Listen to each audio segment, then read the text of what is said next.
We're gonna lock in right now, bro. You gotta lock in. Absolutely, Why? yes. What's going on? We're about to get the boys. Some of them, at least. Bro, where the fuck are the? Oh yeah, Mr. E. He has to be verified, right? Let me verify The him. people from Zulu Board? Yes. Yeah, I gotta verify Evangelion. Oh, he wasn't in here? I could have sworn he was. Could just let him No, skip. Yeah, you were asking why Mr. Q is always in here. He's always prepared to talk to people is what he's in here for. Who's afraid to talk to people?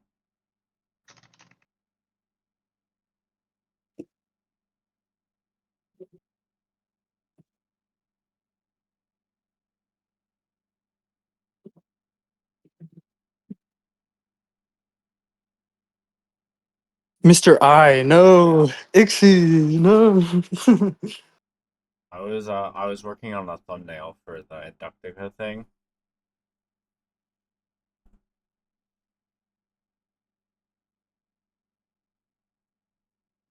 The thumbnail. Yeah, I wanted a special thumbnail for this one.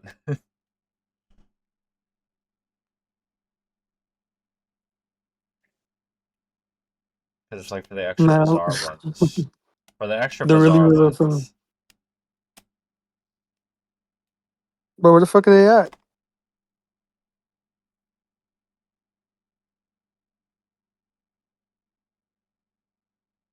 Yo, why they taking so long, bro? Does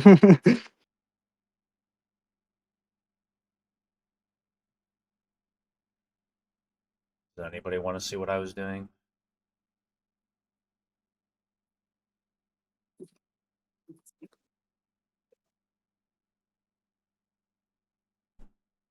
No? What? Alright, Oh, I'll just your thumbnail? Sure, yeah. Yeah. So I was thinking, right?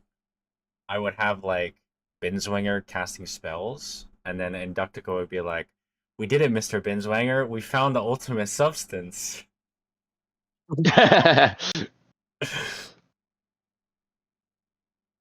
And Binswanger goes like, "Yes, my child, we found it." Yo, The yo, Aether. tell him in VC text, join or your band. Say join or your band in VC text, bro. I'm on an Xbox. I can't really do that at the No, moment. I'm telling Sakura. Oh, yeah.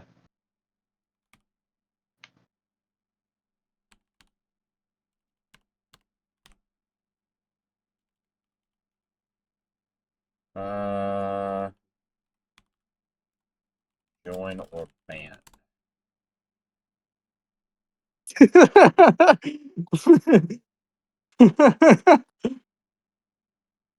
Bro, Join or die. that never gets old, bro.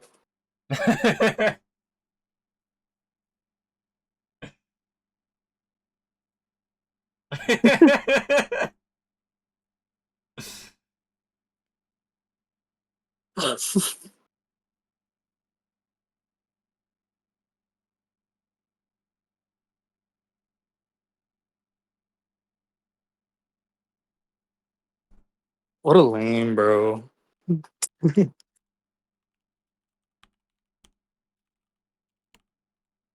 Fuck is Ixie, man?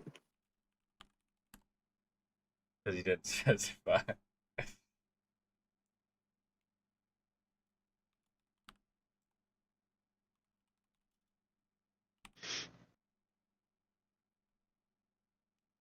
So now we waiting for these fucking bitches, bro.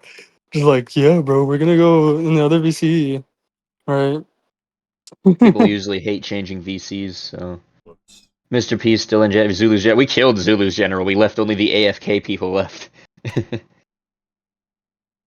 Join But yeah, or Mr. use Q, my I was Aether saying, powers he on you. usually has just always available for talks in Zulu's Discord server. I participated in a bunch of them over the summer.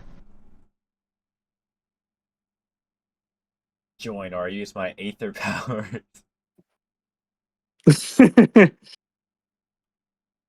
Oh man, but I mean, what do you guys even talk about in the Pretty much anything, really. Bro, they don't talk about much whenever I'm there. They're just like fucking around.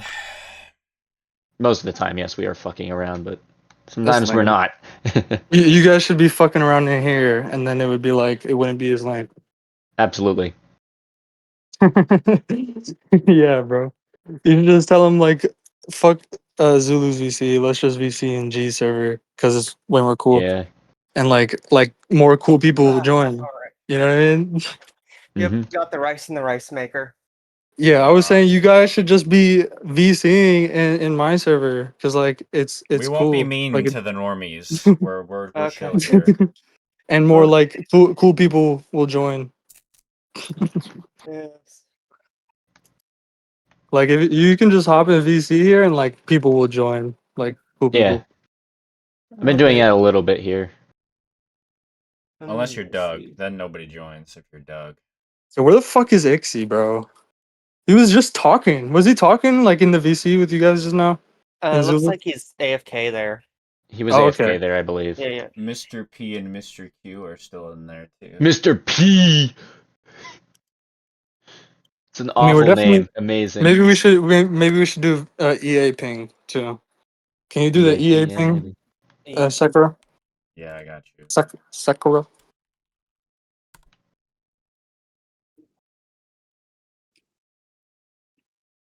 Ah. Join or die. Bam. Join or die, yeah. Bye. Got the join or die ping.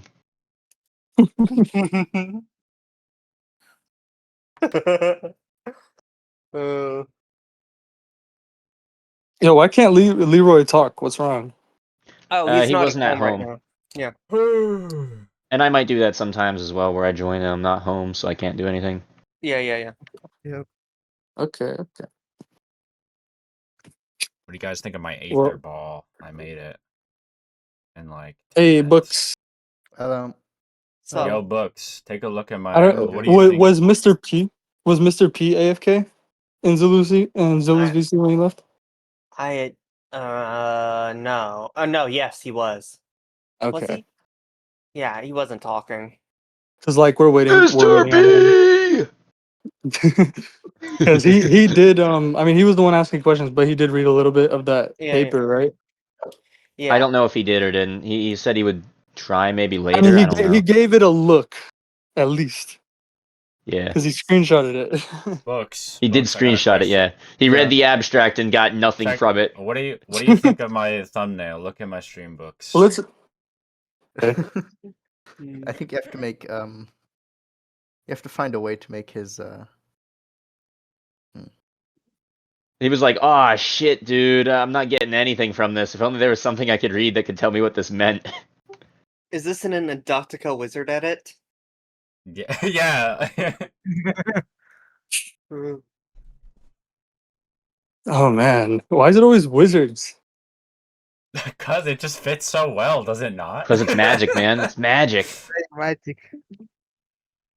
Bro, it fits so His, well, man. his hat is too small for his head, bro. Bro, I don't know how to make it bigger without it going off the screen. what do priests wear? Because that's what you have to put on Binswinger. Cassock. No, yeah. No, yeah, you should put them in priest outfits. They put him in a cassock. It'd be Oh. better Make if you make could just make put Inductica Inductica space like on someone on, make him into on like a someone little standing Catholic down. boy. Oh my god. Dress Inductica like a little Catholic Hopefully no boy, and you molestation dress going on. between like a priest. We did it, Mr. Binswanger. We got it. Oh man, what did like Oh, okay, Mr. P's here. All right, good. Yeah. I don't know where Ixie is. Ixie's all alone, and Zulu's here right now. what a loser?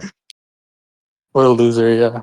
What if Yeah. what It's like way cooler in here, guys. You guys should just VC in here from now on. what do Christian boys Sure, wear? I could try that. It's a shame Maybe- Mr. Q won't join. He would be a great person to have in here just to piss at. Maybe Maybe I should put on like Inductica's forehead. You know how people do like those like they go to the church and they get the ashes on their forehead of the cross. Yes, the Ash Wednesday ashes. Yes, the Ash Wednesday stuff. I don't know about that. Reference.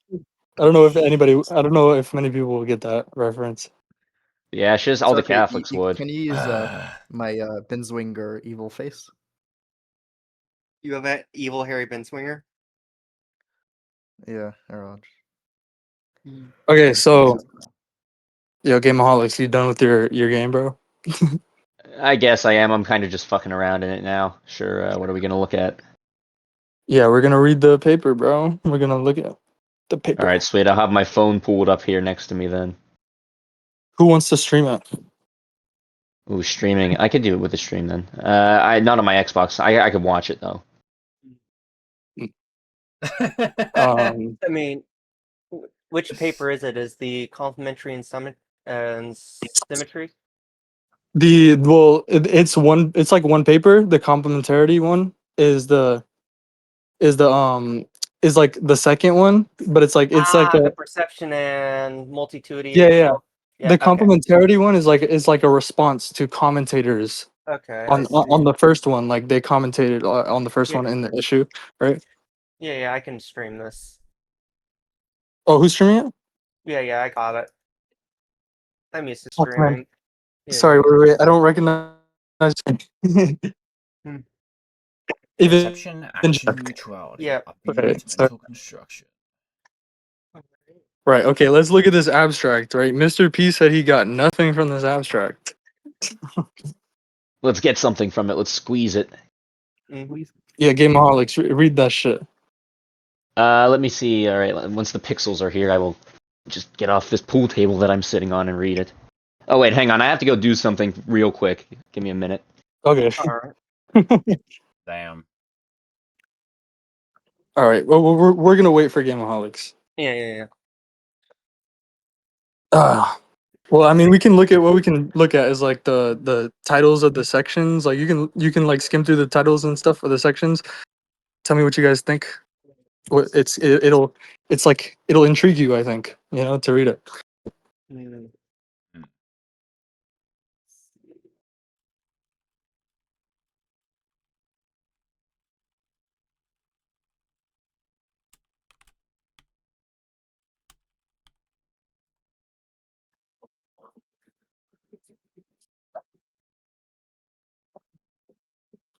Is this whole section just this one polemical rebuttal?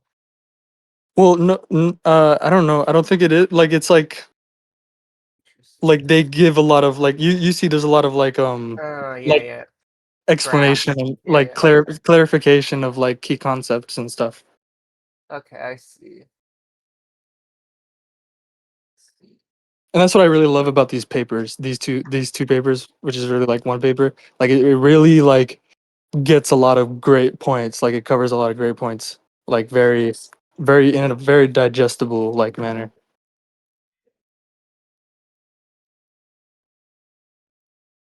Yes. I know some people were having trouble representationalism. All right, I'm back. Mhm. All right. I failed And my so objective, so fuck that.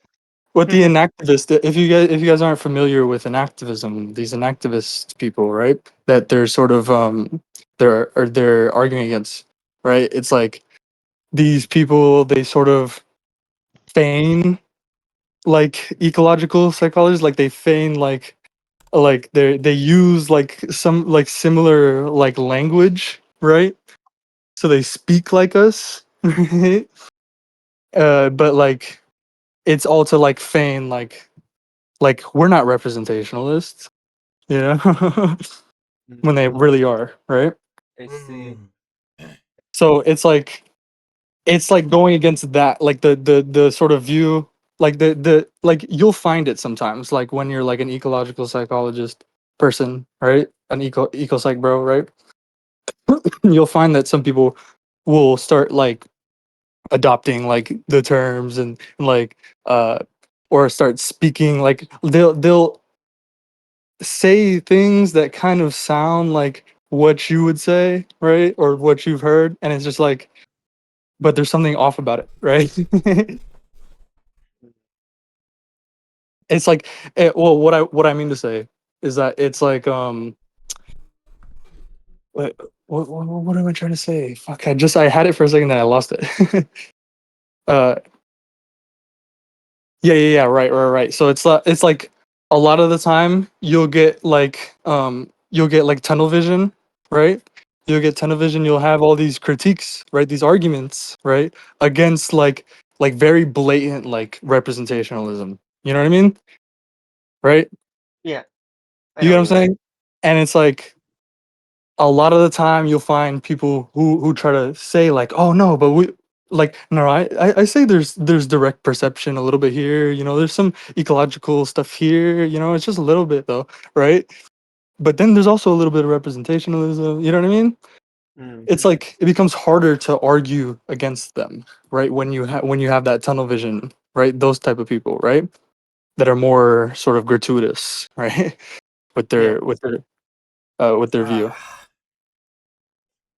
if that makes sense, right? So I really like it like reading this stuff, right, and the like against the inactivists is like really great for that. It's a good Uh, silver bullet. right.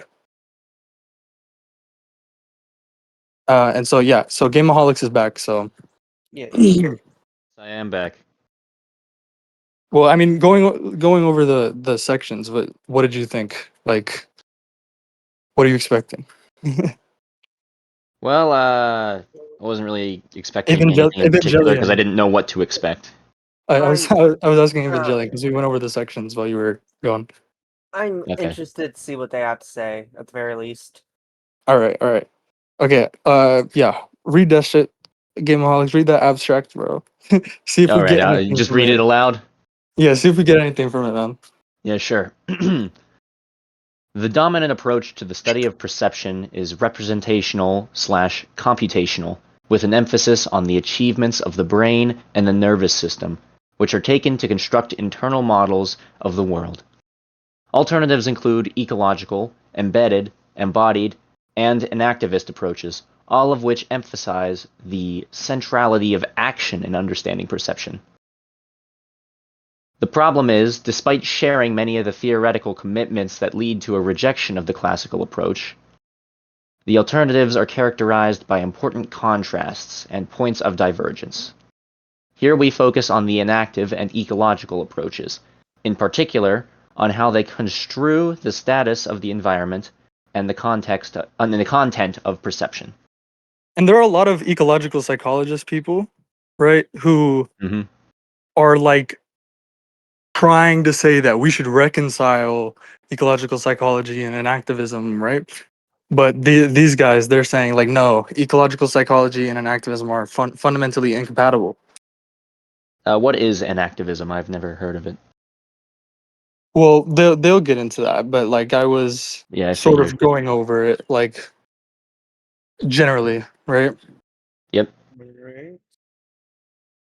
Let's see. Was that the whole So abstract? continuing. Yeah. Nope, Okay. I'm continuing. Yeah. So the method. We begin with a review of James Gibson's ecological psychology, highlighting it as a psychology of for all organisms, not just humans. Against this backdrop, we consider enactivist arguments against direct perception, a central assertion of the ecological approach, and in favor of interpreting the activity of perceptual agents as a kind of construction of a perceptually meaningful world. We assess the merits of this interpretation, and we conclude that it cannot be grounded on fundamental principles such as thermodynamics and organism-environment mutuality. The implications are, as a consequence, enactivism remains close to representationalism and entails a form of dualism. It says constructivist content. We advance a criticism of the constructivist foundations of the enactive approach to perception. Perception action mutually at the heart of an activism does not require mental construction. Indeed, perception action mutually obviates construction. It's mutuality. So yeah, sorry. I'm looking at this from a 1080p flat screen TV. The words are very, very thin. You need me You to can zoom hide in? the sidebar and then zoom it in Like a try, little bit. try to zoom it in a little bit. Yeah. And yeah, hide the sidebar. And control scroll up. Yeah. Let's see. Oh, Is this that works better? also. Yeah, that's better. Yeah. Probably want to zoom in even more because like it's in newspaper like kind Yeah, of you form. can if you click the there's this like rectangle with arrow up and down, and if you click that, you There we like go. automatically That gets too. there with that's better. All right. So what did we get? What did we get from the Can we do from the the abstract again? from the abstract? What did we get, guys? Did we get anything? The paper is going to focus on tackling Oh, I got the nothing. approaches I got nothing on of. ecological fucking psychology, okay? There's nothing there! It doesn't explain it. It's an It's more of abstract. a Yes, introduction. of course, it's an abstract, but it doesn't state anything about ecological psychology. It's talking about the dominant approach. But and it does. That's not what it is. It's literally. What do you mean? It says it like 3 times. I think he wants a definition of ecological psychology. Yes. That's what I pinged you in the other server in the debate chat. You have a PDF there that's like its introduction to ecological psychology. If you want to read it. Okay, I'll go read that. Hold on. Did he just leave? He left. I don't know why he had to. He could just look at it. I don't know. Yeah, exactly. Well, Oh, man. in any case, I think he'll Wait, you find sent him interesting. Intro to Ecopsych, the book? Yeah, Yeah, I he said did. it. You know, there's an audiobook. You should send that with it too. Yeah, I should probably. I don't have it on me right now. I have it. I can send it in the Alright, chat. yeah, you can. Yeah, then send it and you can like ping him. Yeah, yeah. I mean, it's also great. Yeah, you guys like. I mean, this is an audiobook, so it should be like easy to listen to and Yeah, stuff. it's my preferred Yeah, form it of is. It is. Yeah. And it's this is a book for like specifically made for undergraduates, right? So it's like very digestible. Yeah, it is. I know. I have been reading it. A guy who should read it left the voice chat for some reason. Yeah, if you could send it to me too, because Should I'm ping him. interested in the Here, audio. if you I leave. put it in VC text there. Ah, good. The PDF Ah, and good, audiobook. Okay. Let's see here. Yeah, I can do that later. Okay, good to know. Yeah, we did a book club on it a while back. So, like, if you have, like, if you're reading it or reading anything, like, there's a channel in G Resources here, EA Workshops. You can like take screenshots and just say like, oh, this is cool, and like people can talk about it. You know what I mean? Whatever you find, you know.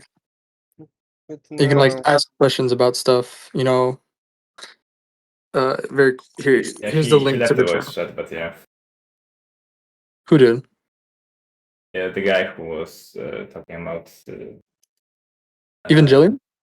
No, He's right here. Yeah, the Mr. guy who you were. Yeah, I- I just linked to the thread EA Workshops in VCT. Yeah, okay, thank you. Yeah, you guys like we did a whole book club and we talked about the book, right? We did a whole book club on this, so we talked about it. Like if you scroll up, there's a bunch of stuff on it, right? But anybody reading it can also talk about it in there, right? All right. Okay, so Mr. P, he's gone, so I guess he's not here. Yeah. Let's just continue, I guess. All right. So where are we? Let's see. Here, He right? said he didn't get anything from the abstract. It is just it does use like a little. Oh, creative language. whoever sent him the book, send him the audiobook too. Probably would be Yeah, good. I mean, yeah, pinged him to you sending it. So like he just saw it in the PC text. You can see. doesn't even say anything about is Thank specifically you. in the abstract, which is supposed to be a summary of the ecological psychology, as he said. Yeah. This is a very interesting complaint he has. Yeah, it's a bit weird. Well, he was I don't know if it was him, but like people were complaining that they couldn't read like 2 Oh. words, like 3 sentences. They just couldn't comprehend it.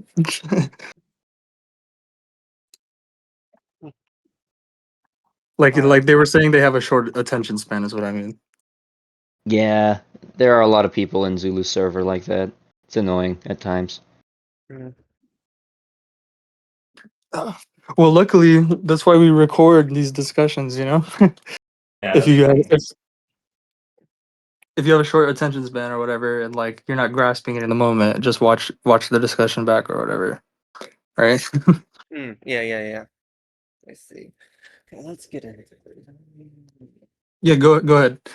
Do you think you can read faster than Gameaholics? I can read, but I can my read faster now that I pronunciation. don't have to Well, squint at the who's words. streaming it? Oh, you're streaming it. Yeah. So Yeah, I am. whoever's streaming it, you want to read it? I'll let Gamaholics do it because I pronounce things very poorly sometimes. You're Southern good. accent and all. Okay. Yeah, you're sorry. Do you want me to dial up the accent a bit more? You want some more yinzer in here? A variety of approaches to cognition now argue that activities of knowing occur beyond the brain. Yeah, go Yeah, ahead, okay. Yeah, Evangelion. okay. A variety of approaches to cognition now argue that activities of knowing occur beyond the brain, beyond the brain. Embodied cognition, for example, companions, the contributions Champions. of. Oh, yeah, I'm not great at reading on the spot. I'll let Embodied Gamaholics take cognition, it. for example, champions the contributions of the body and its capabilities to shaping what is processed. Embedded cognition emphasizes the environmental context in which cognition occurs. We will focus on two additional fundamental approaches that share these concerns, but are distinguished by the depth of their theoretical anchoring and commitments. Enactivist approaches endorse the idea that activity is central to motivating, constraining, and characterizing perception. This has been a core theme of James Gibson's ecological approach since at least the 1950s, and so we applaud the popularization of an emphasis on what the perceivers do. But we also caution that, for ecological psychologists, the emphasis on action arises from and entails several other emphases that are not compatible with some enactivists' affection for constructivism and neurophenomenology. More forthrightly, we would say that the mutuality of perception and action obviates mental construction and points to a treatment of agency that is consistent regardless of neural embodiment, including not only the particulars of one's own nervous system, but also The whether or not. mutuality of perception and action, by the way, is just well, it's saying that perception and action are not successive moments, right? You can't decompose uh like perception into one event and action into another event, right? It's like completely continuous, right? It's one event, right? And so perceiving a sit-onable thing, perceiving a sitting place is equivalent with sitting on a sitting place, right? Uh-huh. So there's no step of identification. Well, it's that would be like, it's not saying that it's reduced to just like a third person perspective on what the organism is doing. You know what I mean? It's like perception and action are the same. Like perceiving is acting, acting is perceiving. Like when you're acting, you're perceiving. There's no decomposing one from the other, right? There's no fractionating one from the other, right? Like Yeah, I can see that. if you try and analyze the activity of perception down to like, whatever finer grain, like you can go finer and finer and finer, right? The intervals of like the microsaccades and uh like movements of the eye and all that, right? You're just gonna find like you'll only find behavior adjustments, right? They're equally uh like they equally fall under action, right? You can't just like draw a line, right, where everything on one side falls under perception, everything on the other side falls under action, right? Well, in trying to do that, right, you usually leave perception with not enough information for action, right? So something else has to supply the missing pieces, right, in order for action to be possible. Let me That's just like check the here. basic idea. But you can still identify it separately, but it's not considered separate. In the same way Right. you'd consider an organ the same, but you can look at it separately. The Like, same as the part of yeah, a human. Yeah, okay.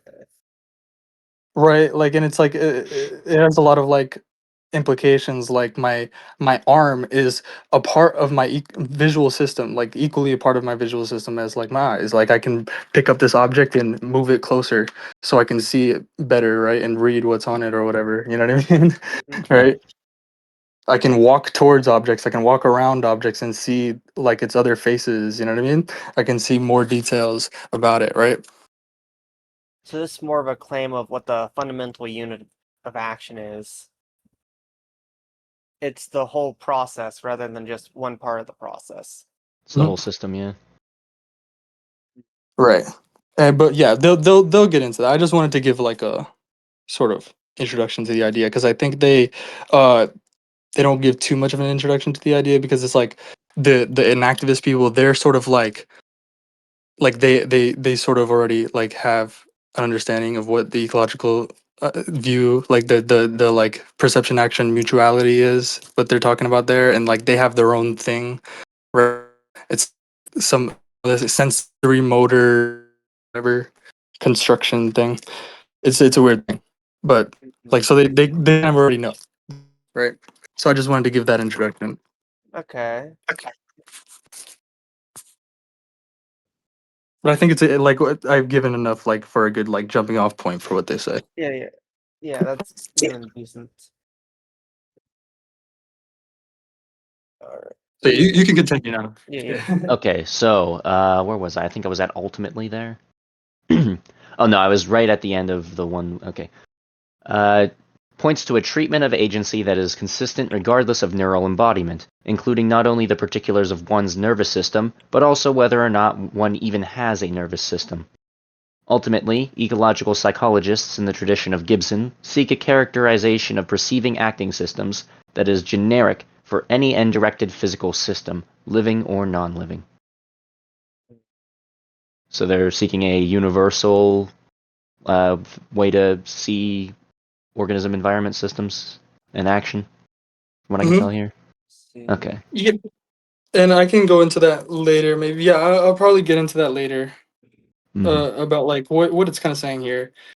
You know, it's just like that like when they're grounding it in thermodynamics. In thermodynamics, like we understand like that physics is active and end directed, like universally, right? And so living systems just exploit those same principles, right, for their own like in their own unique way, right? What does it mean for something to be end directed? Right. Basically, you can understand it as like insensitivity to initial conditions, right? It's like you like Pursuing w- some sort of goal? yeah, but like it physically, or we can understand like whatever the initial conditions are, the end is the same, right? So it's like the end can stay the same while the means vary, right? Mm-hmm. And that's what thermodynamics does not it discusses systems not in like by analyzing it in like more microscopic detail, right? We look at like the constraints, like the global constraints, right, that like delimit the system, like context, it delimits the system itself, right? And it's that's how we understand it in thermodynamics. We look at the end, right? Like it's we're and these processes are insensitive to initial conditions. Like how I don't know if you guys know anything like about like just like this basic stuff like in physics and like modeling, just like how like complex like was it like nonlinear like dynamical systems, right? How like even if you give them like you run like a repeat or a repeated experiment, you have the same like all these like everything's the same or whatever, right? And like you just like give it the same initial conditions, and it's like it branches off like each time you run the experiment, it just branches off in wildly different directions, right? It doesn't follow one fixed path. You know what I'm saying? Mm-hmm. Yeah. So it's insensitive to initial conditions, right? But the end is always the same, right? It takes many different paths to get there because there's many different paths available, right? To There's get to many the different same ways of perceiving. yeah, to get to the same end, right? Okay. Yeah. Mm. That's what that's basically the idea behind thermodynamics, right? Like And what is the end? in The particular that we're methodology of thermodynamics. Yeah, we talk about minimization of potentials, right? Potential, uh-huh. like, and another thing to get into. Like a potential is just like, we can like a just like basic example is like a temperature difference, right? You're heating some oil on a pan, right? The difference between the source and like the sink, which is the air, right? Like the air above the pan, right? So the heat has to be transported, right? Like for the situation to even exist, right? Heat has to flow at like a sufficient rate from the heat source to the sink, right? It has to be transported by Air the or whole like whatever. all these things that are here, right? Or else Hmm. they can't be here, right? Yeah.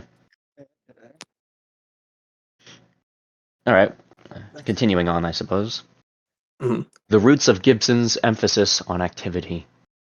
Gibson developed his approach to perception over a 50-year period, culminating with the publication of the ecological approach to perception in 1979. In the year he died. Through empirical and theoretical essays and monographs, he built a foundation dubbed Reasons for Realism by Edward Reed and Rebecca Jones in 1982 for an ecological approach to perceiving, acting, and knowing, an ecological realism. In Oh, brief, there are no intermediaries between the knower and the known, and what is known at Somebody the wanted to say something? would this be in the same category as naive realism, No. or one of the in the same genus? I'd mean as realism. Yeah, it's ecological realism. I see. Okay, It's their own thing. interesting. I see. Well, Okay. it's direct realism, I see. Okay. but it's like they call it ecological realism, but they're direct realist. Okay. which means that they just believe in direct perception and Yes. we can see world as it is. Yep. All right. And ecological realism. In brief, there are no intermediaries between the knower and the known, and what is known is at the and what is known is at the ecological scale of behaving organisms.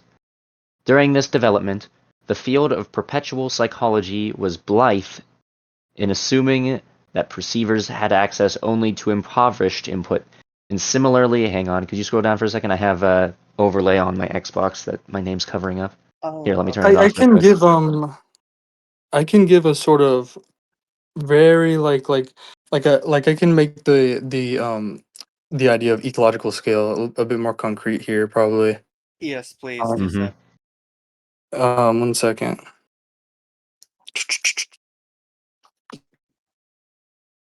I'm trying to find this. I don't know why it's not letting me. I don't know why it's not letting me search from G. Mm. I was trying to say from G in VC text. I can't do it for some reason. It's not letting me. From G What in do I VC search? text. If you look in like the media that I've posted in VC text. As image would work, hopefully. Let me see. I'm looking for. Oh, here it is. Is this it? Yeah, this is it. Okay, I got it. 1 second. Gotta jump to message. There we go. Here we go.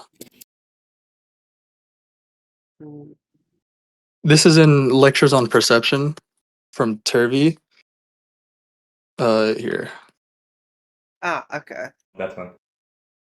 And That's so this idea is basically where we use like Planck's energy distribution equation as like the lower bound and like Einstein's energy conversion equation as the upper bound, and like in order to like sort of like delimit the ecological scale right between, okay. you know I what I'm see. saying? It's ecological. So it's a combination of psychology and biology. Okay. Interesting. Here there Or that's from Lectures on Perception. Let me see. The initial paper like that idea comes from. It's not really that it's a combination of psychology and biology. It's more of a works on the scale of things. Yeah. Okay, so it's the same general area. Of science. Here's the paper it was originally from. Okay. Thank you. Yeah, But it does reject a lot of assumptions like yeah, and there's classical also psychology makes. another cool figure in VC text that I posted that helps understand what the fuck ecological physics is. I'm let getting me the see. general idea. Yeah. Okay. Yeah, but this is a really helpful figure. Hold up, All right. let me try and find it in VC text. Okay, it's not letting me do it. Fuck. In VC text, there we go. Media. Where is it? It's here somewhere. I can't search from me, so it makes it harder to find. You should be able to. It's weird if it's not working. Maybe don't do like spacebar after the colon from colon G right away. No, it's just like weird. My phone's not working. That's problem. I don't know. My phone's just not working for me. I do know that if you have like an old Discord app, then you need to do #0000, which is like the remainder of back when the number tags were a thing on Discord. Aside from that, I have no idea what would be happening. Where the fuck is it, man? It's somewhere in here.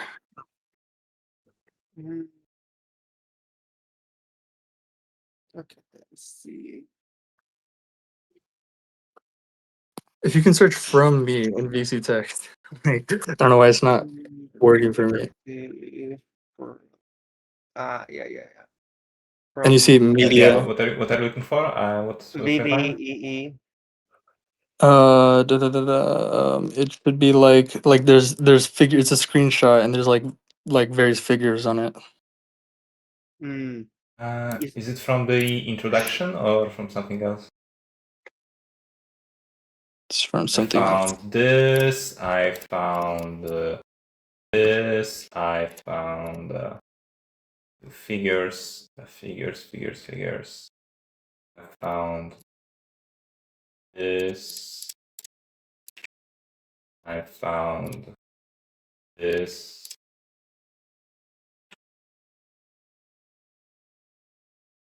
And Man, yeah, this. Is any of those? It's none of these. Wow.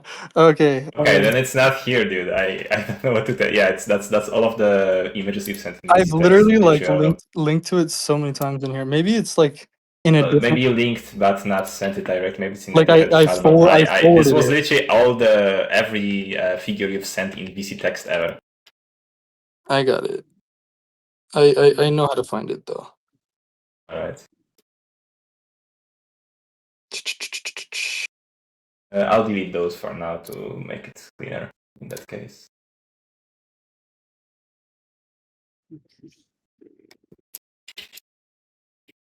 Like I fucking linked this so many times, dude. But while I'm looking for it, you can read that first figure, the one on the ecological scale. It's pretty cool. Let's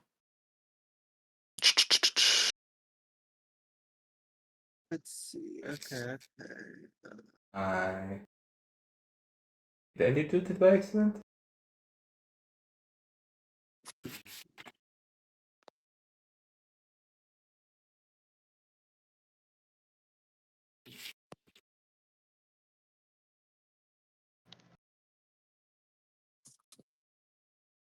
Oh, we linked to pinging.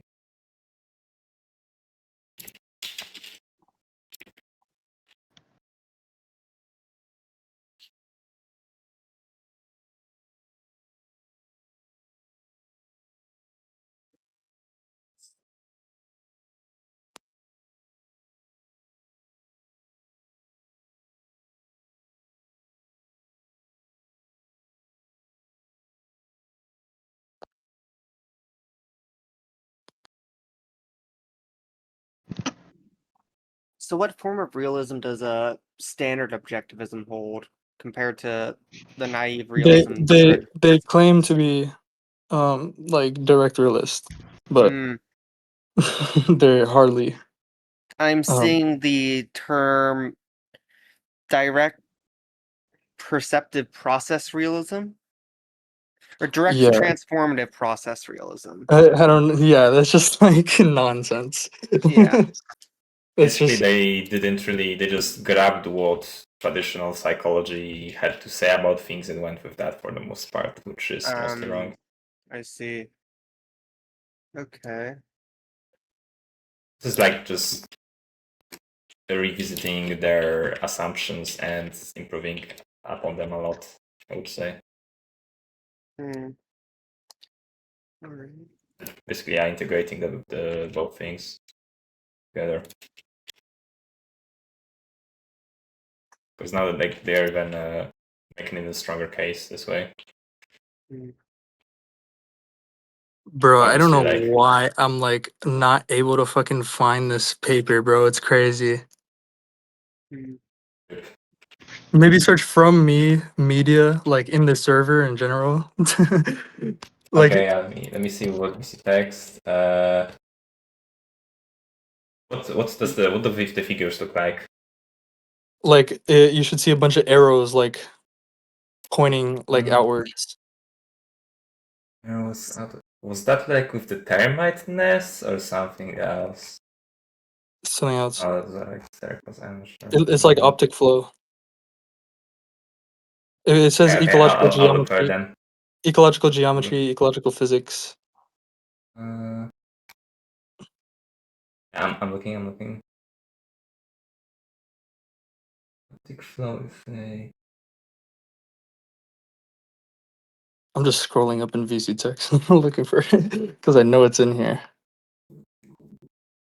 Maybe Sakura sent it after you asked Sakura to send it, which you do quite a lot. Could also be the case.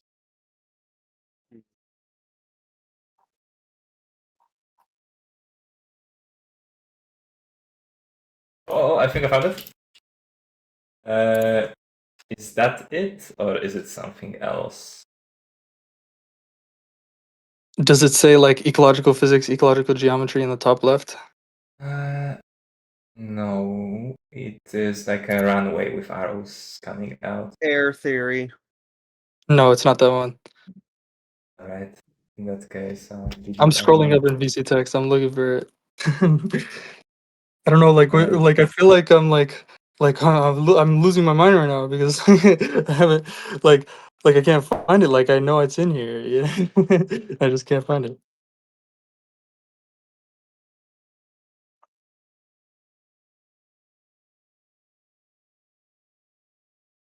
Bruce resonating with an affordance that doesn't exist.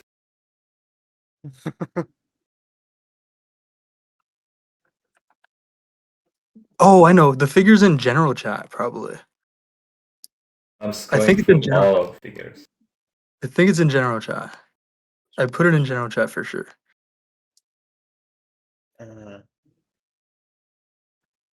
Like I'm almost there, bro. I have like I'm so sunk cost right now, bro. Yeah, I can fucking tell from him. This is so high, man.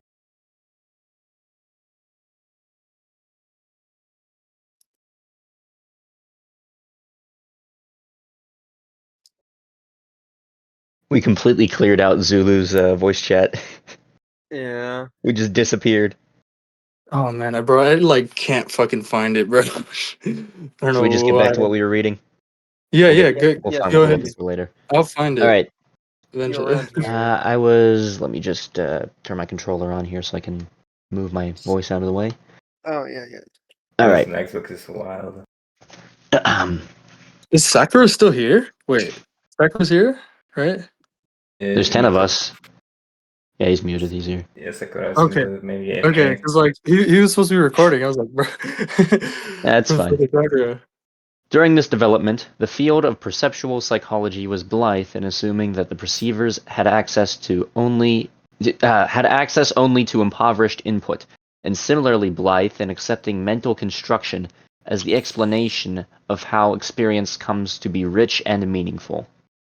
He thought it incumbent on theories to show that the afferent inputs to the nervous system of a child or man are rich enough to explain the degree to which he is aware of the world.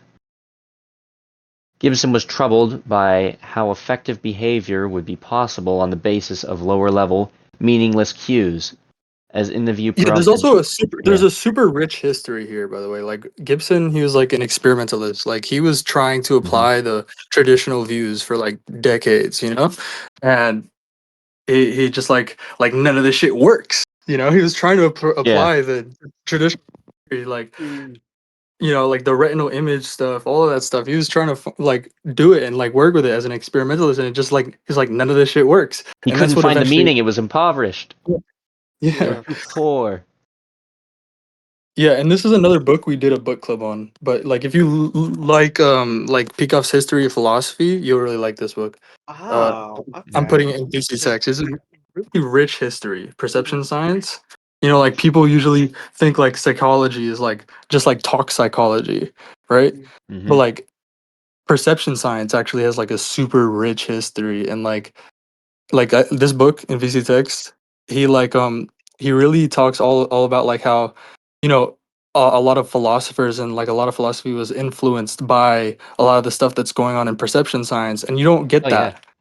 that when in your Yeah. ordinary history of philosophy. It's like that all is just like missed. You know What what came I'm saying? first? Was it the perception sciences, or was it Immanuel Kant fucking around with the No, categories of I understanding? like you see that a lot of the stuff, you know, that led to Kant or whatever is like probably like a lot of it you don't get it in an ordinary history of philosophy how like what he was where he was getting all this stuff from, so it seems like it's like he's just making it up, like it's He just pulled it him, out of his ass. Yeah. yeah, like he just pulled it out of his ass, but So this like gives good context. but yeah, like science is in philosophy is informed by science, right? And science It is informed by ah, philosophy, it's right? very similar to how during right after Darwin's theory of evolution, a lot of philosophers Hmm. came around incorporating the idea. Right, Yeah, and Nietzsche there's understood. also there's a rich history to that, to the evolution, like Yes. that theory, right? There's a super rich history there that's missed in your ordinary history of philosophy. Like Yeah. I'll give a paper for that too. This paper, there's like some pretty cool history there that this Swenson talks about in this paper, right? Oh, That okay. you- The divorcing of science and philosophy was so fucking awful. yeah. Most Mhm. scientists will just scoff at you if you suggest even considering philosophy. It's like, philosophy, isn't that what Hegel does? I was literally watching a video about like a fucking some microbiologist talking about Yeah, this is a great about paper like on that how idea. life might have This guy's like a life might have Marxist. popped up. This guy's a little bit like he's a Marxist apparently, but like this is such a great paper. Like it was a really great paper. Like I found it really great. Like a lot of the stuff he was saying about like philosophy and science and like how, like the positivism, how like they were trying to separate philosophy from and science, and like they succeeded in doing that. All right. Mm, There's a lot of cool stuff in this paper, you know, on that. see. So that's another Yeah. cool paper. Yeah. Was going to say basically, yeah, it was a guy talking about like how life might have popped up in what conditions, and he was listing like all of the branches of like science and other shit that might be there, and then at the end he added and psychology, like he literally did scuff, like you said. So it is actually like fucking that is actually the case, that it is happening. Yeah. Like, But bro, I'm telling you, like, if you really liked Peikoff's history of philosophy, like, bro, the book is great. We did a book club on it. It's really great. This book, Oh, okay. Reciprocity of Perceiver and Environment. also, This one, Tick History channel had a really good video. and it goes through basically like the development of Gibson's views, and it traces Gibson's views like all the way back to Aristotle, and like the That's representationalist views back to Plato, right? so this will be the genealogy. Yeah, Okay. Very it's good. By very the way, I genius, found I opened like one of the PDF books and it and I goes through found like some more Gibson's whole like career, like his development of his ideas, and like why he felt the need to develop ideas, and like what led him like to his major like innovations. Lots of cool stuff. Is any of these? Is any of these? I No, found it's PC not. text. It's not any of those. No, Okay, then I don't know when. sorry. I was just making this point about history because I think it's like I like Yeah, yeah. history. Yeah. History is very good. It's great Mhm. concrete information. Yes. All right, we can get back to it now. I'm gonna keep looking for that figure. I But yes, scrolled keep through reading. 27 out of 44 pages of all the images you've ever sent, and it's not there yet. Bro, it's 100%. It is Just not. Maybe couldn't it was afford sent by finding it. someone else when you asked them. No, I But- definitely sent it. It's definitely in here. Dude, okay, I scrolled back to 2024. I don't think it's. No, you're it's going to definitely find not it. that far. Definitely not Yeah, that far. so it's not there at all because I looked through every single image you've sent for like the past. Watch, I'm gonna find it. I'm gonna find it. Just 27 let pages. Gameholics continue reading. I'm gonna find it. It's not there, but good luck. I found it before. I'll find it. Maybe it was sent by Sakura or someone else. Watch, when you asked them. somebody's fucking like trolling me right now. Somebody deleted it. And like somebody's fucking with me right now. Like they just Just deleted went it. through all Like of one the of my chat mods. history, just deleted all of it. Just this specific one, dude. Like literally, like when Yeah, the just moment the you mentioned specific it, it one was that like I'm looking instantly. for. Okay, I know where it is. Let's go delete it. Like let's just It watch was- G fucking It like was me, G. like- I deleted all the images at supersonic speed, so you look stupid. The Alright, come on, profile girl, I jacked you up in super speed. let's continue reading, bro. We're very slow readers. Yeah, That's true.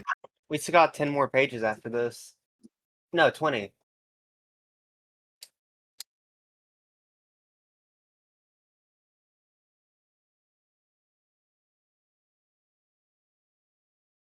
Fuck, Uh, my disc crashed because I was looking yeah. through the No, it happened to me too. what? Alright, I'm finished taking a call. Do you guys want me to keep reading? Yeah. Look at what fucking Sakura posted Yeah, in VC text. wonderful. All right. I'm going to check it out. Amazing. You could I have a photo editor that would allow me to remove the collar from the back of that, so it would look like his head's actually in there. Oh, now that my Discord crashed, I can actually look from me. How to make it look realistic, so I just like did it in like the way that I always do it. I just make it look scuffed on purpose. I like scuffed, Oh but my there's a God. way you can make it look a little bit more quality than that, you know? Oh, here's another cool figure.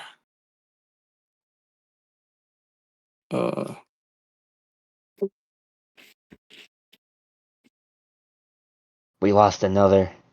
Is that the one? Check the PC text. Let's see. No, that's not the one.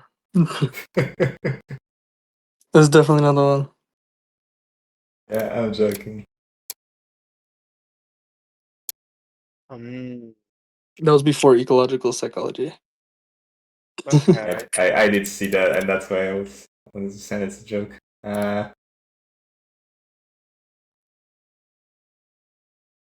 Real apple. Okay. Social physics. Oh, here it is. For fuck's sake. I found it. He did There we it! go. Huzzah! There we go. VC text. There we Wait, go. send it. I'm gonna save it so I don't fucking lose it. Oh my god. Okay, that's not what I was like. Yeah, you picking see in out the top from your. in the top left. Right. Yeah. I have to go, guys. Will this will be recorded or Sakura is Yes, this is gonna be recorded. all right. Sakura's computer dies. Bye bye. Oh no, my OBS Yeah. stopped working. No, I'm kidding. Yeah, it's in Jillian, yeah. So I posted it in VC text, the figure there. So I don't know. Read the top left figure, like the description of the figure. Let's see. Top left. Let's see.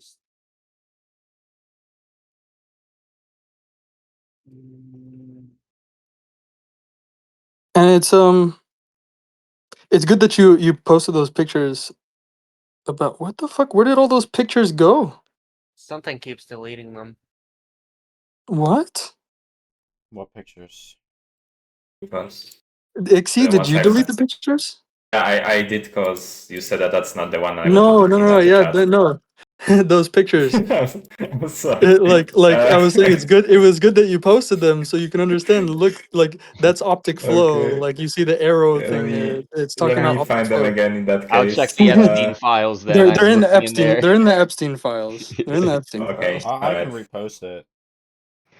Yeah, Direct you can see. deception Okay, is in okay. the Epstein files. You can see If what you check the what Epstein it's talking files. about there. You can see several examples of what it's talking about there. Okay. Let's see. Optic flow, right?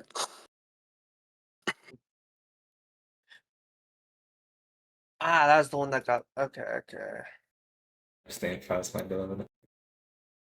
Yeah, there it is. Ixie Epstein's trying to revoke what he's done. And Yeah, the thing that looks like popsicle sticks and like strings, that's a tensegrity structure, right? It's something like there's this whole thing called biotensegrity, right? And it's like these Wait, I watched a structures. lecture on it. I'm going to find a clip of it. But Turvey has a whole paper on like tensegrity, like the medium of a haptic perception, the multifractal tensegrity hypothesis. So I'll put that here too, because it's an interesting paper. Good. We've sent it with a timestamp.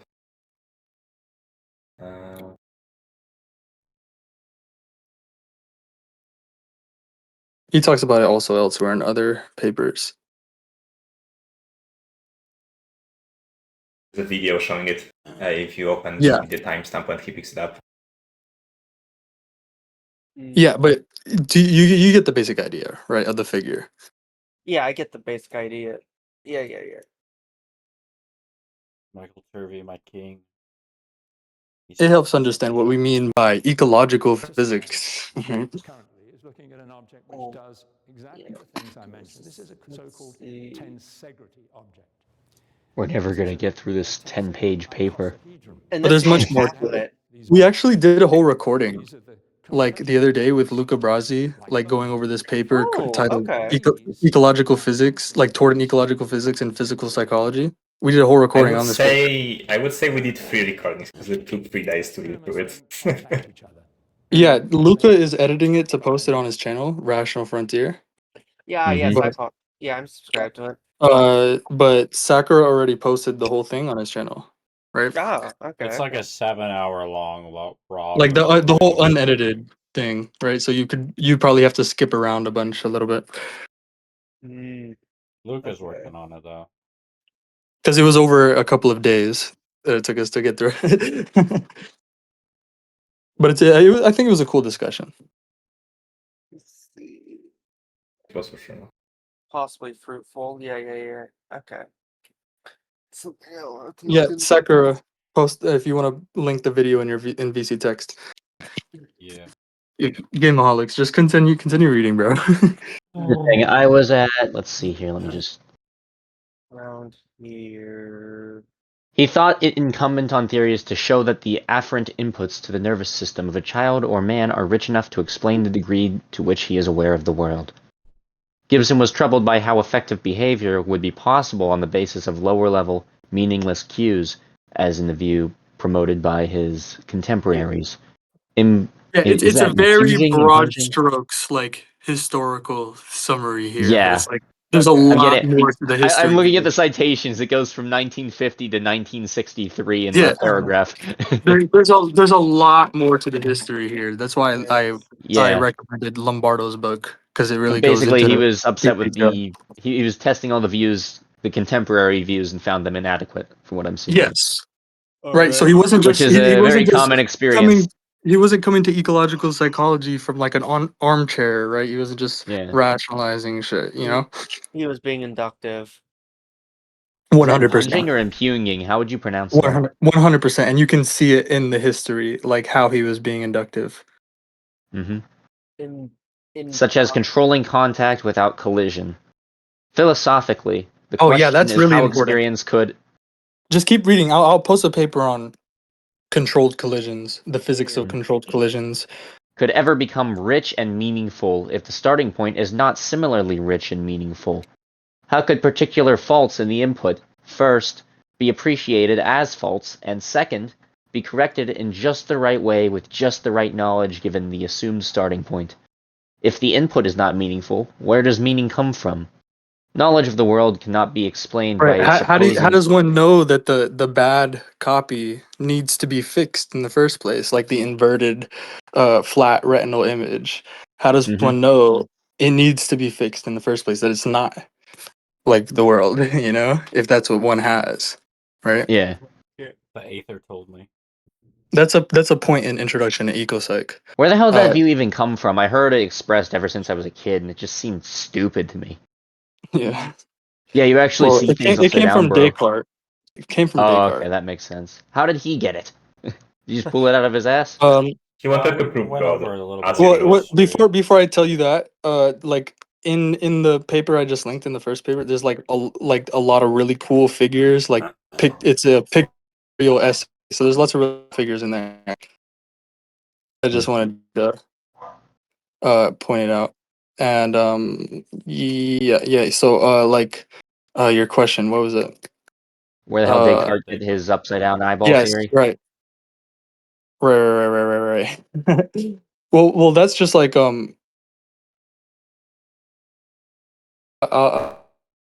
I'll tell you about that. I just wanted to take Later? a picture of this here.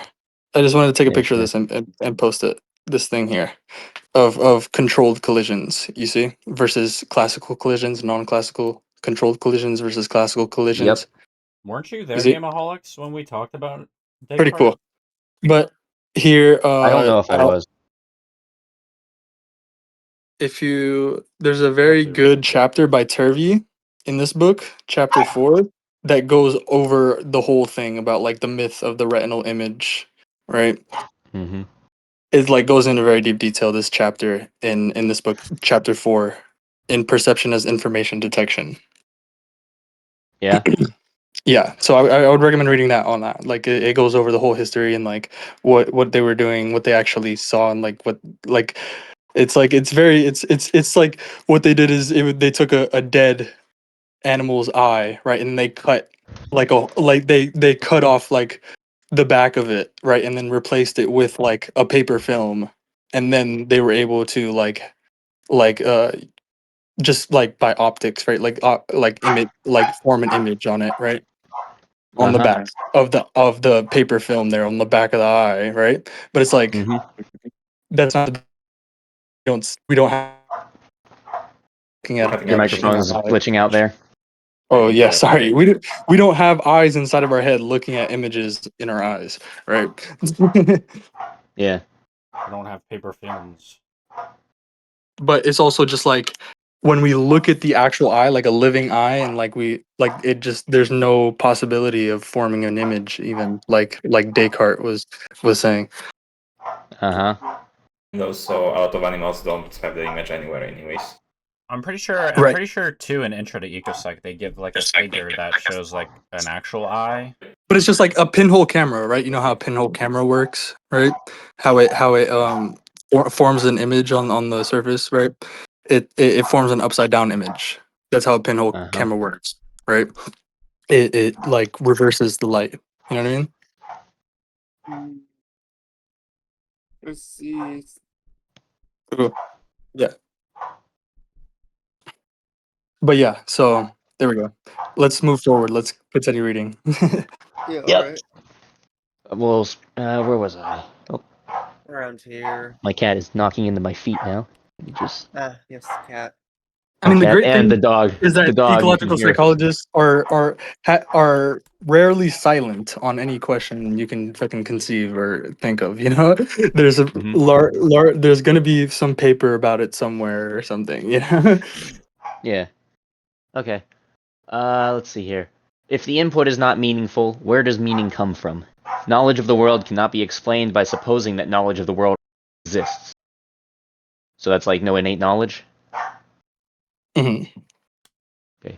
What is the origin, not only of the knowledge, but also of the inference-making Yeah, and it's machinery also to just use such knowledge? like it's tacitly like also in the sort of like whose dog is barking? That's my dog. Jake. Sorry. Oh, There And is it's sort of currently flash flood warning in my you area. There's a bunch of you hear storms, it and all she the is time, pissed. like, oh no, they don't directly perceive it, but they learn it. They learn how to integrate the sensations or whatever. bro, wait, Like Gameaholics, you have it's flash like floods? Oh, but what that is it's still I'm on a relying hillside. on It won't bother me. knowledge. It's relying on the knowledge in order to explain the knowledge we're trying to explain in the first place, right? That's what Peikoff was talking. He talks about that like what 4 different occasions. Yeah, it's what Turvey calls a loan of intelligence, non-repayable loan of So like intelligence. a storm. Yeah, Yeah. Okay. Like they're trying to get to knowledge, and they steal the concept of knowledge to get to knowledge. yeah. Well, they steal the knowledge in question that is trying to be explained in order to explain it, right? Like it's just yeah, like kicking the can down the road, you know?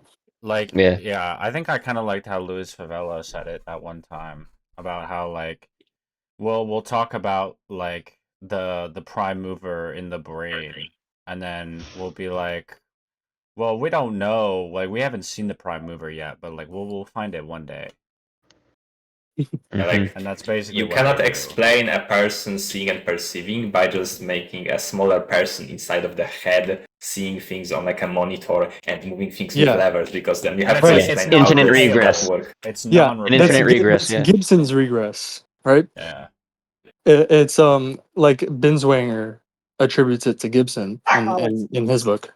It's exactly what Kant did to Hume. He just shifted the goalpost. All right, yeah, but maybe we should continue. Yeah. Yep. All right, let me just run back over here real quick. I'm trying to stop my dog from barking, but she's not going to. She's a Sheltie. What is the origin not only of the knowledge, but also of the inference-making machinery to use such knowledge properly? What Daniel Dennett has called loans of intelligence must be repaid. I see. Yep. Yeah.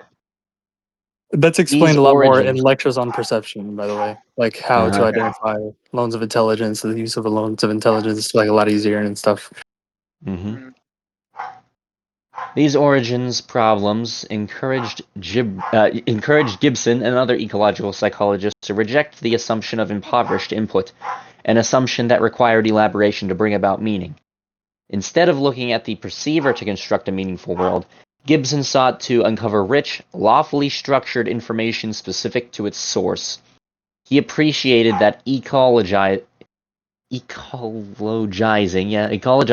the problem was the key.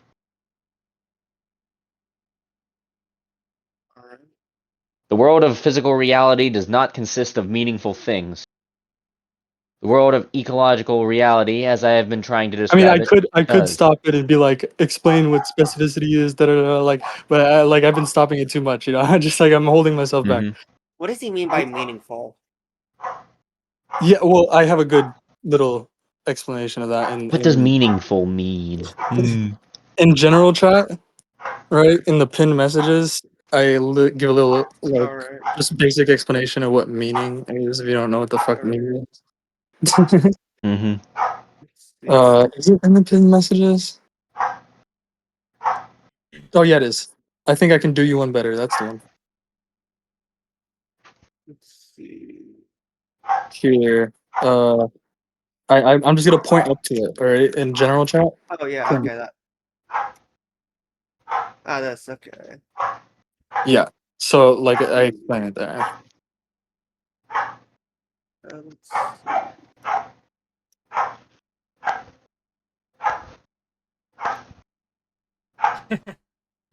She is still going. She's not going to stop until the rain does. Oh, And man. maybe go on for a few minutes afterwards. Oh, It's okay. determination. Yes. So it's just differentiation. Okay. Right, in a sense. I think she finds yelling just constantly fun. I think she enjoys it. Shelty just likes barking. Can attest to the fact that dogs enjoy barking a lot. My dog barks way too much as well. But you Mhm. see, it's like like the Platonic view, right? Is that the really real world is the world of Platonic forms, like non-specific Yes. properties, thingless properties, shape in itself, man in Things itself. of no particular amount. Yeah. Right. Yeah.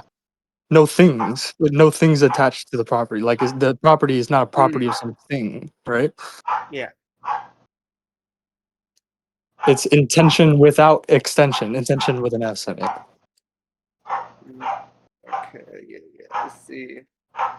And Kirby goes over this too in lectures on perception about this dualism here, about like propertyless things and thingless properties, and he's like, there's only propertied things, only propertied things exist, right? These are their properties. Yeah. There's no thingless properties or propertyless things. Yeah. Because it's a whole entity, not just a Yeah, floating the propertyless, attributes. the thingless properties view is the Platonic view, and the Yes. propertyless things view is the nominalist view, right? Yes. Okay, I see. Up here. Okay, but yeah, so let's continue. I hope that was useful. Yeah. That helps Yeah, out. The world of ecological reality, as I have been trying to describe it, does. If what we perceived were the entities of physics and And it's like mathematics, a fact we can't get meaning, right? We can't get semantics out of syntax, right? We can't get meaning out of a meaningless world, right? If we start with a Yeah. meaningless world, right? Yeah. Like or you can think about it mathematically like a pure like one-dimensional manifold can't break its own symmetry, right? If we start with a perfect symmetry, we can't get asymmetry, right? Mm-hmm. Okay, so there needs to be a mediation for that.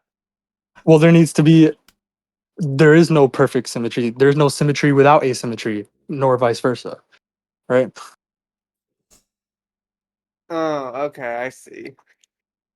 I'm not much of a math guy. The analogy isn't really carrying me that far. Yeah. Yeah, well, like to give another connection there, it's like the first law of thermodynamics and the second law of thermodynamics and how they're mutually entailed. You can't have one without the other.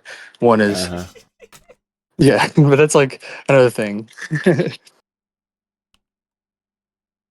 If what we perceived were the Actually, entities of physics and mathematics. another connection to that is mutuality and reciprocity, Mhm. right? Or symmetry and asymmetry. You see the next paper, right? They're talking about complementarity of symmetry and asymmetry. That's exactly what they're talking about, right? What I was just talking about.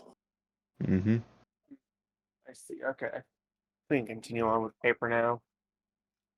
Meanings would have to be imposed on them.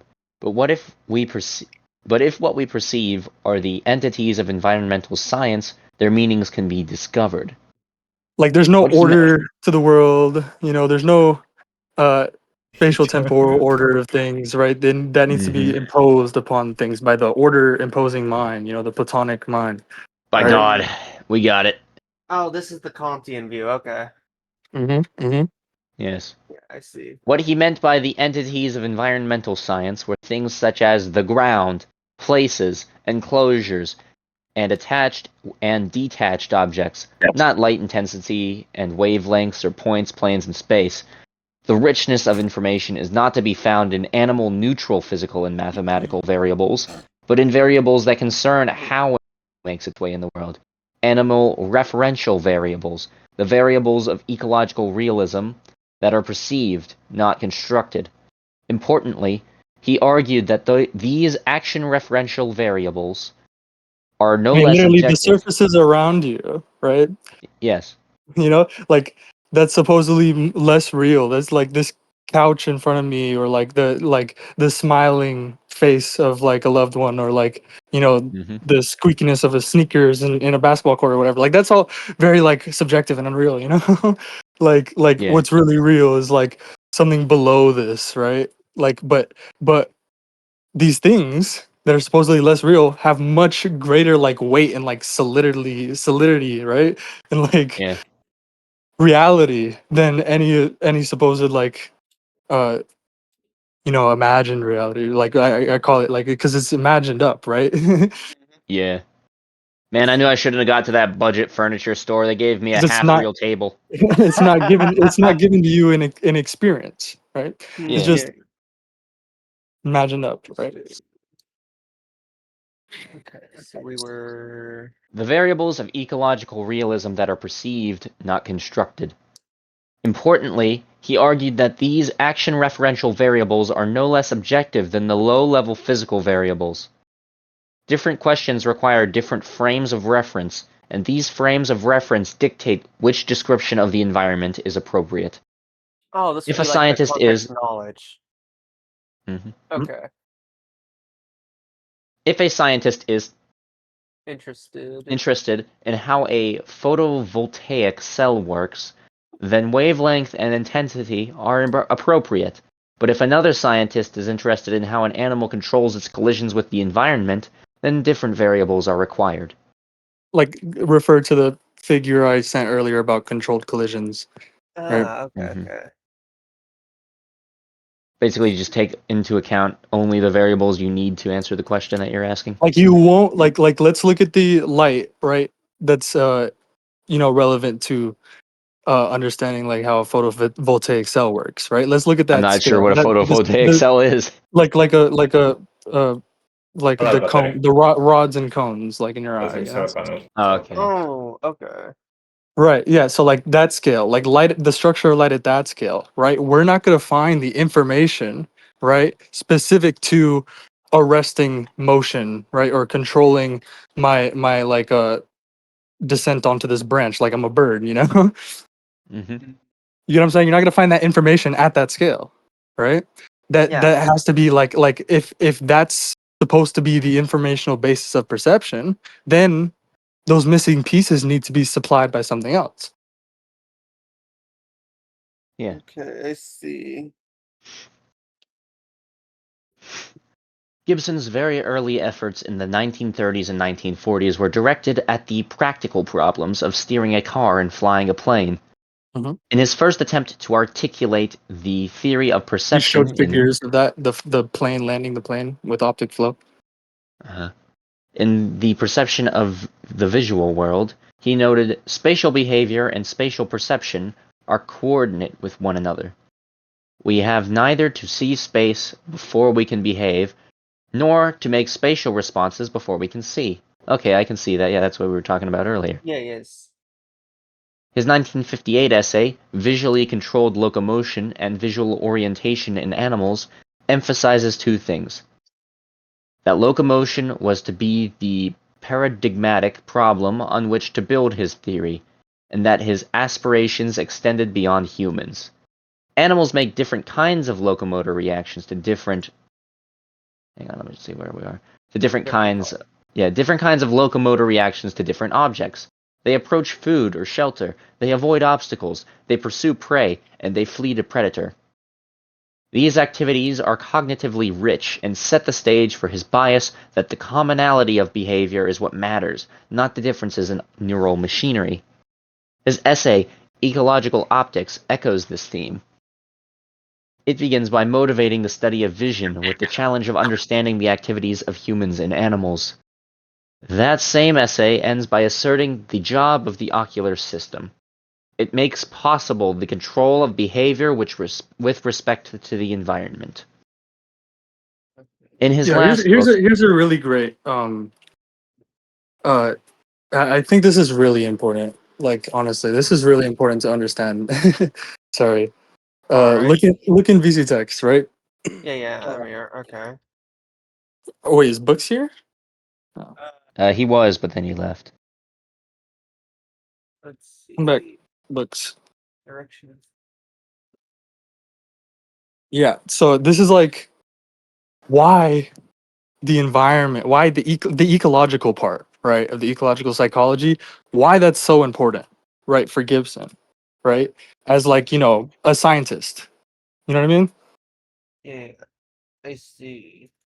Let's Got 3 of those.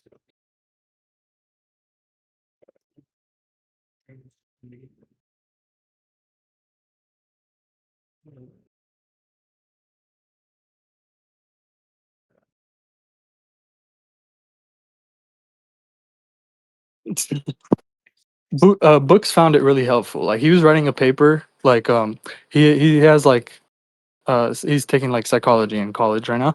So he was writing a paper on like the history of affordances, and then like uh I was like, bro, you're missing like something really important here. Like So in order the to figure out how the organism works, you need to look at the environment it finds itself in. And Is the that what ends that it's quote is? trying to achieve in the environment. Yeah. yeah. Okay. And oh yeah, that's right. If you go to where I said that in Zulu server, or no, where yeah, sorry. Not where he said that. Zulus. In Zulu server where I was saying where I was responding to him, responding to that. Let me see. What I does that pinged even mean, bro? yeah. Here's the video. Here we go. Forward VC text. Here's the video of the discussion with books where he was telling me about the paper he was writing, and then I told him about this, like it was super important, right? That he was missing. And so we talked a lot about it. We talked about different examples like Darwin's worms and stuff. Like we're talking about worms, right? And like very cool examples, right?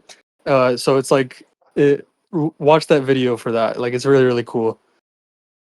All right. Like you can probably find like where we start talking about it or whatever. But You want me to pull it up now or later? no. I'm just saying like Oh, it should be okay. easy Yeah. easy to find. Like I know it's a long Yeah. video. Okay. Yeah. Okay. In his But last there's book. yeah, Yep. there's lots He of was cool quite examples there. Yeah. He was quite forthright that behaviors are controlled not by the brain, but by information. Oh, hey, Books is here. Oh yeah, books. Okay, you want to explain? Like I don't know. Since I've explained, since I introduced you to that, right? Like He doesn't having know what you're talking about. He wasn't here. yeah. Well, since I introduced you to the whole question, remember the recording we did, right? Where you were telling me about the He's gone. wow. Oh man, I guess his mic wasn't working. Maybe. Okay, well continue. Control, hang on. He was quite forthright that behaviors are controlled not by the brain, but by information. Control lies in the animal environment system. And this control of behavior is an ongoing enterprise, as implied by the explicit move to perception action cycles. We're gonna need to move up.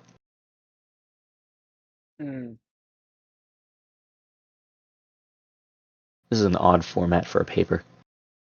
Yeah. Interesting. Here. Books is Okay, back. books. You there? Oh, yeah, I wasn't able to hear before. Right. Okay. So remember when I introduced you? Right. You were talking about the paper you were writing on the history of performances, and I introduced. Right. I was saying like this is really important. You missed it, right? Like since then, like you were looking more into it, right? So like I don't know, talk about it, like because I was saying like, oh, this is like really important to get here, right? For understanding why Right. Gibson was like the whole ecological part, right? Why it was so important for him as a scientist. Right. So I was going to say that I think that I was going to say this before. Then activists, I think they don't really get the importance of the whole William James side of things, and even Camaro. You understand? Like they sort of talk about the environment, but they don't fully understand it. They're more influenced by the phenomenology side of things. Like, oh, it's kind of cool that we actually Yeah, perceive affordances, right? it's like they're Because trying to get to the environment from the phenomenology side of things. You know what yeah, I'm saying?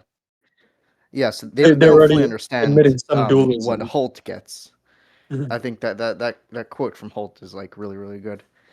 Because that's what he's saying. He's saying essentially that the the phenomenologists, right? So they sort of, I would say that they had they got it like they were so close yet so far, right? Because I would say that what's his name's the And main character of you're talking Objects. about phenomenology because like it's like Like a the big part. Gestalt theory. Like you're taking his psychology Yeah. like in school. Yeah. So phenomenology is the study of the way objects appear in consciousness, or of consciousness in general. Um, it started with Franz Brentano and Husserl. I don't know if anyone like Heidegger, like if anyone's interested in continental You philosophy, don't have to you've all get heard of it. into Okay, it. I don't know like what people know and what people want to know. So, I was just clarifying, but but oh you yeah, can continue okay, with what you were saying. Okay. yeah. So they were close yet, so because they're one of the people who James Gibson saw, like went to lectures with, they taught together in the same university, was a Gestaltist. Gestalt comes from phenomenology, whatever. No one's interested in that. It's essentially the same thing. So the man character of objects, right? He says that like mailboxes, once you know, so there it is kind of once you know that a mailbox is for mailing things, so mailboxes demand to put mail in it, and like cheers demand to be set on apples to be eaten, right? So that's essentially what affordances are. But they're so but they this is all in consciousness, right? So they're so close yet so far. And all the inactivists, they latched onto the concept of affordances without understanding like the Holt Gibson tradition. Right, and like Half of them talk about. why Gibson even saw the need for the concept of affordance, right? It wasn't like he was Yeah. just going from like the demand character of the He wasn't just gestaltist, saying, right? "Oh, this is how things appear to me in consciousness." So Mhm. now let's just put the extra step and It was say, like it's how it is goes it's also in the environment, behavior, because otherwise who cares, it was like how is the subject matter of psychology, behavior, how is it intelligible? Like by reference to what is it intelligible? How can I explain the order and organization exhibited in behavior of everyday successful perception and action, right? Of all the organisms in the world, right? Like every day, right? Like I'm not Yeah. starting from the failure of perception. Like how in the world can perception even be possible? Because everything's telling me that it's impossible, right? I'm starting from the Right. success of perception, right? What It's makes this interesting starting intelligible? from the Yeah. it's interesting starting from the success, right? Because like a lot of epistemology can sort of like I already mean, be surely like that's the where you answers to a find the lot of questions. standard. Surely Yeah, that's yeah. where you find the standard for success Right. here, Like right? in epistemology, right? So like a lot of people focus on you can't know everything. You can't know anything, blah blah blah, whatever. But if you Mhm. start and say, well, look at the world that we have now, right? And say, would it truly be possible if we're only deductivists? There's no such thing as knowledge. Everything's subjective. Blah blah blah. Would that really be possible? You start from the back and say, well, how do we get all this knowledge, right? So that's an interesting way of. I think that Gibson was doing a similar thing, right? Like, look, we get along the world pretty well, actually very well. But And surely he there was must be a like way to explain this he was fact, right? inducing this. He was inducing this from his countless like observations and actual like experiments and like you know like as a scientist, he was an experimentalist. He was trying to apply all the traditional approaches. He was studying behavior. He was trying to understand it, right? Right. Yeah. And the key to the whole thing is that Mhm. you have to understand human beings aren't sort of, I would say, self-contained. Like you can't just look at the human being and look at like look at action and look at perception and just like in a void and try to understand it, right? You could do that with a rocket, right? But human beings are intentional when they're I acting, mean, when they're just perceiving in consciousness, are intentional analyze objects. any sort of like just what you would call knowledge, right? And knowledge of the self, right? At all, right? Analyze it and see if it makes any reference to the environment, whether it's possible even without a reference to the environment, right? Like you're always No, it's referring to impossible. you're going to be referring to some environmental facts, right? Yeah. Human beings Well, are intentional objects. We're directed Right. towards other things, right? We're directed towards the environment. Every all perception is about the environment. You can't just like look at the And eye and environment assume that you have means perception. environing. It's like it's surrounding, right? Don't Yeah, yeah, like the term just means surround, right?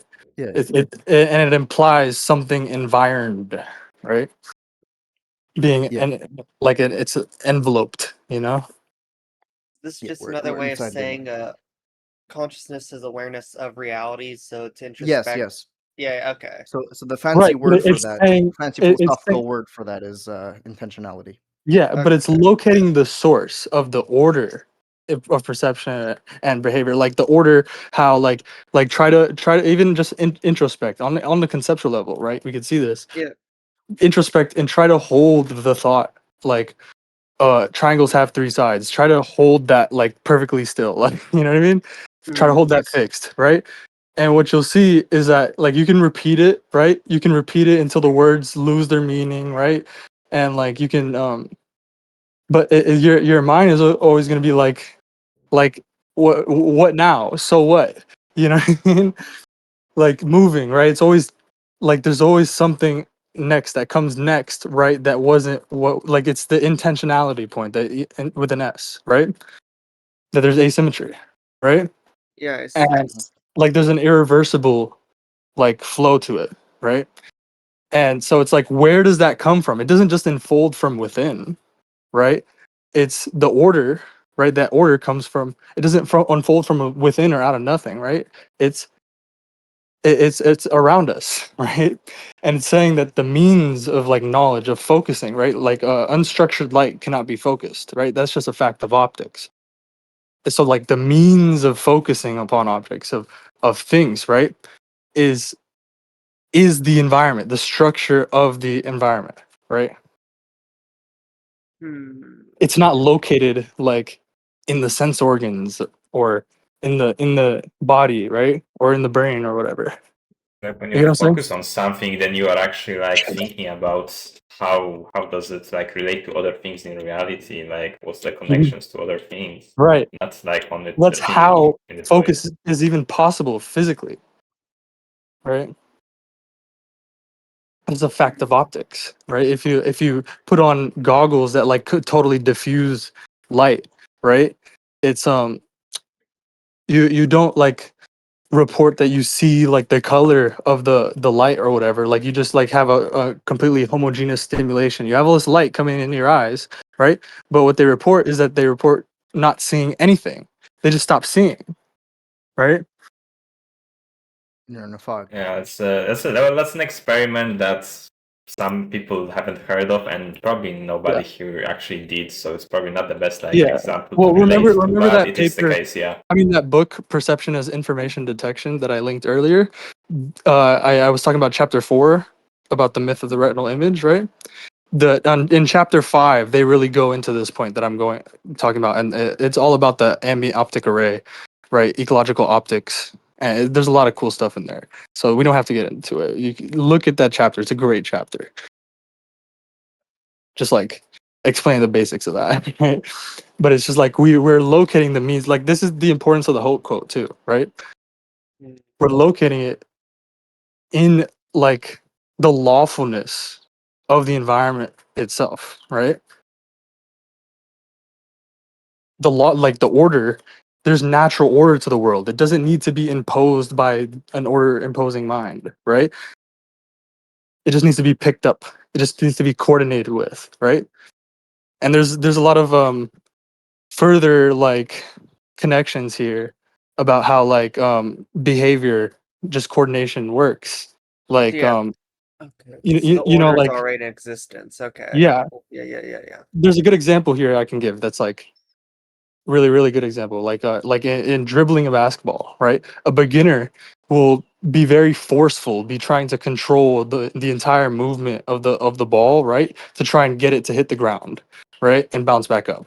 You get what I'm saying? Hmm. They're very clumsy with it, right? But they learn to differentiate basically.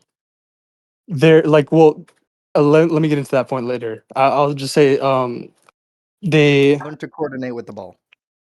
well they learn that the world already has these forces like gravity, right? There's gravity that can do most of the work, right? I just need to learn where I need to basically inject like forces precisely, right? I can become economical about it, right?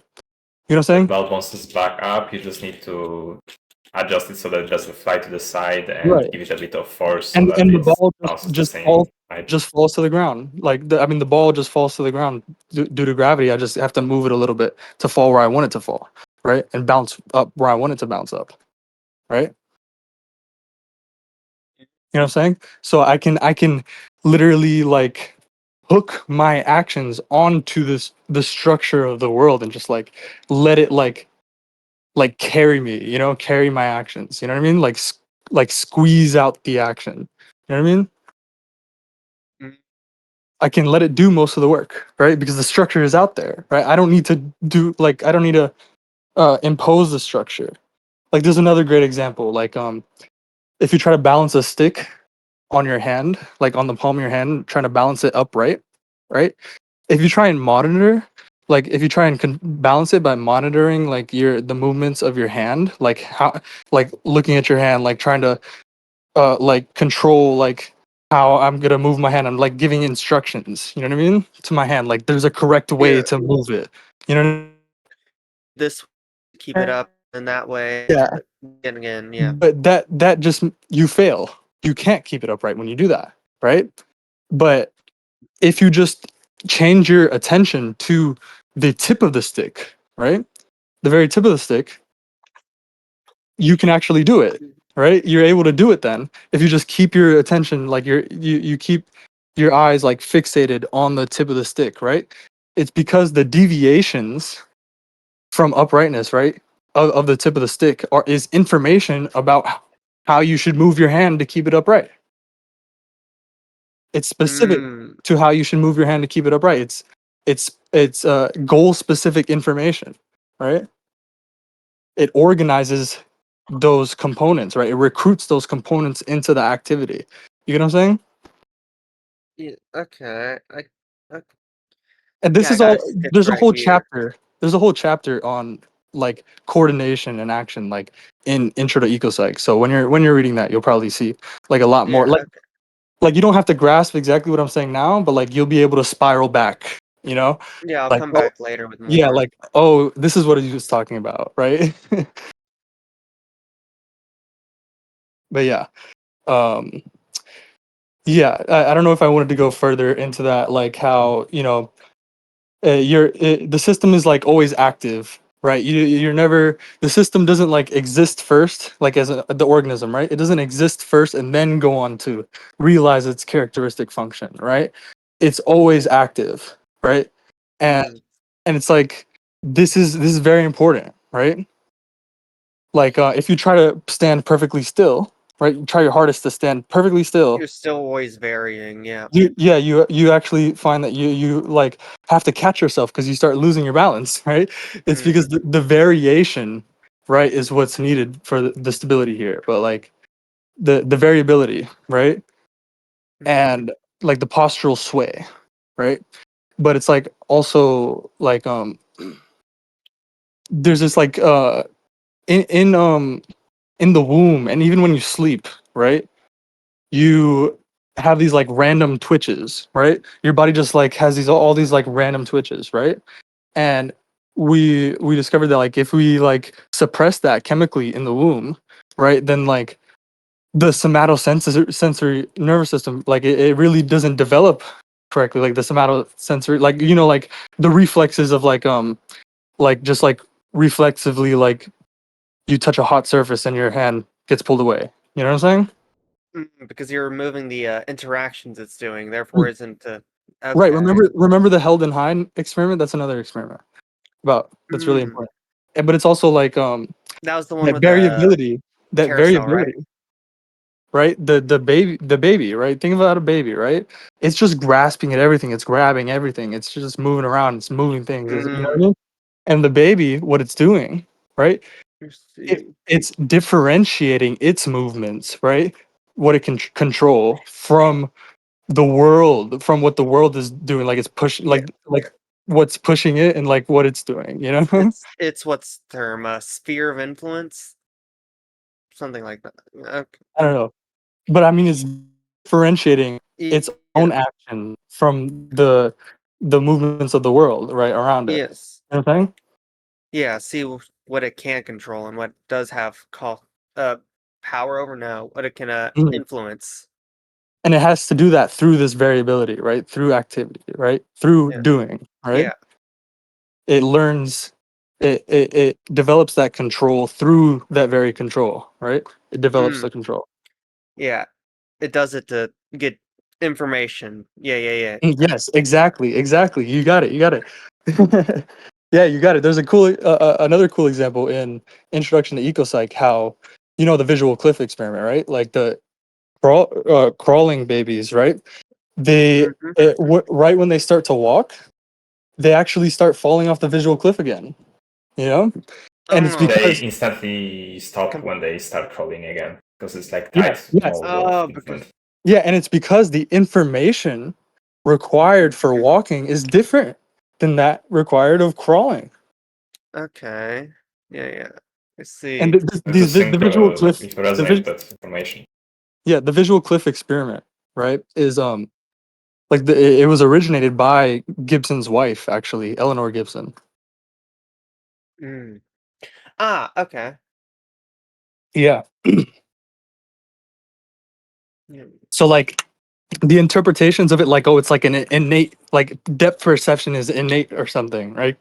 That's totally wrong, like interpretation. That's like Eleanor Gibson, like the original interpretation wasn't that at all, Mm. Okay. and it's pretty obvious with the transition from crawling to walking, having to learn to differentiate the right information for walking, right? Just like having to learn to differentiate the right information for balancing the stick upright, right? That controls the movements of my hand, right? Yeah. Yeah. Just to control my movements of walking, right? It's the information. It's the same. It's the same Yeah. process. I see. Okay. And yeah, and we call it informational control. That's why we call it informational control, right? So by interacting, yeah. Okay, that makes sense. I mean, I just gave you a bunch of cool stuff you're probably gonna like think back on later. So like, let's Yeah. just leave it at that. Unless you have any questions, right? No, so far that's pretty good. Yeah, that clarified a lot. Yes. All right, Gameaholics, you still there? Yeah, I'm here. I was Sorry. petting my cat the entire time. I Hmm. don't know where he went. All right, where the hell were we? Oh, we don't have to finish this today, guys. I mean, Oh, it, absolutely. We're not Yeah. going to. Yeah. but I I mean, got we're I'd like 2 to finish at hours. least this before we get to the perceiving affordances part there. We can pick Yeah. out that up some other time. Yeah. So we finished this here. Now we're on to here. We're in the Yeah, middle somewhere. Let's see here. It was.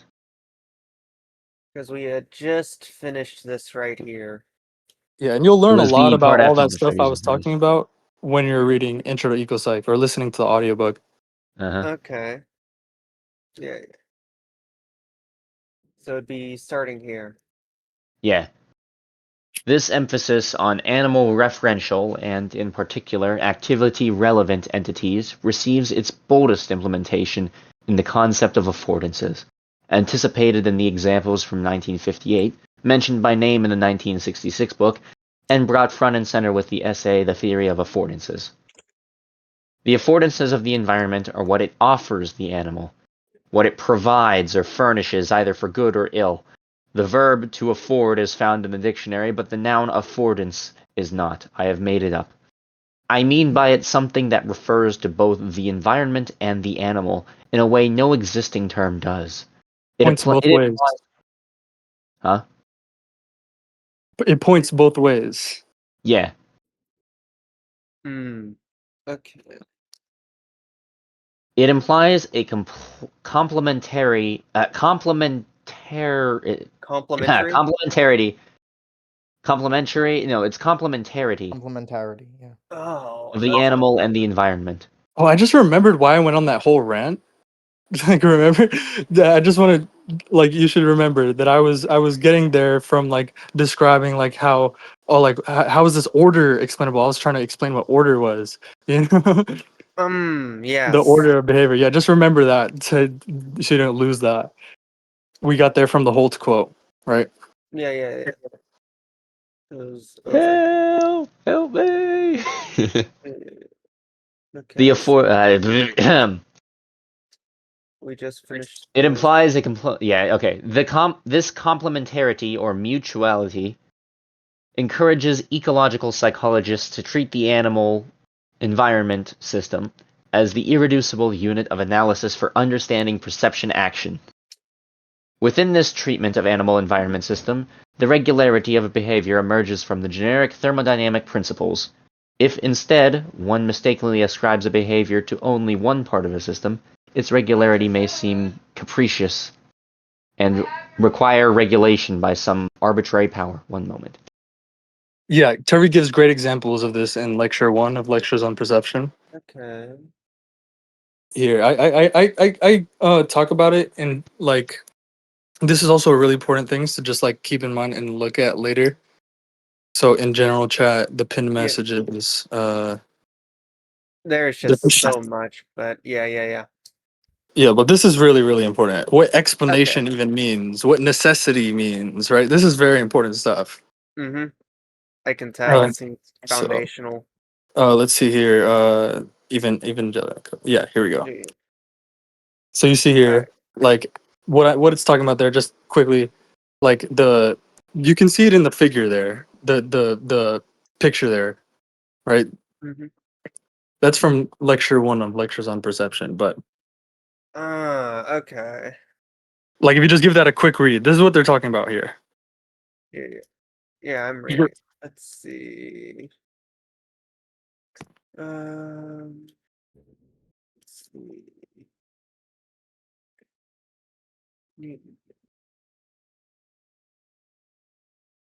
It's like the ancients they used to attribute the tides to like the breath of a powerful god, you know?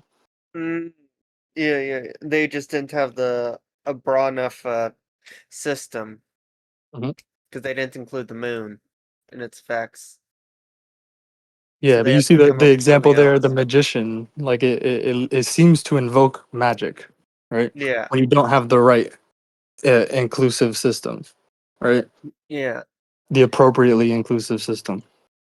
I see what it means. Okay, let's see. When you create innate knowledge, you're doing a magic trick, you know. Yeah. Yeah. Nice. Yeah, Terry connects that later, past this screenshot, he connects it with that. Okay.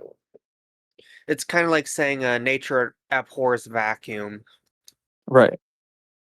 But this is what we mean by regularities at the ecological scale, right? Okay. And this is the key. This is what is distinctive really about ecological psychology, which what you won't find in any other approach, is laws, right? Laws Yeah. are like we can find laws that explain psychological facts, right? Psychological facts are not unreal or illusory or like Arbitrary. belying some like fundamental, truly real reality below it, where no psychological facts exist. Life doesn't exist, right? They have truly real causal factors. Mhm. Yeah, I see. Okay.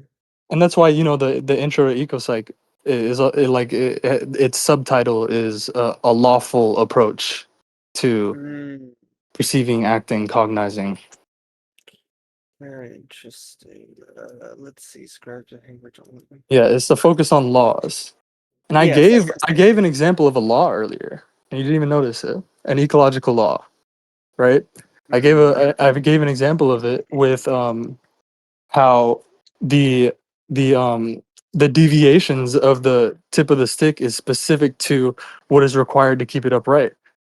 The movements of my hand required to keep it upright, right? Yeah. Okay.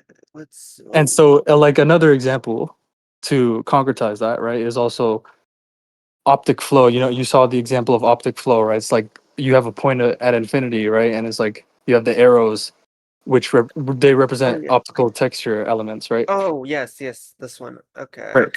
Yeah. So, but it's like optic flow, right, is lawfully linked to ego motion, self motion relative to the surface layout. right? So in ecological law, the ecological law here is to move forward, make the ambient optic arrangement flow. Mm. To move forward, right? Yeah. And so even if it was and this is the key here, right? Like Gibson's alternative to subjectivism is an ontology of possibilia, right? That possibility, real possibility, right? It's not just like it's a real ontological category, right? It's not like just conceptual possibility, right? Like real Mm. possibilities for action are the kinds of things that populate an organism's environment, right?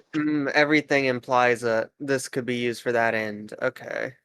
And it's like even if there was no organism occupying any possible position or path of observation, right, in the environment, right, those laws are still there, independent of the existence of any perceiver, right? Even if it was just a rock that occupies some possible position of observation, right?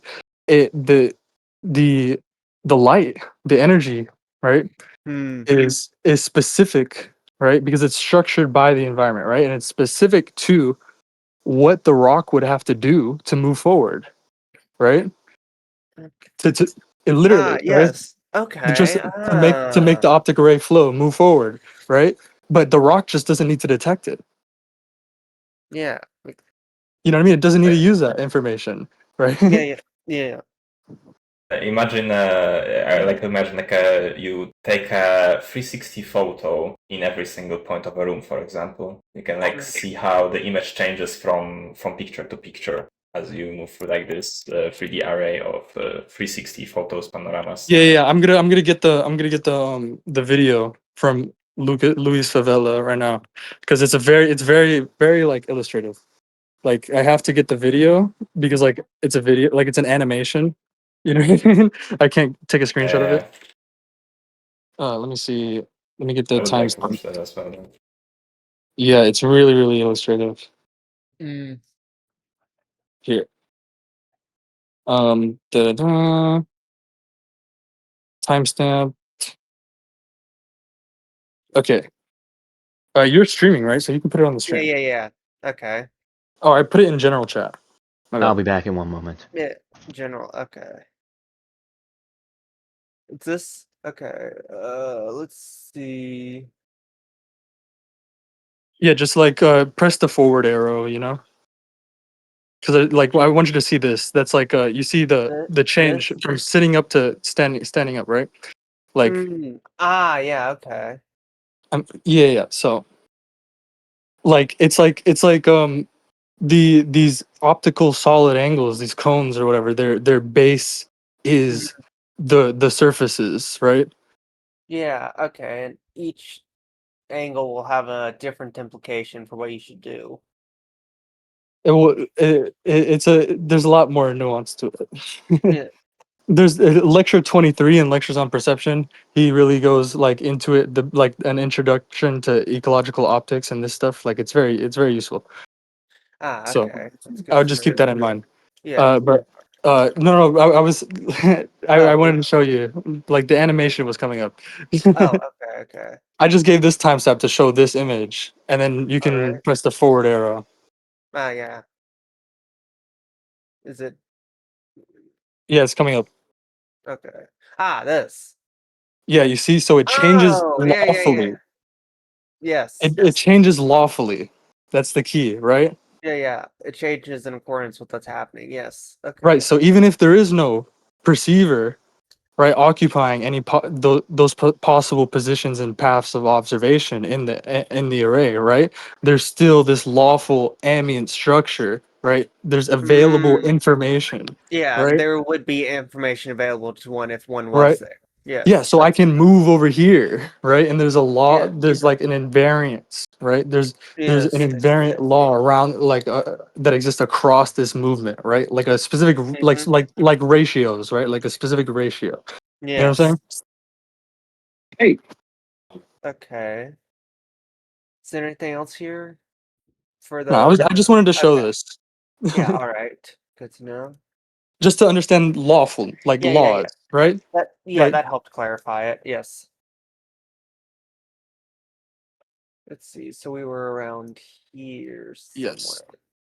Yeah, I mean, you Gameholics. I think he went to do something. So, I mean, you could continue reading if you want. Let's see.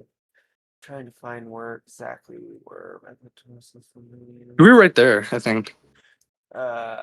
Here. The thermodynamic principles. Yeah, if instead one Oh. mistakenly ascribes a behavior to only one part of the system, its regularity may seem capricious and require regulation by some arbitrary power. Like attributing like the order, right, that we were just like looking at, right? That Yeah, yeah. order, right? To like Attributing God. attributing Yeah. that to the brain, right? Like the brain is what Like what produces that. Okay, I You get what I'm see. saying? Yeah. Okay. So it's you Like don't have this yeah, because we have to yeah. recover that, right? If the informational basis is impoverished, right? It's like at the scale of like the structure that we were just looking at, that structure, but like the structure at the scale of a photovoltaic cell, right? Then we have to supply the missing pieces. Well, what supplies the missing pieces to recover what we actually need is that this structure that we were just looking at the ecological scale, right? Mm. That's the structure we need. So how do we recover that? Because we don't have it, right? You get what I'm saying? Oh. Hmm. So they attribute it to the brain. They attribute it like to some Yeah. internal parts. It's Some instead of to some yeah. 3D model of the world or some inferential mechanism or They whatever. don't have a wide enough context that Right. they're considering. Exactly. Exactly. Okay. Exactly. Okay. There we go. Okay. Yeah, the breath of a powerful god, right? There that's Yeah, where yeah, they yeah. got. That's where I got it Yeah, from. I see. Yeah. Okay. Nonetheless, the development of the concept of affordance requires serious consideration of the historically neglected part of the animal environment system, the meaningful environment. The environment of any animal and of all animals contains substances, surfaces, and all of their layouts, enclosures, objects, places, events, and the other animals. This description is very general. And to be like substances, I mean, Gibson's understanding of these concepts are like he gives a specific like ecological conception of these concepts, right? Okay. Like like substances like surfaces are more or less substantial, right? But what he means by substance is not some fixed substance, right? They're more or less substantial, right? They're more or less like roughly textured with like nooks and crannies, which are also surfaces. You know what I mean? Just scaled like across like Oh, the. it's You get what I'm saying? yeah, the different scale. Okay. Right. And Ah, so and basically a surface is the interface between one substance and another different substance, like the medium, right? The air oh yes. the air water tissue medium, right? Okay. Interesting. Very interesting So definition. it's all very like closed, you know what I mean? Like all Yeah. very like, you know what I'm All saying? very interconnected. Yeah. This description is very general. It holds true for insects, birds, mammals, and men. Let us now attempt a more particular description. Because he was looking for like the structure we were just looking at, right? what Hmm. what structures the energy that we're in, this omnipresent like sea of energy around us, right? Yeah. He was looking for a description of the environment that structures the energy, right? Because remember, it's not energy as such, right? Remember the light. We were getting flooded with light, right? But we didn't see anything with the goggles, right? He's trying to You look get at what the I'm saying? whole ecosystem. I see. He's looking for the structure, right? And Okay. and the source of that structure is the environment of surfaces, substance, and medium, right? Of detached and attached objects, right? Enclosures and places, right? And events, right? The surface Mm, layout. I You know what see. I'm saying? Yeah, I get. Yeah, okay, I get it now. And you saw like the cones were like their base was surfaces, right? Hmm. Ah, yeah. Okay, for the cones in your eyes. Well, no, the cones in the picture that I was showing you, the Oh, light oh, those. cones. Oh, yeah, the cones of. Yeah, okay, The those. base of the cone is the Yeah. surface, right? It's defined. Its boundaries are defined by the boundaries of the surface. Okay. Yeah. Okay. Yeah, I see it. Okay, that makes sense now. Yeah, and there's a these cones they're called solid optical angles, right?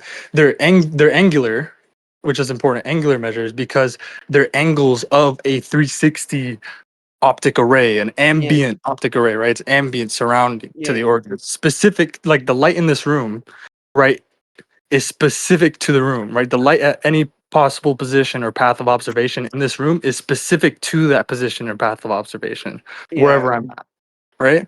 Yes. Because The the room is light, yeah, because the light is structured by the room and its surface layout, right? Yeah. Okay. Right. And the structure The thing I changes sent when in the PC text, environment changes. this small diagram from introduction. Sorry. So the structure changes when the environment changes. Right. Oh yeah, and I Also wanted to in a show you position. another one of the pictures that Ixie deleted earlier. Mm. There was one of the pictures here. It's in the Epstein files, right? Epstein files. Oh, you see this one here. Let me forward this to VC text. Oh, okay. You see this? Look at this. You see the dense, like this is the other point. They're solid, right? They're they're dense, like they're it's in the information is densely like packed, you know what I mean? Like Yeah. it's specific at the level of, pencil to pencil, like like a bundle of pencils like together with a rubber Yeah. band, you know what I mean? It's specific at that level, the level, you know what I'm saying? And instead Yeah. of rays, right? Instead of like abstract just rays, You're it's getting like, the whole picture. Yeah, yeah, okay. yeah, you see like the picture here, right? Yes. The snail is moving towards the snail is moving towards the rock, right? And you Yes. see these cones are nested, right? Yes, the yes. These I see because optic as it solid angles. moves up, it gets to the next. Yeah. Yeah, okay. And look all the way like at the very close to the rock, right? That's not a rock. Like that cone structure there. Mm. You get what I'm saying? It becomes Yeah. more and more densely like structured, Yeah. right? More information in it. Yeah. Or more But not you see more how it's information. Yeah, yeah. specific to the approach, right? It's specific to the yes. It's I specific see. to the approach. The rock structures light in a way specific to how you would approach it, It would be right? different if it was coming from this direction or from this direction. Right. Yeah. Oh yeah, I see. Okay. You see, right? Yeah. Yeah. All right. That would be Sorry, I hope this is all like useful. I'm not like yeah, that's a helpful diagram. Yes. Sakura is advancing his work. solid optical angles. Like a good example is also just like the horizon line is just like it's not like something you just like mentally construct, right? It's like, and it's not some like line like like breadthless line, right? Off in the distance. You Yeah, know what I it's mean? not a platonic, yeah. Think how densely nested it is. Like every single like surface in the like you're oriented to the environment. I mean to the horizon, right? Mm-hmm. All of the surface, all of the surfaces there are like all like smacked together right there. Yep. At the, you get what Oh, I'm saying? yeah, yeah, yeah. They're all. Oh, yeah, yeah. I don't. Yeah, that's the word. Mm. Right. So it's like the so we split the 360 optic array into like these we can see like the structure, right? The order, right, of the the ambient optic array by these angular measures, right? Like by partitioning the sky and the earth, right? The optic solid angle, right? That's the earth is like so densely like the most densely uh what is it called, like Packed, maybe. yeah, nested, that's what I was Press. looking for. Okay. Nested, yeah, nested optical solid angle, you know what I mean? Yeah, I see what you mean. Right. Okay. Okay. Let's That's what we see. mean by information, really. Yeah, I get the concept now. Thank you. Let us now attempt a more particular description, selecting those surfaces, layouts, objects, and events that are from a special concern to animals that behave more or less as we do. The total environment is too vast for description even by the ecologist. Alright. It turns out that many animals behave more or less as we do as they navigate through the cluttered surroundings, steering around objects, through openings, seeking food and mates. Yeah. I mean, think about an animal running through a fucking like a dense rainforest. You know what I mean? Yeah, Think about how cluttered that is. yeah, it's constantly avoiding things and doing Yeah, things. yeah, like a dragonfly. You know, like. Mm-hmm. Let's see. Where was that? But remember, right? I Mhm. can't. It's just like the hand. Imagine if I was trying to do that, like I was trying to balance the stick by monitoring the hand, right? They couldn't do this bobbing and weaving and zooming through the rainforest or whatever, right? If they're just focusing on the hand, they have to focus on the environment. Exactly. They need this information, this ecological information, right? Hmm. I see. Okay. This goal specific information. Yeah. These substances and surfaces and their arrangements make some behaviors possible and others not possible. They define what the environment affords the animal. Affordances are what environments mean to the animal. In this view, then, meaning refers to the behavioral implications of objects, events, places, and so on. Through the emphasis on action, affordances provide the origin of meaning. Performable behaviors, like this cup, I can pick it up. You know, my hand is like Yeah, able to grasp it. You know, yeah, if yeah, I okay. open it like this and I lean down to grab it. You know. Yeah. If the scientist's description of the environment is, in an animal relevant terms, from the start, said scientist avoids logical difficulty of an animal's having to add meaning subjectively to an animal neutral environment. Remember Like, dimensions of relevance, right? Remember that ah, point, yeah, okay. right? Of activity relevant dimensions, right? Yes, So because the pickup ability of the cup, right? mm-hmm. Or more probably like intuitively, right? The size of my hand, right? My open hand is like you saw the open hand and the cup image. Remember the ecological physics Oh, image, yes, right? yes, yes. Yes, I You get what I'm remember saying? that. Right? Yeah. So it's commensurate with like the cup has a size, right? A size specific to grasping it, Yeah, right? yes. And like it's commensurate with the size of my hand, right? It's Yes. both my hand and the cup have a size, right? So at It on activity relevant dimensions like picking it up, right? It's yeah. like Its you get what I'm saying? structure implies what you should do with it. Yes. Exactly. I see. Okay. Rather than activity irrelevant dimensions like abstractly just like size measured with like a ruler. You get what I'm saying? Yeah. Okay. Rather than size measured with Or the graspability, exact pickupability, hexadecimal of the color. right? And this Yeah. also goes to like the size weight illusion, right? The so-called size weight illusion, right? It's like Which you can have basically experimentally we can see that like we can have these objects, right, with the mm-hmm. same size but different weights, right? But we perceive them as the same like weight, right?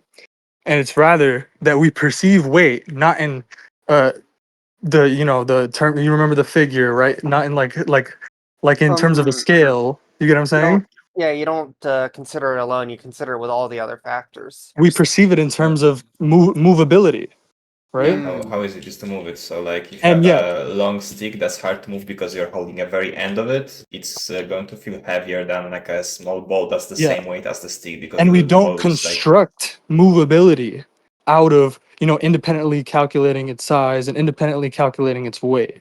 You get what I'm saying? Like this, I mean, it shows that we Yeah. don't. You know what I'm I saying? see. Yeah, I see what you're you just saying. you But it's just like see there's, you just move there's it a and you good feel it. example. Mm. This Alright. is there's a good example in Intro to Ecopsych. Like it's called the polar planimeter, right? This is like a measurement instrument, right? It can only it's like it can measure area, right? without having to calculate it from length and width, right? Without independently measuring length. It cannot You know what I mean? measure within It height. measures Depends, area though. directly, but it would actually be very bad at Mm. measuring just length and width and calculating area. It would be bad at that. Just like we're bad at, like, if you give us, you know, the weight of it in like if you give us like these extrinsic metrics of it, right? Like if you give us all those variables, that doesn't help us at all, right? Because it's not relevant to our activity, right? It's not meaningful. Yeah, You know what I'm saying? it does. You can know it, but it doesn't mean Yeah, anything. just like the Yeah. information, like whatever the structure is of the light at the scale of the photovoltaic cell is not meaningful for us, right? For our activities at our scale. You know what I'm saying? Let's see. You can't really fully understand it when you're Yeah, like holding it. that's For why we need instance, a description yeah. of light, right? At the appropriate scale.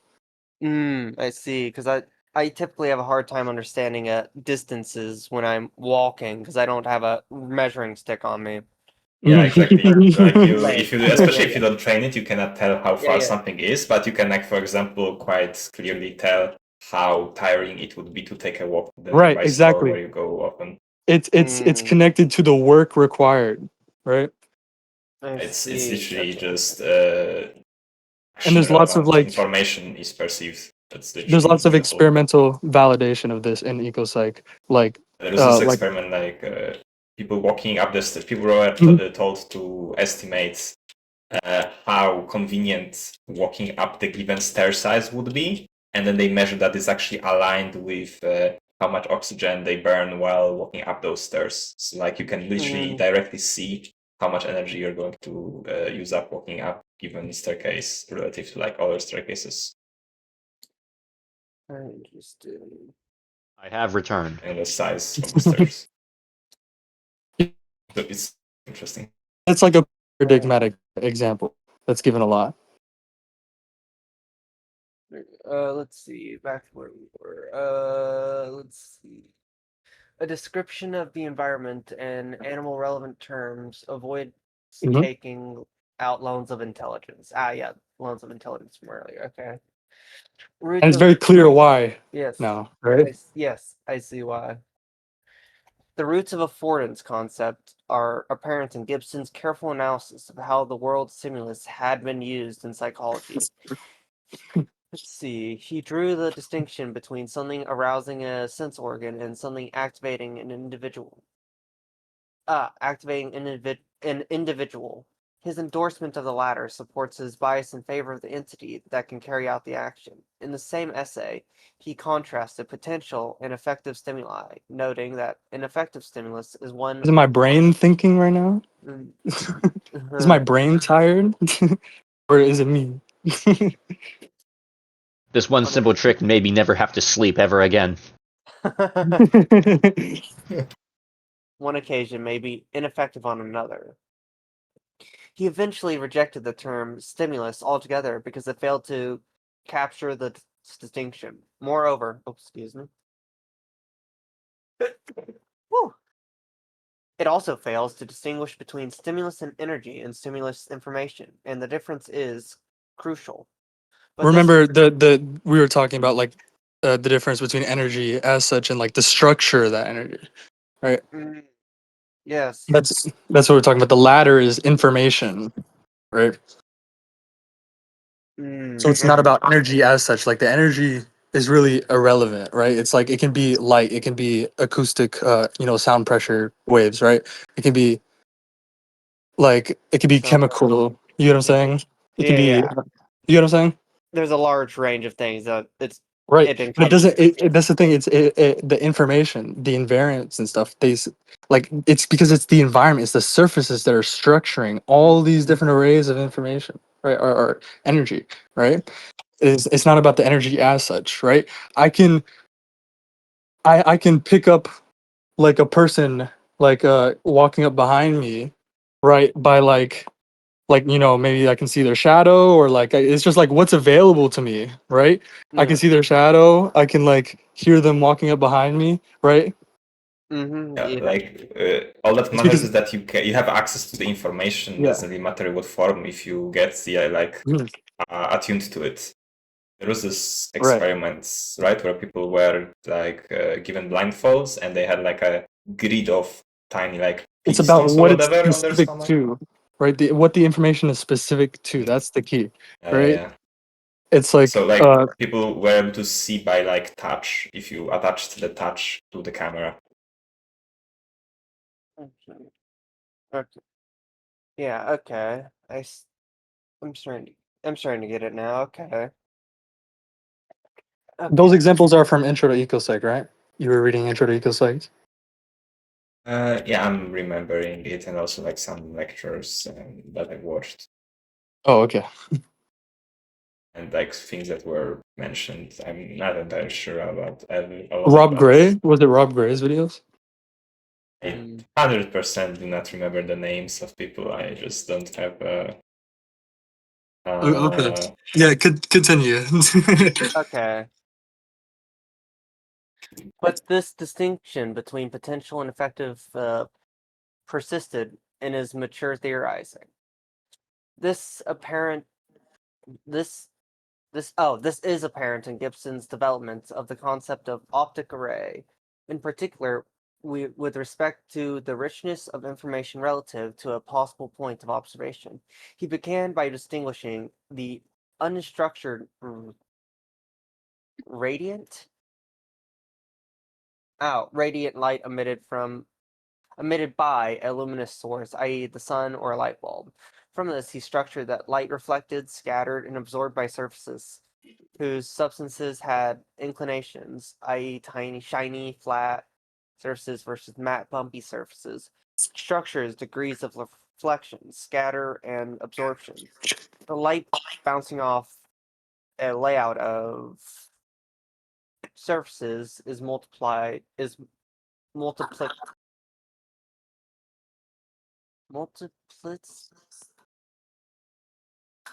multiply reflected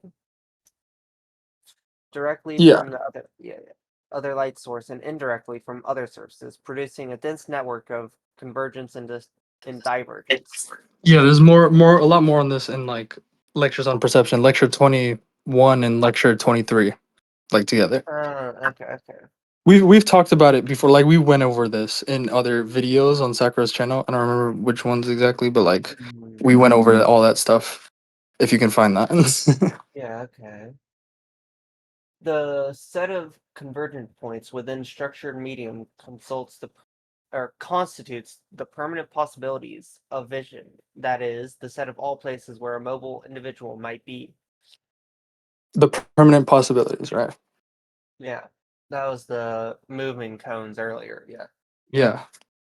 The ambient light has a convergence point. This information is about the surrounding layout of surfaces in relation to that convergence point. If the points move, the optic flow structure changes in a way that is specific to the layout of the surfaces relative to the new convergence point and how that point is moving. If the convergence point is occupied by an ocular apparatus, then the information can be detected. But if the informativeness of the structure is not dependent on being detected. Let's see. The distinction between potential and effective is that the forefront is the concept of affordances. Okay. The positive Here's affordance. oh, 1 second. Here's ooh. Okay. Sorry. Okay. Here's a quick figure to understand the distinction between radiant light and ambient light. Hmm. Here's a picture Okay. in BC text from this paper, but it's also something you'll find in like Gibson's book elsewhere. Okay. Left. Okay. Yeah. I see. Radiant and okay. Yeah, And and ambient there's light also reflected. Okay. yeah. All right. I'll see if I can find another cool figure. because I'm thinking of one. But you can keep reading. The appositive affordance can be perceived together, can perceive whether or not an observer needs to take advantage of it. It offers what it does because it is what it is. It uses these things are the uses of these things are directly perceived. The myriad of facets wrapped up in the concept of affordance has been captured. In the kind of formalism offered by later ecological psychologists, Shaw, Turvey, okay. Situation X affords activity Y for organism Z. In occasion O, and only if X and Z are mutually compatible on these dimensions of relevance to Y. One might say that an occasion. Dimensions of relevance. Yeah. Okay. Yeah. One might say that the occasion variable makes for the affordance of the potential to be effective, hence the complementary term effectability. Long term, okay.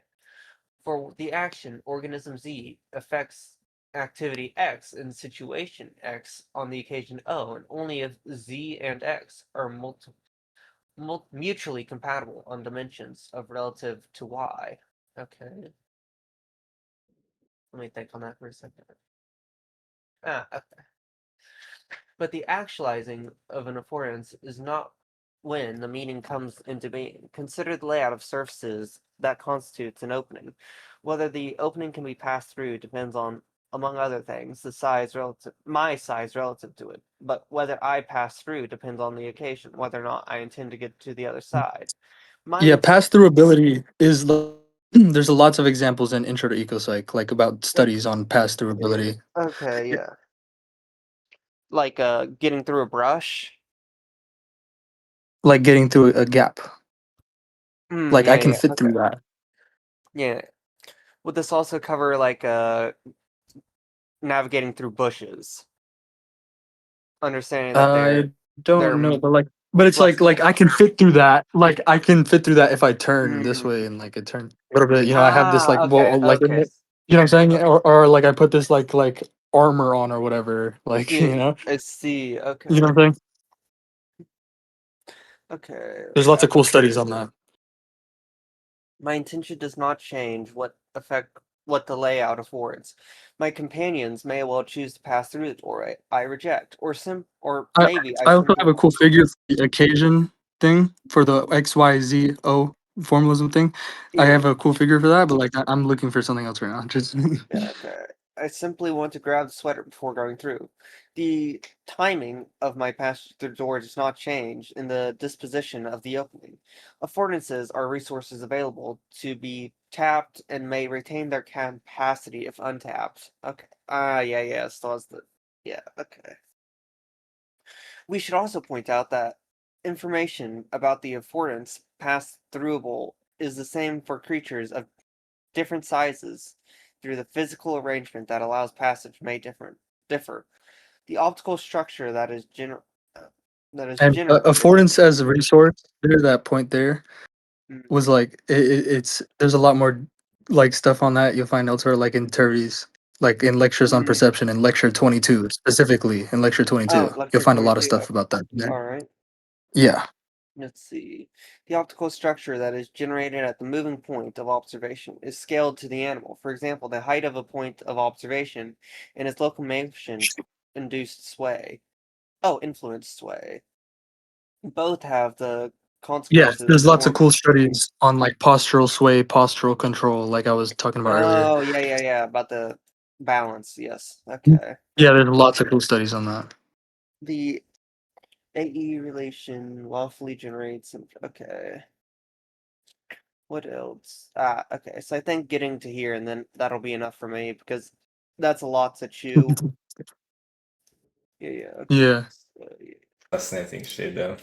yeah. The animal retreating from the surface lawfully generates a global inflow at the point of observation. Global inflow means that point is retreating. Approaching a closed contour generates different rates of optic flow inside and outside of the contour. Those rates of flow distinguish openings from obstacles and distinguish openings that are fit the animal and those that do not. The optical structure specific to pass-throughable by me is the same whether the point of the observation is occupied by a human, cat, or fly, even though the particular opening size that allows passage for those creatures differ. And of course, other energy media are lawfully structured as well. So that approach and retreat, opening and obstacles, also are specified by information in mechanical disturbances of air, water, ground, or tissue in chemical diffusion gradients. But once again, the informativeness of the structure, regardless of medium, is not dependent on being detected.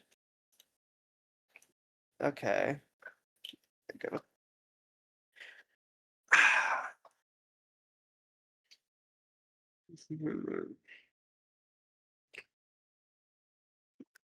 Here's the figure occasion variable, and like the XYZO thing. It's like it's in lecture 22 actually, Lecture in 22. lectures on Okay. perception. Yeah, he All gives the right. example of this hermit crab, like Mm, like and it's like shell and stuff, let's see. just to see clearly what X, Y, O, Z, X, and Y refer to. You know. Okay. Okay, lacking sea enemies. Okay. Ah, yeah, yeah, I see. Hmm.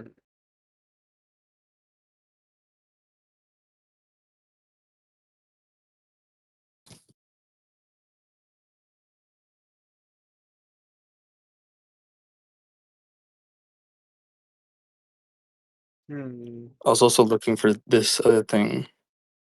Uh, it's in Gibson's book. Okay. Let's see. I think that will be enough for me for today because that's a Oh, this lot is of really cool. information. Yeah, yeah. You're gonna find this really cool.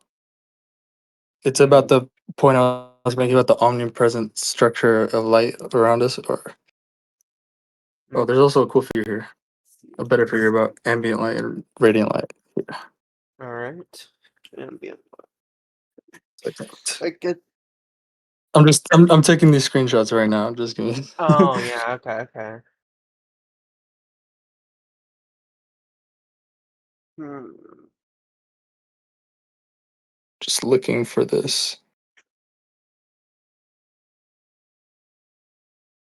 Oh yeah, here it is. Hmm. All right. Hmm. Oh wait.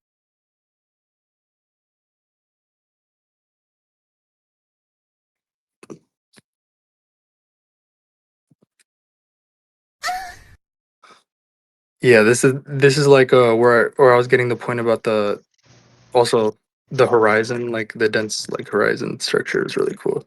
Hmm. Let's see. In which one? VC I'm text. gonna post them now.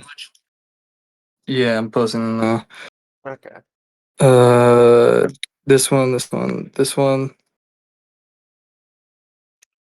and this other one. Oh,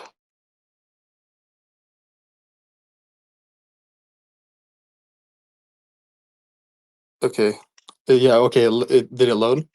Did you see it? Let's see. Ah, yeah, yeah. Okay. So those would be the. Okay, and that would be the radiance. Okay. Yeah, Yeah. here, and I'm trying to get this. I'm trying to get this in here. This I'm taking another screenshot. Hold up.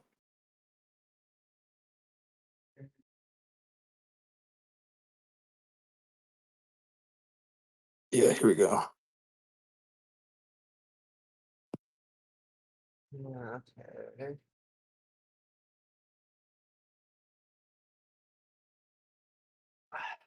Let's see. Just some cool stuff about the structure Yeah. of light and like That first one's particularly helpful.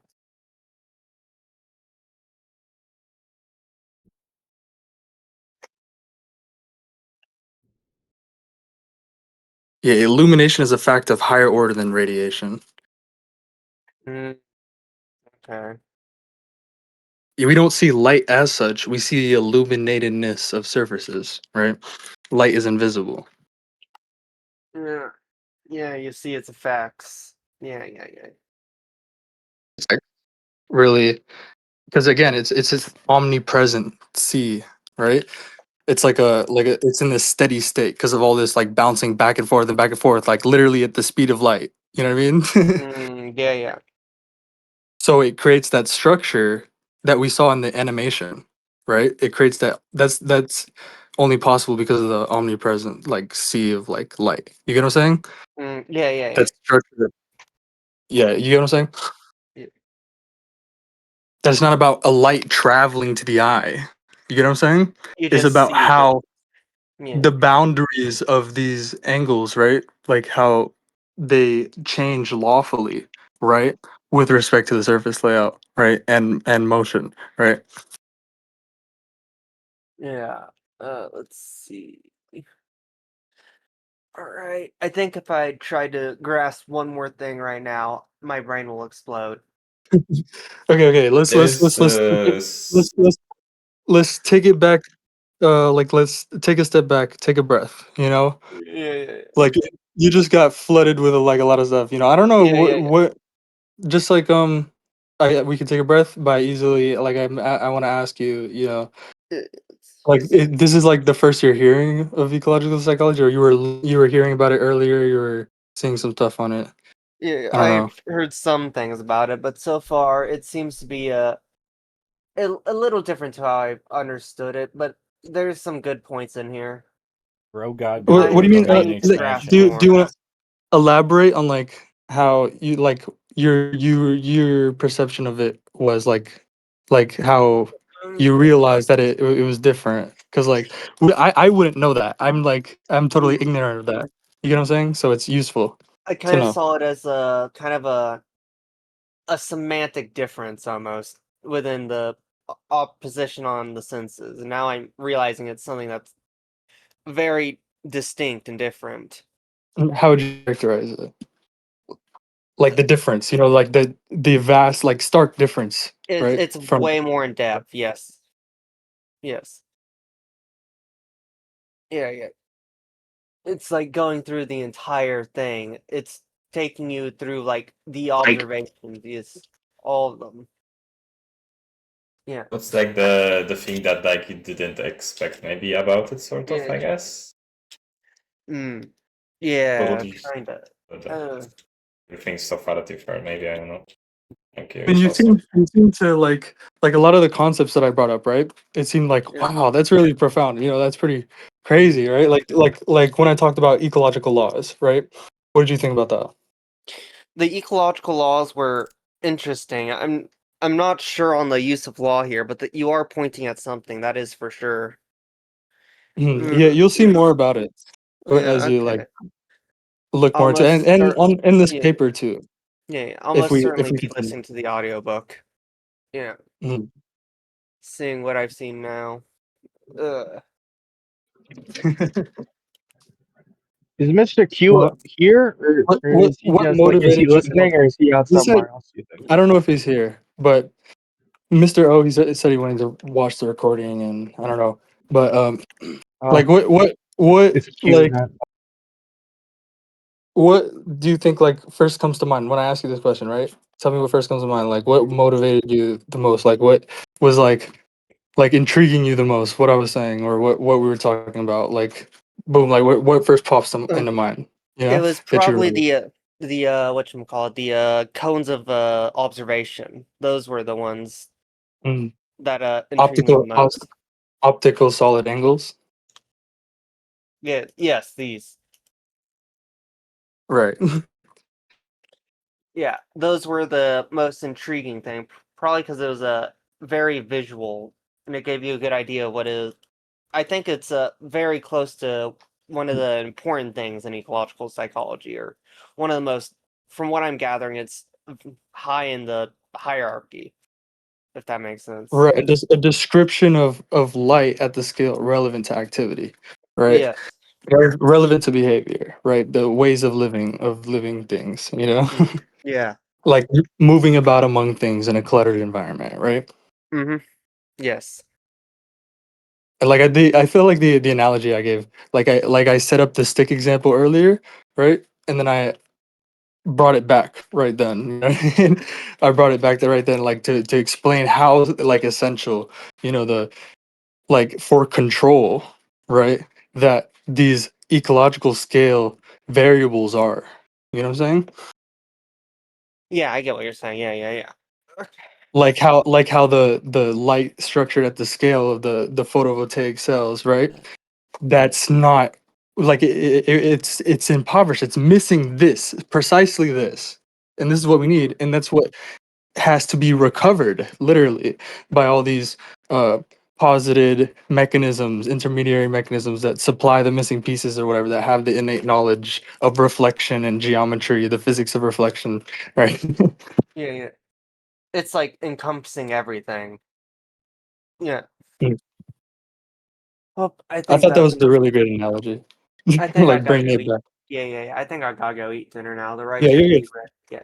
Fuck you, All right. GM. Yeah. I'm We can sleeping so continue nicely. tomorrow maybe, or another day. Sometime. Yeah, Yeah. have a good dinner, Evangelion. Yeah. You too. Yeah. Yeah. Yeah. Yep. Okay. But Right? yeah, what do you There. guys think about that analogy I made? Like, I brought back the like I felt like that was Oh, he left. like that was really good for me.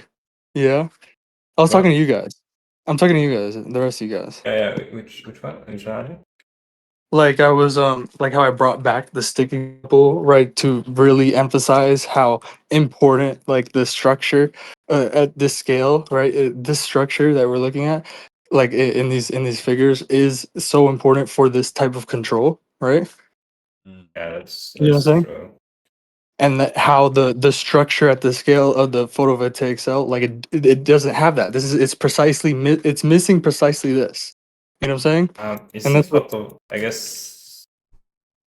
Yeah, photovoltaic. Whenever you say photovoltaic, every time I'm thinking about solar batteries.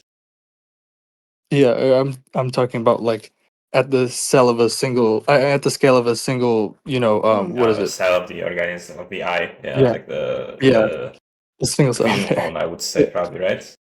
I'd call a like it's receptor or whatever. yeah, there's yeah, Yeah, but similar to that. any cell is a receptor. It can be called a receptor. For But yeah, light receptor, I suppose, or something. well, yeah, any cell is like that. But anyways,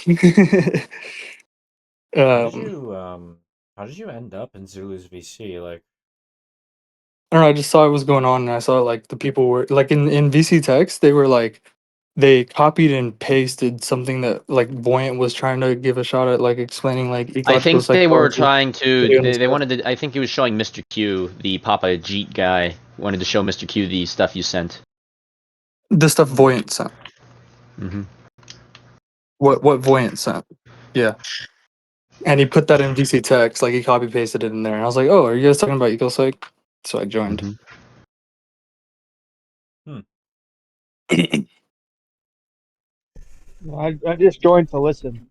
Listen while I walked and I cooked and whatever. yeah, what do you think of what do you think of me and Books' thumbnails? Books made a thumbnail too. I mean, I feel like That was boring. this video, this discussion. I mean, this one is a really good introductory one. You know what I mean?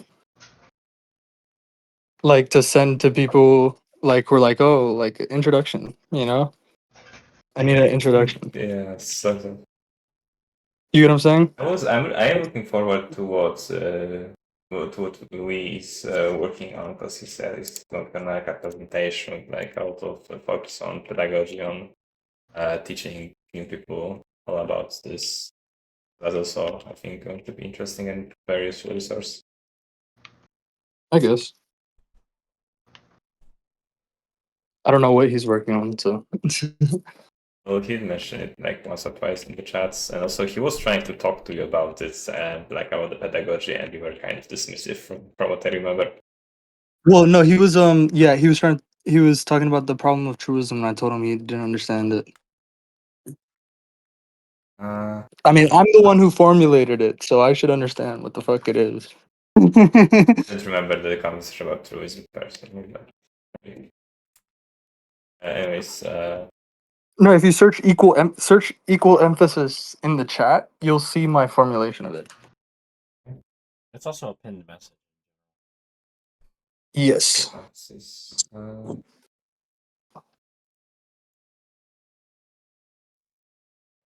I'm the one who formulated it. Okay, so I should know what the fuck it is. Yeah, G, what do you think? I was working on it the whole time. You guys were talking. Okay. It makes sense. What are you saying? Look in VC text.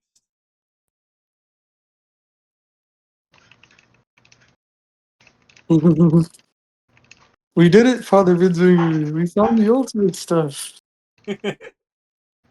Saint Dread, bless me with the power of the ether, and channel the power of the giga ether.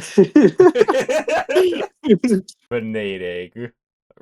Yeah, I've been trying to grasp it, but it's a lot of words. I have to learn like an entire new dictionary to understand it. It's Yeah. so from what Well, I I'm mean, understanding, yeah, go on.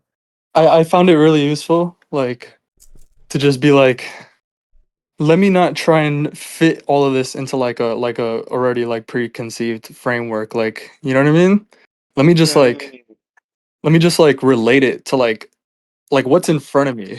You know what I mean? What I'm seeing, like the things I'm doing, just like I just like see things like you know what I mean? Because that's Yeah, what I get that's what you what it's mean. about. It's about like what you're doing right now. You're perceiving your environment right now, and you could do all these things, right? So Mm. I just The one understand thing it I'm having like a bit of difficulty understanding it was the claim that the possible choices you have mm, depends on the location and the entity, but does it also depend on the entity too? uh like what do you mean? Like you were talking about how the tree looks go underable and things like that. Does that change like if the You creature's a said the different tree size looks or what? whatnot? Go underable or whatever the term was. Did I the tree looks go? That's I think somebody else said that. Like Mm, probably too. maybe I need to better understand the way it's saying you can perceive possible actions. Right. Well, it's like the like here's a good heuristic, right? You don't see what you think you see. You see what you see, right? Yeah. What you see. Yes. You get what I'm saying? It's like don't try to be like, "Oh, what would seeing an affordance look like?" You know? It's what Ah, you see. You get what I'm okay. saying? I'm misunderstanding affordance. Okay. So it's Yeah, implied by what you're affordances saying. Okay. are what is perceived. That's the key point. So if I see the chair, I just see the chair, and that's the affordance, the chair. You Hmm? see sit on ability. Like you see the chair as sit on ability. You see it. It's a sitting place, right? It constitutes a seat, relative to your capacities to sit on it, right? So I do see the possible action with it. Right. Yeah. It constitutes a seat, right? Like relative to your capacities to sit on it. So it's you perceive it as such as a seat. You know what I mean? That's what it is. But It I is need, what it means, and but do I what it need to means have is the what it prior is. concept of sitting before I know it's sittable? Mm, Like, do I No, need to? No. no, that's what we form the concept of sitting, chairs, and all that from. You get what I'm saying?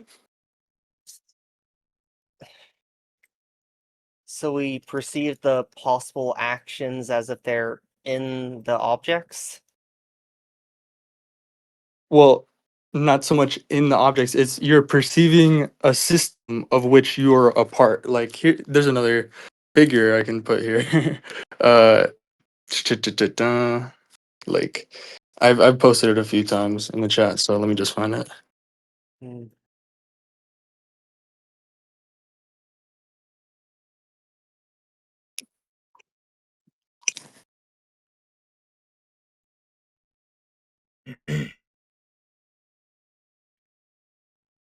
Okay, I don't know why it's like taking forever to load these images.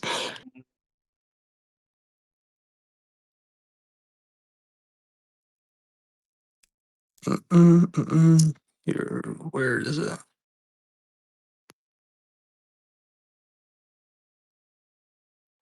Because I saw it yesterday when I was going through all these fucking pictures.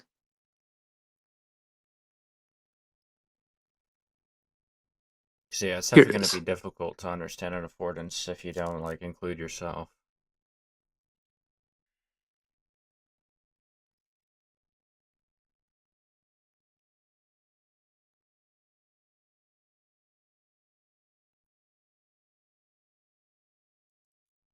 Here we go. Hmm. Here we go. Evangelion. Yeah. Okay.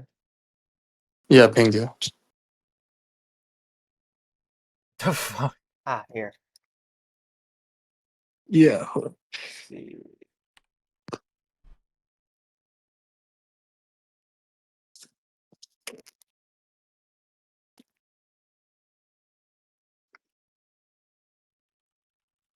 What I'm trying to understand is how it knows it's jump up onable. Is it just a part of what it means to perceive that thing? Right. It's It's like like the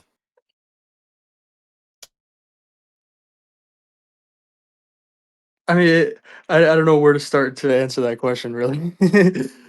It's a Hmm. maybe it's a bit too open ended, that question. Oh wait, Like say it maybe again. start with what you understand. Maybe start with Yeah. what you're understanding here. Be like what am I actually understanding about this here first, you know? Hmm. Because what I'm seeing is almost as if the capabilities you can do with the object is intrinsic in the object, and you just have to open your mind to perceive it. That's what I'm getting from this so far. Well, it's it's a like I don't know what you mean by intrinsic here, you know? It's a Like, you don't have to identify what it is to know what to do to act with it. It well just is well a I don't know about self-serving that, thing. right? Identifying it, what does that mean, right? Like conceptually, like I don't have to Yeah, like this is what I conceptual this is what I abstract from to form these concepts of sitting on things that I can sit on, you know what I mean? Mm. Right, perceiving an afforance is not classifying some object, right? It's like But that's like a loan of intelligence, you know what I mean?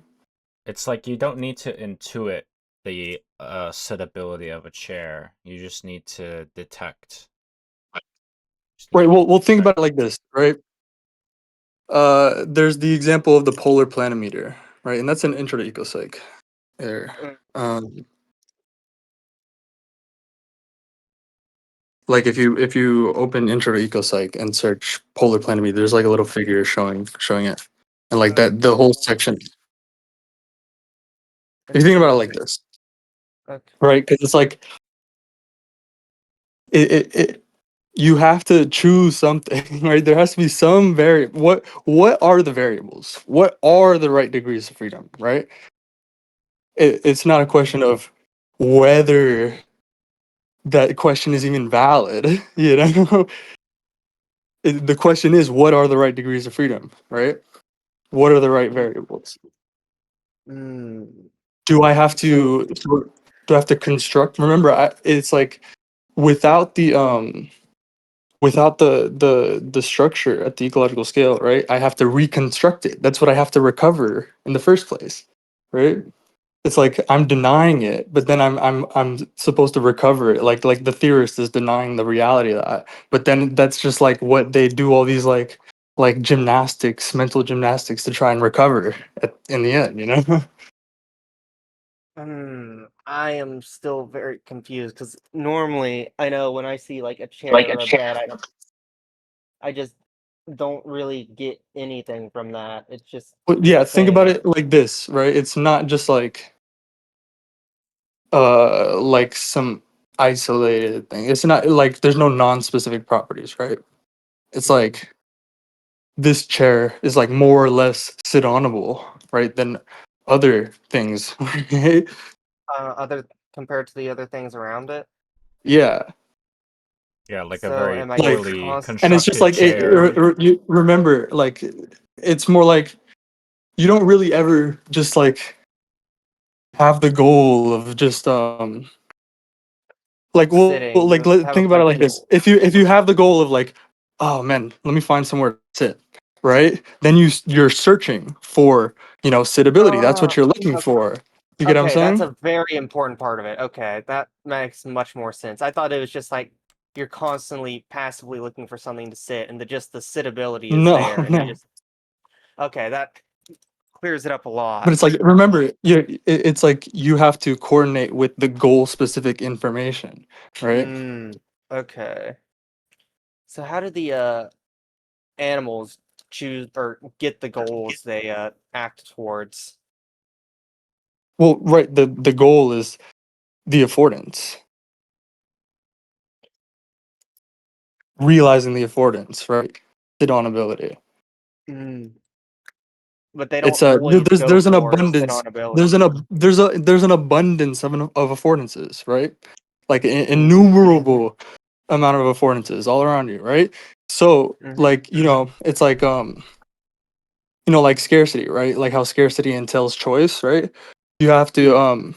you have to choose among them. You have to choose select some of them as goals. You know what I mean? Yeah. And then Yeah. they and Mm. then that constrains the effective means for realizing those goals. The range of effective means for realizing those goals, right? And the means can vary, right?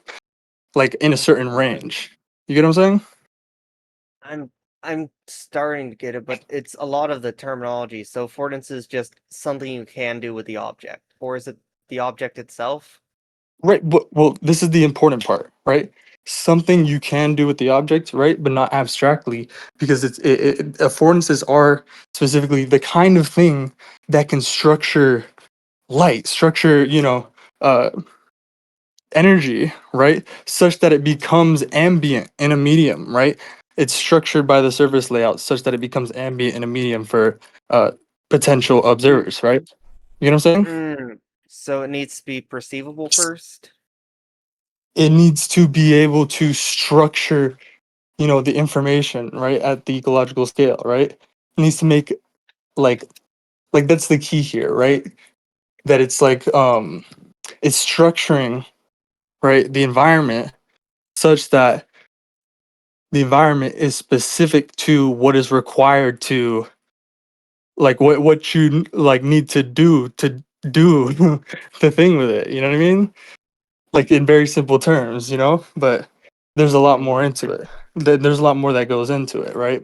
It's like remember the basketball example where even the balancing hand Yeah. example. It's like the information, it coordinates like a schedule of forces, right?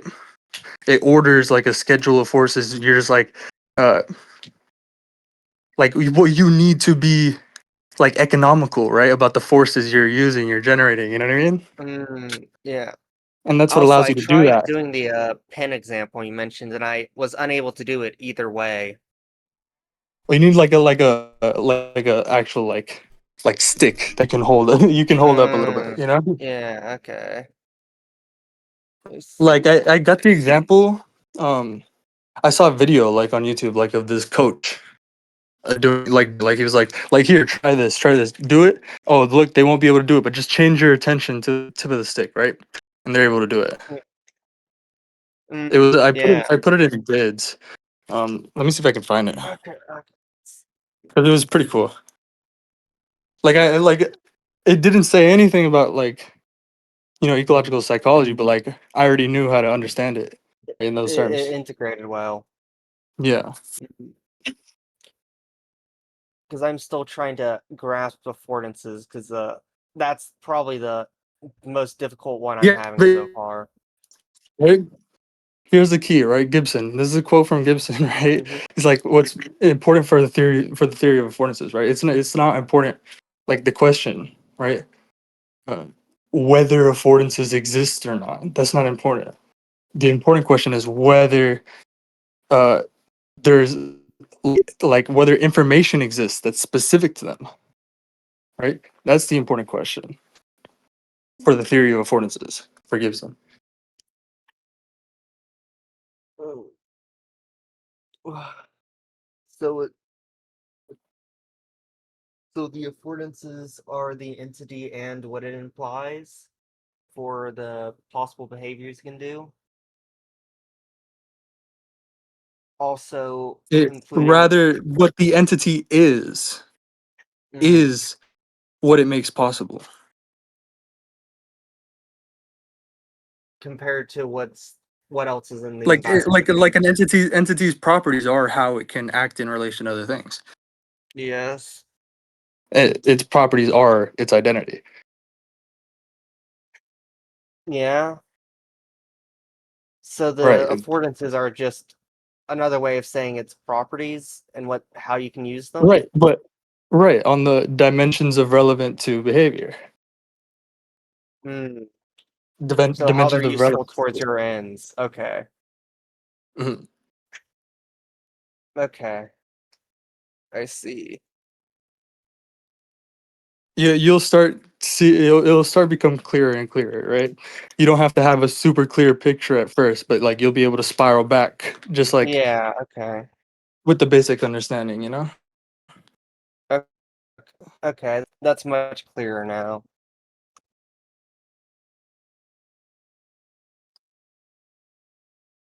Oh, I think I found the video. What? The video got deleted. Oh man.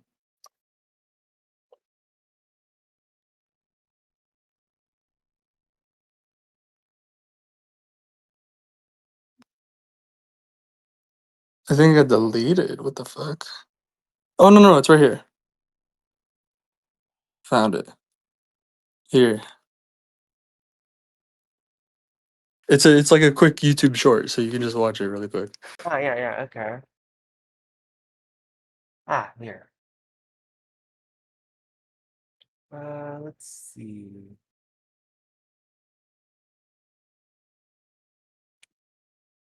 And I just like I realized like I was able to understand it because there is a lot of like research along these lines in ecopsych, you know? Like a lot of cool stuff. Uh, yeah, like a lot of papers and Mhm. yeah, Right. experiments. Right, and they just like this they explain it in the same way. Okay. Let's see. I have to listen to the audiobook. Hmm. You might send like some ecological psychology. It's been big, like it's grown a lot Hmm. in sports science, right? Like a lot of coaches and stuff like have taken it up because it's like Started. it works. You know what I mean? Yeah, yeah. This guy Rob Gray on YouTube, he has a lot of great videos. Hmm. Lots of great like for just like understanding like the basics of like the ecological approach, but like practically, you know what I mean? Like really practically and down to earth, like how to understand it. Applying Like it to as a coaching. yeah. Right. Okay. Interesting. But like he makes like he doesn't he what I mean is like is it's not a theoretical either, right? Like Hmm. it's really like concretizing the theory. He explains it pretty well. I like some of his videos there. Like he has a lot of videos on, you know, information movement links, right? Information control links, right? That we were talking about earlier. And Oh, how that works, how okay. we understand that, right? Hmm. How ecological psychologists study that, right? There's a lot of cool videos on that. Hmm.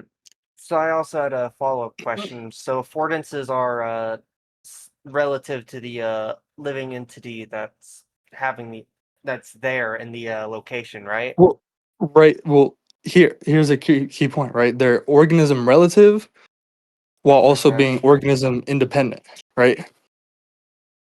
That's not a contradiction, right? It's like what's key here is the ontology of dispositions, right? We understand affordances as dispositions, and like you'll see Turvey, like you'll see it in the paper that we go over. Really, like they talk about it in there, but The disposition is like an inclination, right? it's in a sense, it's like Okay. not really, no. It's like a property, right? But like a resource, you know, like it's like a like it's like how a thing is disposed, right, to entertain certain relationships with other things, like entering into relationships with other things as they come along, right? Okay. And so it's like just like that's like a very broad strokes description, but like So in lecture 22, like you'll see Turvey explain that in more detail. But So it's based off the organism there and what the environment around it's like. well, yeah, The well, affordances here's the available. key, right? So here's a good example, right? Like a tree, right? Mm-hmm. Independent of the existence of squirrels, right? A tree, whether or not squirrels exist, is still disposed to entertain certain force relationships that will translate a certain organism upwards, right? You know what So it I'm saying? has With the whether or not squirrels exist, right?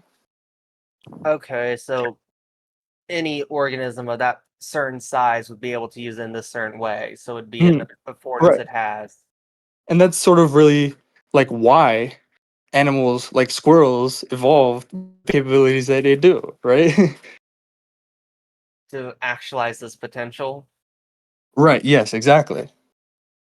And there's a deeper thermodynamic point there that Turvey also he talks about in lecture 22. I mean, we don't have to get into that right now. Yeah, okay. There's a deeper point there. I see. But yeah, so even and that's the key here, right? Ecological optics for Gibson, right? Just like remember when I was talking about the rock, right? Like whether there's a rock, Yes, the rock on yeah, like whether the visual where it was in the middle of like the river and the thing changed as you got closer and further from it. no, yeah, I mean in optic flow, right? I Yeah. mean Okay. like a rock, even if a rock is occupying some possible position of observation, right? Mm-hmm. The light, right, ambient to that rock is still specific to what that rock would need to do to move forward, right? But the rock just doesn't need to detect that, right? So it's like what, and it's just like even if there's nothing, like there's no objects, right? No entities occupying any possible position or path of observation because they need not be. They can, right? They Something can can just not be there. Okay. yeah, right. So like I can be here, I can also walk over here. You know what I mean? Yeah. But Okay. you know what I'm saying? I need not be over there, but like there's still like lawfulness to it. You know what I'm saying? So you look for the possible affordances for any entity, even if it's not there. Right, but the key here, what I'm trying to get at is like for Gibson, like is this is alternative to subjectivism, right? This ontology of possibilia, right? Where he's able to study ecological optics uh without these laws, right? It's more general, right? It's not optic flow is not just for humans or you know It's universal. bees or anything. It's just a general fact about how Mm, light is structured uh, with respect to movement relative to the environment, right? mm. How does At, this at all scales, at all scales. Okay. You know what I'm saying? Yeah. But we can only discover that general fact, right, by studying organisms, like studying perception action, right? Successful perception action, because that was the standard we used to even sort of like develop this geometry, this ecological geometry, right? Optic flow. These macroscopic optical quantities, right? That nobody ever thought to look for before. You know? Mm. So I'm Like trying to understand how yeah. this works with our need to identify things to act as humans. That is, because I'm not sure how these work together. If it's Well, something you yeah, just kind there's of a lot more get. to that. It's like we don't separate it. Like conceptualization is continuous with perceiving. Mm, Right, I got a call. It's just exploiting the same sort of principles. Like it's just like I'm like these invariants are what I like. These invariants are the information, right? So mm, and it's like I think of it like rungs of a ladder. I'm climbing up these invariants, and I'm able to get this higher vantage point, right? Just like I'm at the top of a hill, right? And I can see a much wider view of things than from the base of the hill, right? And I can see like the flow, like the invariance at that scale, like the flow of things, right? Like the flow of like resources through this valley, right? Like animals and stuff, like coming down to drink, like seasonal cycles and stuff. You know what I mean? So I can see more, right? mm. So you'd consider the process of identifying as a continuation as process perception, so it's not really different for you. No, yeah, exactly. And there's more to that. Like Ben Bayer, an objectivist, he has a couple of papers where he talks about how Gibson's understanding, like of perception, like it can really help us understand, the objectivist theory of concept formation a lot better. Hmm. Just like, just to point you in some direction if you want to look further into that, right? Hmm. So how And does the there's also like Eleanor Gibson's work, right? She did a lot of work, right? Like Eleanor Gibson, Gibson's wife, right? Along these mm, lines. And it's like about like children learning to sort of form concepts, right? yeah, Like perceptual yeah, learning, right? yeah. I And know. Mm, I and know. she Was it? literally independently arrived at basically the objectivist theory of concept formation, literally. Because I know the first level concepts are integrated automatically from which Peikoff lecture was that? Was that? I think that Yeah, was a yeah, I don't agree with that. Like Peikoff's not a psychologist. That's a yeah. psychological claim, and it's a wrong one. Mm. So you do still have to identify and put these together into a concept. Okay. Mm. Right, it requires sustained cognitive effort. Like Yeah. I form this concept because I need it, right? Yeah. Just like I For go searching for chairs because I need to sit down, mm. So would you I go looking for a vantage point to get a wider view of the area, right? I'd mm. climb a tree or something. I go looking for a high place like a hill or something. You know what I'm saying? So would that make concepts an affordance? There are affordances for conceptualizing, right? I would understand concepts as like Mm. not a noun, but like a verb, like an action, Okay, I an see. activity. You know what I'm saying? It's an Okay. activity of pointing. It's just a form of pointing. Okay. So the mm, It's just okay. So the means by which I'm pointing. I'm able to point at a whole yeah. range of things, right? Yeah. Okay. I see. Let's see. So you'd say the affordances in the environment around us are what we sort of grab onto to make the concepts we use. And it's some form of affordances. Well, I would say for any activity, for any differentiable activity, right, or function, right, Mm-hmm. uh, some behavior, right, there must be some support for that behavior. That's the affordance, right? Mm. You know what I'm saying? And Which the would be kind of process, like that acting, realizing that affordance is perceiving that affordance. You know what I'm so saying? the possible actions you can do are implied by the environment and what you are. Yeah, yeah. I mean, if that like how you're understanding it, if that's how you're I don't want to, you know, like I have my like whole like wider understanding of things. You know? Okay, interesting. Uh, ooh, let's, there we go. Sorry, what I mean, what else? I mean, if you want to like, let's take a step back. What else were you ruminating on, right? Well, it was mostly the understanding of affordances, because at first, when you first explained it, I thought it was like all the entities in the same place would see these same affordances. Like an ant would see chair sittable if it was in the same location as a human where there was a chair. So I was trying to understand. Well, yeah, there's a lot of like stuff like there's a lot of points from Turvey on this. Like he talks about all of this in lecture 22, like you know with an ant and a cat and a rock, right? And Mm, like he like goes over that really like in a lot of detail. So I would recommend looking at that. And the basic idea, right, is that you know connect with the dispositional view, right? It's that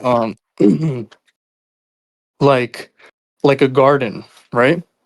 a A garden, garden yes. has a garden has one activity relevant color layout, right? It affords one activity relevant color layout for a bee, right? You know, like ultraviolet, indigo, Yeah, like all this stuff, right? And it affords another activity relevant color layout for a human, right? because But okay. and this is a property of the garden, and it's independent of the existence of bees or humans, right? Mm-hmm. So that it just has these properties, but when the I'm trying to That's another. understand what. That's another example from lectures on perception. By the way, I just summarized in like a sentence, but like there's a whole section on it in lectures on perception on that example. So would it be that the potentiality for these sort of actions exists even if the entity doesn't exist or the organism isn't there? Right. Okay. Mm. The And do you organism has to meet the requirements. Right. It has to okay. become the kind of thing that can satisfy those requirements. You know what I'm saying? Mm. And when an organism that meets these requirements sees this object, it or this part of the environment, it sees the affordance. Like I can't like like that object that book over there across my room is graspable by me, right? Mm. But not Yes. from where I'm standing. You know what I'm saying? It's So it graspable by me uh after approaching it, right? And moving my arm to it, right? To grab it. so it so the affordance is there, you just haven't Yeah. actualized it yet. Right, but remember, I'm that's what's structuring the information, the goal specific information. That's the source of it, the affordance. Right? Cuz that's the goal, right? So you can So only add it's the goal of the then possibility of it's achieving it's there. yeah, then it's recruiting, right? You see how Mm. it's recruiting, right? My effectivities, right? My means of approaching it and like grasping it. I have an arm, I have a Mm. grasper. You know what I'm saying? Because you understand that it's possible to grab it, you have Yeah. the I have uh tendency to want to go grab it. So that would form your goal, and then you'd be inclined to go towards it in well, a it's certain like path. I can't. I'm never acting without goals, right? So it's like Yeah. that's what I So meant by you like switch off there's an to another abundance goal. there's an abundance of affordances, right? I have to select one or an assemblage of goals, right? You know what Mm. I'm saying? I And it's see. just like either I'm doing this or I'm doing that. You know, it's no in between, right? No step where I have to like I'm doing nothing and then I have to get from nothing to something. You know what I mean? Hmm. I Remember, see. the system's always acting. It's always active, and so it's like here. There's a I put a couple of Hmm. I put a couple of like resources on this specific idea that would help really Hmm. understand it. One second. From I'm looking from G from G tweak. Here we go.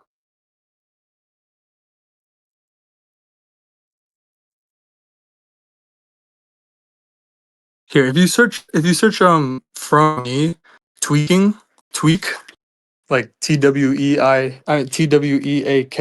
If you search from me in the survey, Okay. But you'll from see around there, like around wherever I mentioned that, like I bring up several related points and like you said it's like TWEAK. yeah, TWEAK.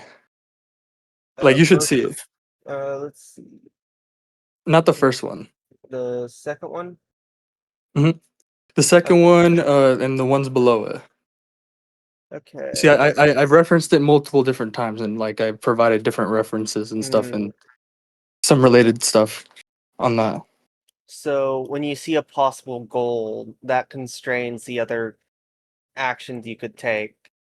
Well, it's like it's Or you're less it's inclined. constraining it. Well, it's like it's squeezing out the possibilities of the system, right? Like think about it like this, like when you're dancing, right? Mm.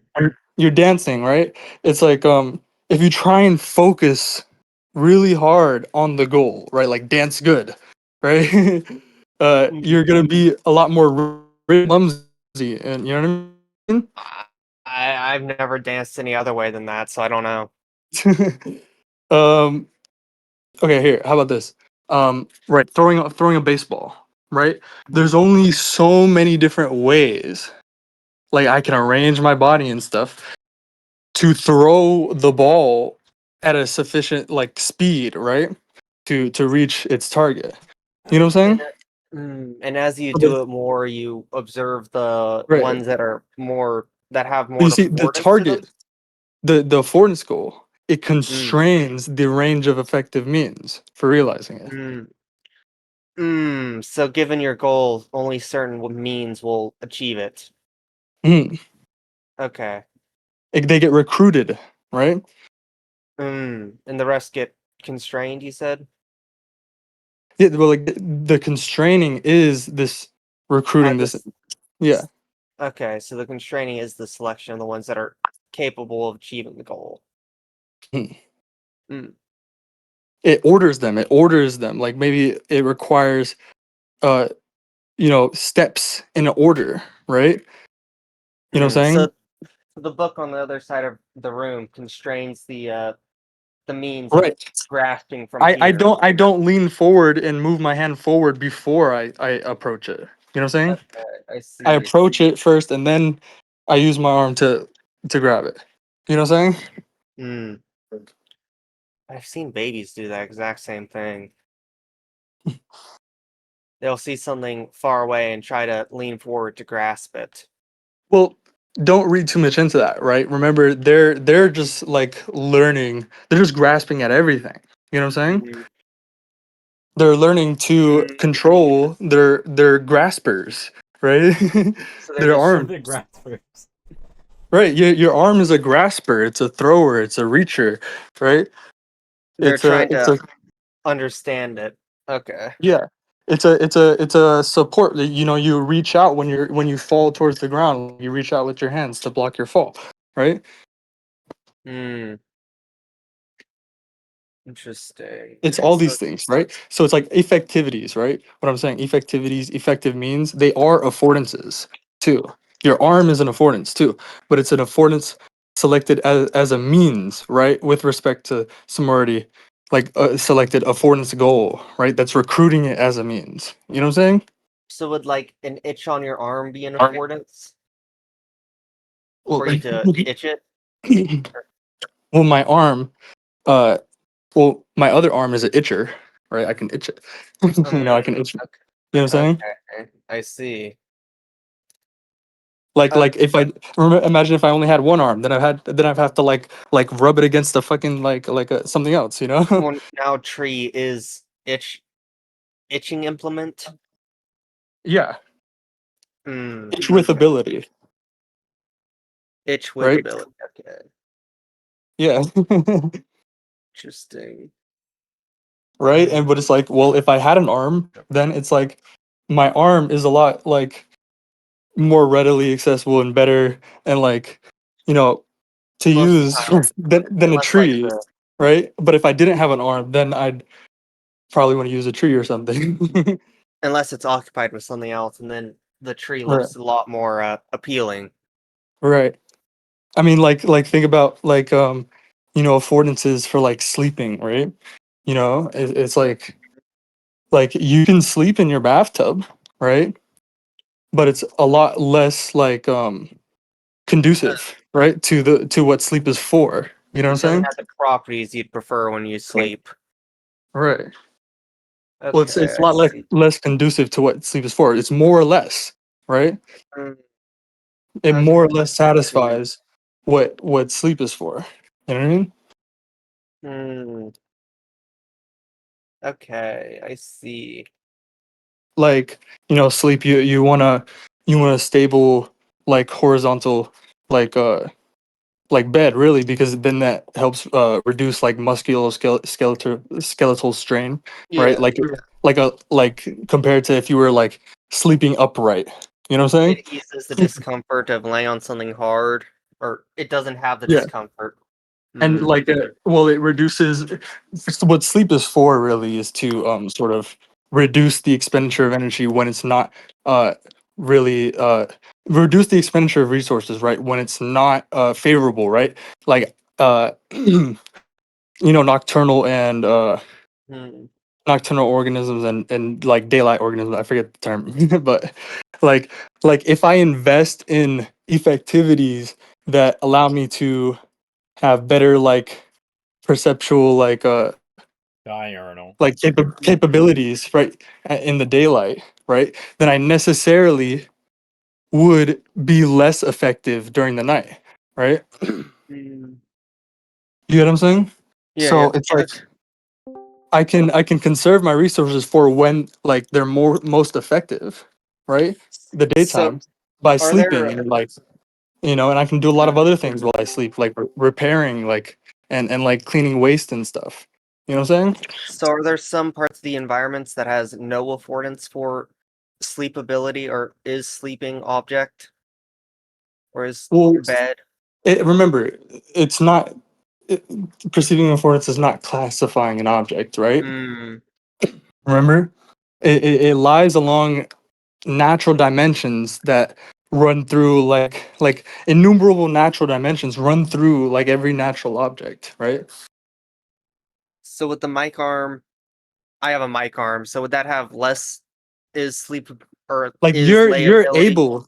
you're able to lay on the floor in front of you or lay against the wall or like Yeah. slide down the wall. You know what I mean? Okay, I You're able to see. do all these things, you know? So it's That's just a why you difference in can, the quantity of is layable. in a sense. Mm, I see. But would something like this glass or this container, no, this bottle be some degree of is layable or not? Um, well, it's not. It doesn't provide enough support for your body, right? For the size Hmm. of your body. You know what I mean? Relative to it, its size is not. Uh, Con- it doesn't support your body. You know what I'm So saying? it so okay, so it wouldn't have this affordance. Hmm? Okay. I see. So it's only certain select items that have certain select affordances. Okay. Well, to you, it may have that affordance to some other Yeah. creature or organism.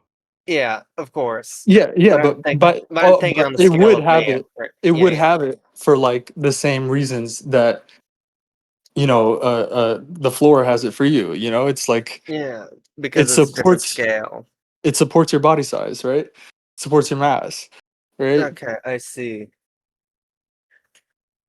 But it's the Hmm. same like lawful relation, right? Okay. Of is layability just on a different scale? Uh, well, think about what layability means. You know, you're borrowing some capability of an entity, right? Some capabilities of an entity to describe it, right? Hmm. You know what I'm saying? And it's like, well, it's because the disposition, right, is already like it has this specific opening up to, that complementary disposition, the effectivity, right? That could, like, when they're joined together, realize the behavior. You know what I'm saying? So I'd see like a flat stump and think is sittable, despite not identifying it as like a chair, which is something designated for sitting, because it's Right, and, more and it's just like, sittable than the things around it. right, but remember, perception is economical, right? And it's like, remember the occasion variable. On the occasion, I've been walking for like a mile. Maybe my legs are kind of tired, and I see this stump that's like a much better place to sit than I've seen for a whole mile. Everywhere around it, right? Might I as well see. take a rest, right? Okay, so it'd be dependent on your goal, or you'd form the goal when you'd see it based on the other factors, like the exhaustion you're feeling. Well, it's available for me to select it, right? Yeah. I see. Some food looks a lot better when you're really hungry versus when Right. you're not. I'd I've eat never. Indian It's, street it's food. available for me to select it, but like if I don't have the need for it, then I'm not gonna really be concerned with it. You know what I'm saying? Right. Interesting. So the And affordance would. think about it Okay. like this: it's like the opportunity for intentionality to come in here is like Mm. there's a good example here of like think of like a juggler like spinning plates. You know what I mean? Yeah. He's spinning plates on the stick. He's spinning various plates, right?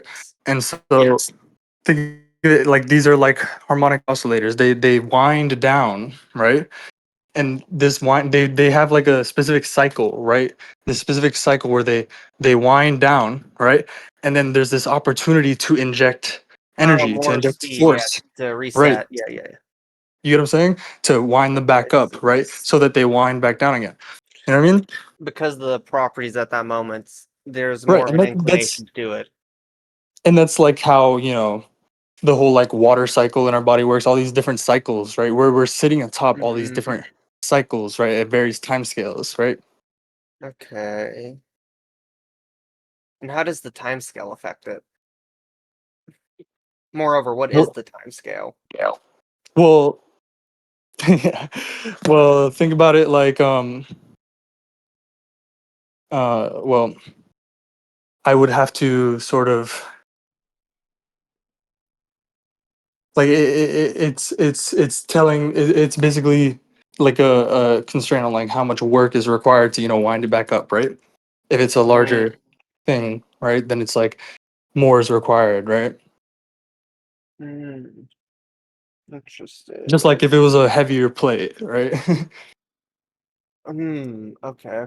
it would have because of its like its size, right? Its cycles and stuff. It's even its spinning would be longer. You know what I'm saying? Oh, okay, because the properties I see Mhm. at this different scale change. Okay. Right. That's just like a basic.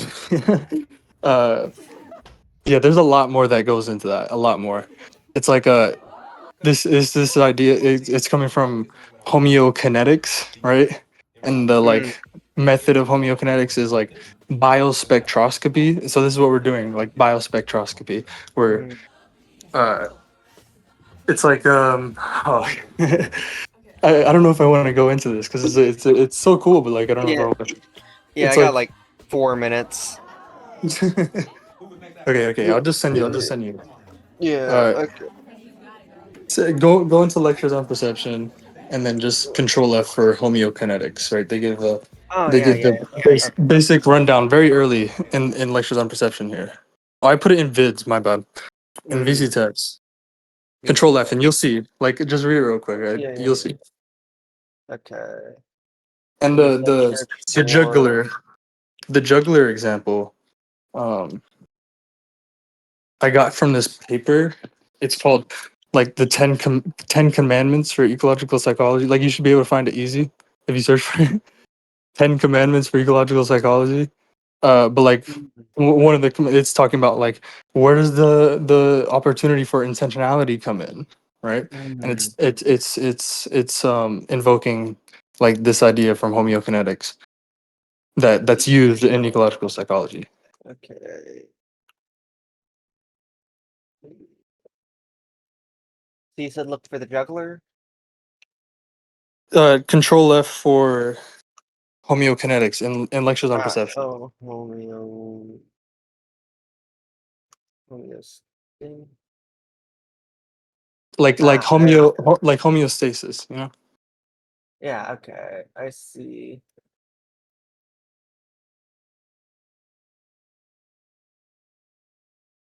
Okay. Okay, yeah, I found the paper in VC text that this is the paper with the juggler, the spinning plates. That's where I got that example Okay. from. I thought it was a very like illustrative example of it, of what we're talking about, like where the opportunity of intentionality comes in, right? Yeah, okay. I see. There is so much in that goes into this. There's so many observations. Yeah, Hmm. but yeah. So you see what it's talking about in lectures on perception there Yeah, yeah, I about how see. it cycles among modes, like it has a finite amount of resources, right, that it's able to allocate, like in an organism's like given factory day, right, is the term, right? Mm, And Yeah, I so see. it has to allocate, it has to distribute, right, uh what it has over a factory day, like across some like all these like all these like behavioral cycles, you know what I mean? Hmm. Okay, I see. Well, it's about time for me to go. Yeah. Okay, yeah. Well, thank you for talking to me. You're very helpful in understanding this. Okay, well, we're me Gameaholics here. I mean, we're gonna continue to read the paper Okay. that we were reading, but we're gonna record it. So, Oh, yeah, okay. On the Sakura's channel? mhm, yeah. Okay, alright. Alright, All right. bye. See ya. Oh, yo, what's up, Onos? Hello. What's going on? Much. How long were you here for? I think it came in like 10 minutes ago. And the guy was asking about I Fort. asked him. I asked him to come in and to join us in reading the paper, but then I just like, ooh, I was just talking to him about a lot of other stuff, the whole Yeah. time. Such is the way of things. Yeah, what do you guys think about the stuff I was talking about? Any thoughts? It, in you were talking about intentionality. That's one Mhm. of the like according to Turvey, that's one of the like the requirements for a living organism, right? Yeah. And that's just saying that like uh there's clear intentionality with our actions.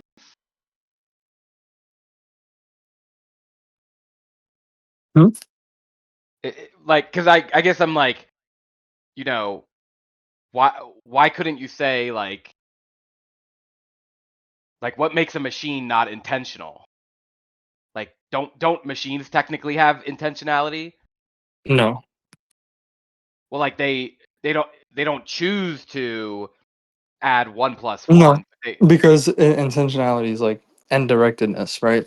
What that means and is direct. it's like insensitivity to initial conditions.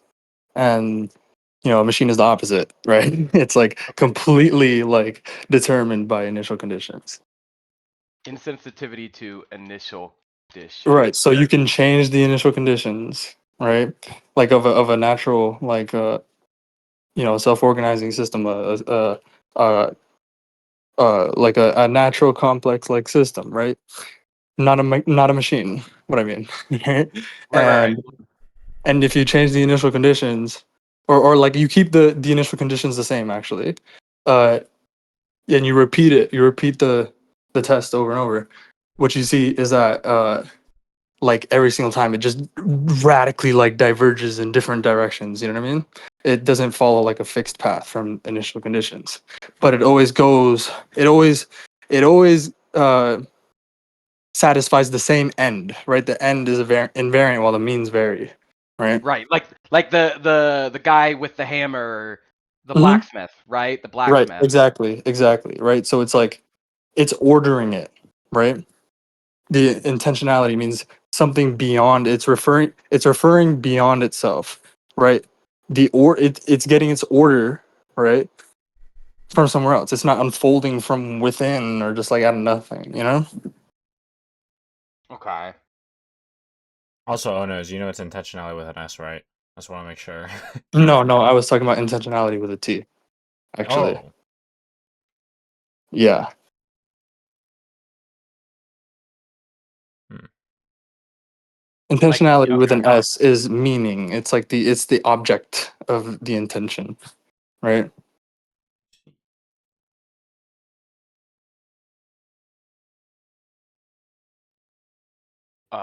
Okay. Yeah. Right.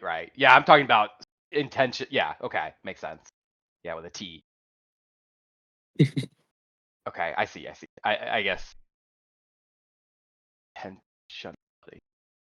Well, I mean, there's a lot that goes into it, bro. Just look into Turvey's stuff, bro. Look into look in the Uh, collection of Turvey's papers, and then just like Control F for it. Just Control F for yeah. that. You know what I'm saying? Okay. Yeah. I know what you're saying. Or my notes, right? Yeah, I don't know if you have my notes. I Like do. you I got can, your. yeah. So like in the organism environment system one, you can like Control F in there for that.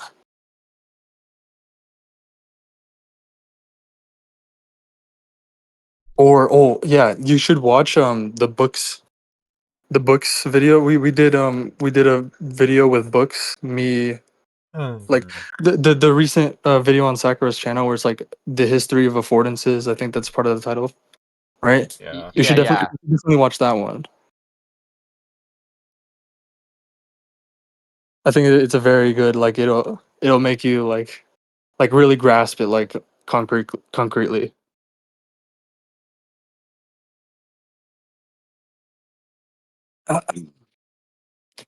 Okay.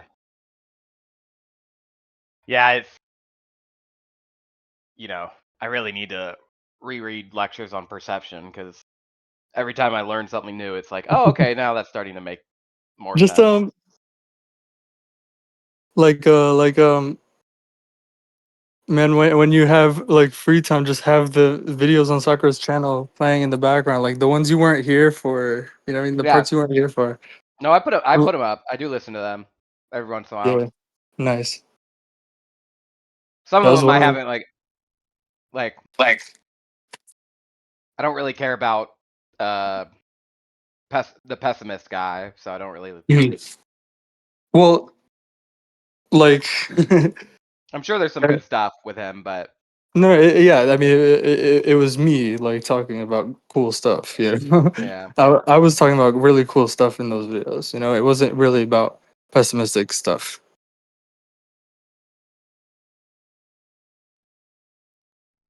Yeah, But yeah, I really want to read Lombardo's book. I feel like there's a lot to gain there. do it, man. Yeah, I know. Do it. Yep, you're right.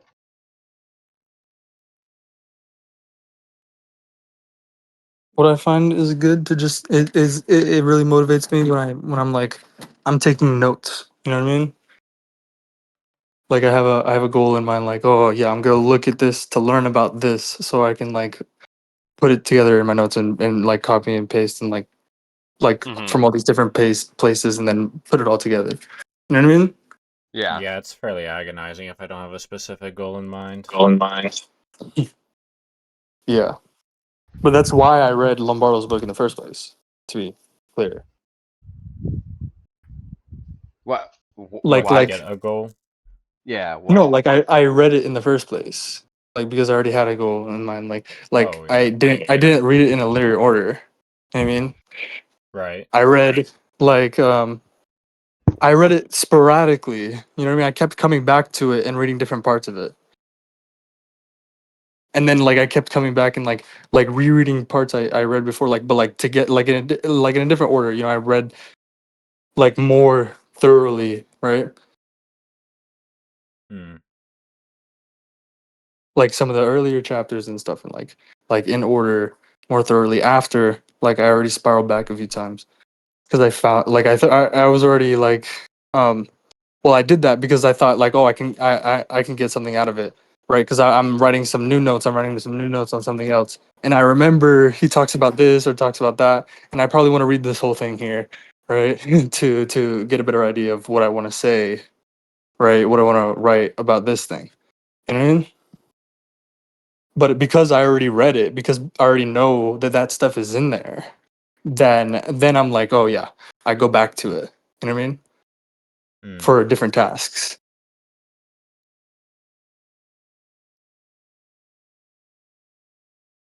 Well, yeah, because I know Lombardo's book is a lot about the history, so Yep. We did a book club on it, but I don't know if Oh Knows was there for it. No, I think that was a while ago. It was Last the year. first. It was the first book club we did. bro, we gotta do book clubs again. Yeah, we should do book club. Man, last one we did was lectures on perception, and like people stopped coming. You know what I mean?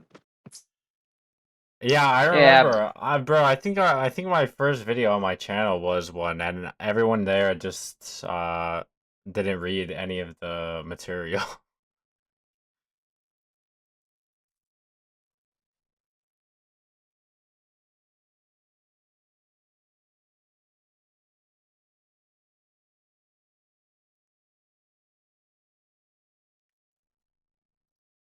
Have you tried like maybe you should like have it so that you read the chapter like then and there in the Sorry guys, I got a phone call just now. I mean, I didn't hear what you guys were saying while I was on the phone. Yeah, my first video was one of those book clubs where nobody read the material. That was when you were still on your computer.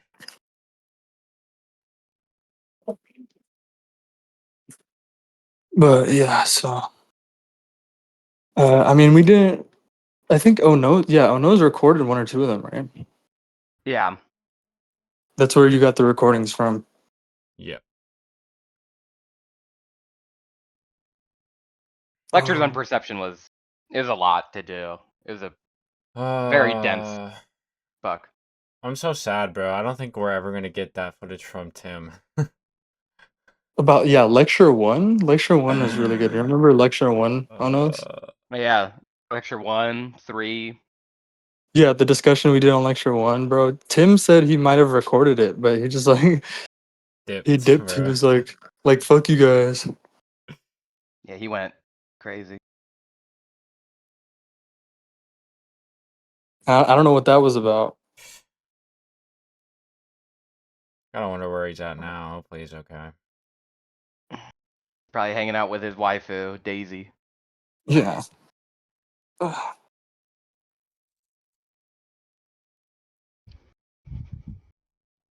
Oh, fuck. I think they said he did this like a year ago. Did like this similar, so he might Yeah, get I don't back. know. I guess he got mad that I didn't watch his video, but like I just like it just slipped my mind. Right. Yeah, the I mean, whole I don't know if that family was. I don't know. one. Yeah, I don't know if that was the motivation for it or not. He went crazy on all the servers at the same time. So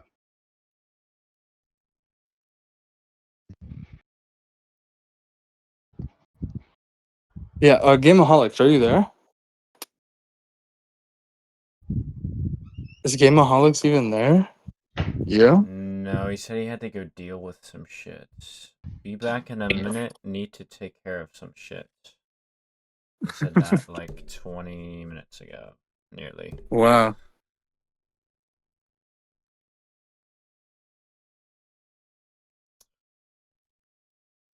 Busy man.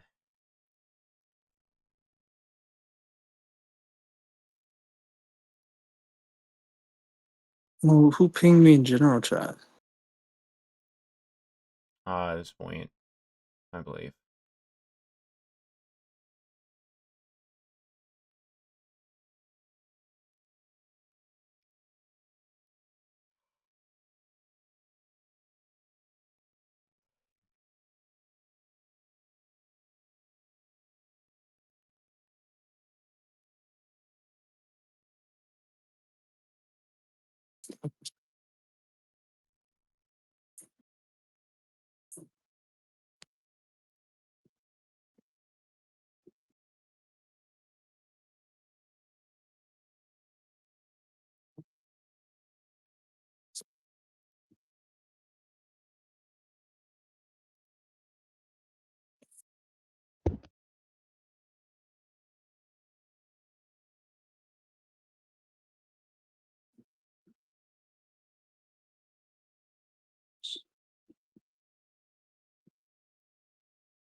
Yeah, they're back. I'm just reading what this discussion that's going on. What's this discussion that's going on? Somebody want to tell Voyant to get in VC?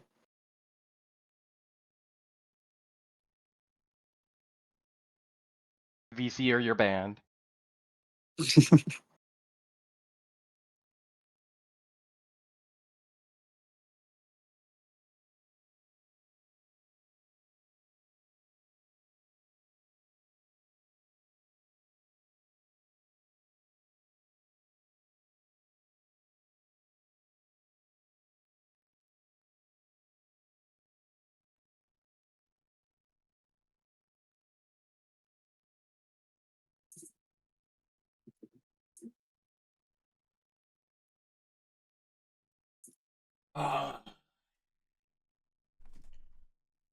So do you want to go in here? Let me get his ass.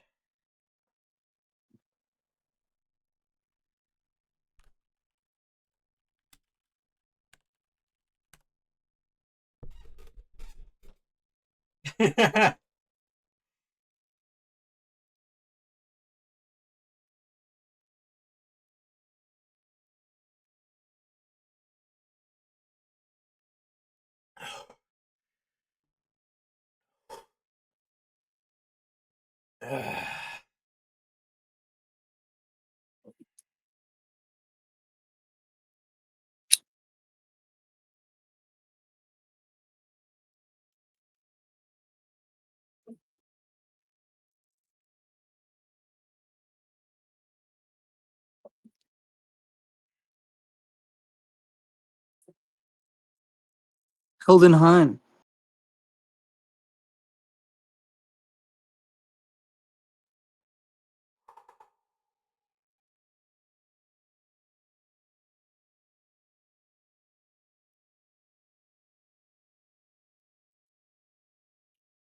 I'm so sad this watch doesn't work, man.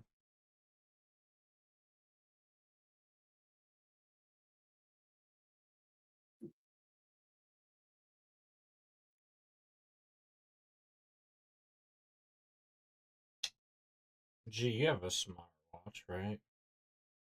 Outsider. I have investigated this academic field and found that it is mostly fake. Insider. The essays adds nothing to the Discord. All these so-called problems are discussed and held in. What the fuck is this? What is we posting here? Is Gameaholics back yet? No. No, I don't think so.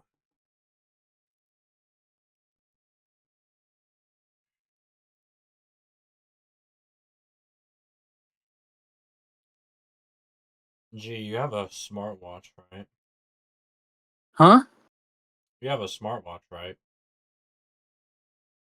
What? A smartwatch. No. No. What do you use No, to I count don't. your steps then? Huh? What's the thing that you use to count your steps? What do you mean? I don't. What? What? What are you talking about? He's got a Bro, gold Rolex. I could have sworn that you used to count your steps because you would tell me how many No. steps you took after you were running around your house. I'm back. No, I never Oh, told you how many Gamaholics is steps I back. took. I I am was back. just, yeah. I was just telling you that like I fucking walked like fucking like just like I just made it up. Like I just Give me a like moment. Ah, I wasn't damn. I wasn't basing that off of something. Right? I was just saying like I probably walked like 5 miles because I've been walking around my house for like 3 hours. His source is that he made it the fuck up. God damn it. Bro, I've been trying to get this smartwatch to work because the heart rate monitor sucks. It's never accurate.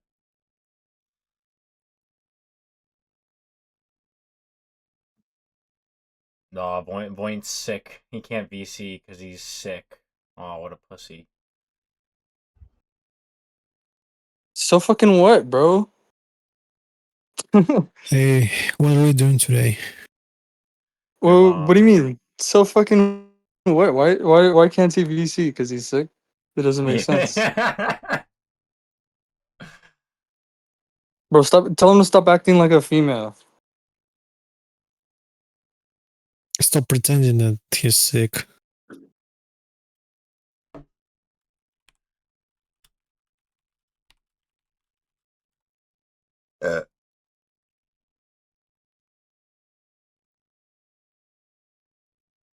Bro, you're pretending.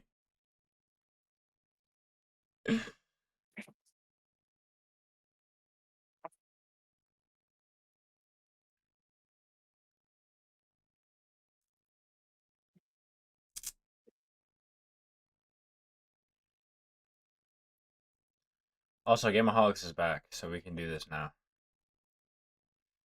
Is he back now? Yeah, I'm pretty sure he said he's back. Gamaholics, speak! No, he's not back. He's doing Mother. student loans.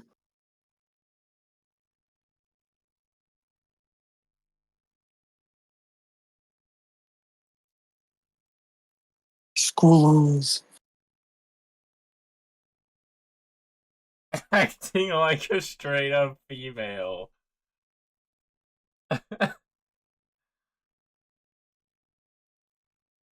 Bro, what are you saying on those? Well, I mean volitional action. Entities Act, dude. Yeah, I know. I mean volitional, which is what we were talking about.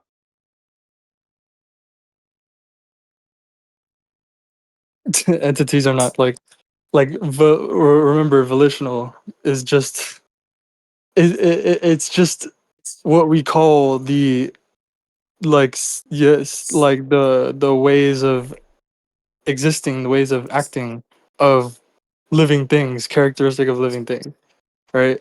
These living things are less different from each other than any one of them is from like a rock, right? Right, right. And so like within this range, we call what they do volitional, right? But it's like on the same dimension, like the agential dimension as all other entities, right? That they act in a specific way according to their identity, right? In accordance with their identity.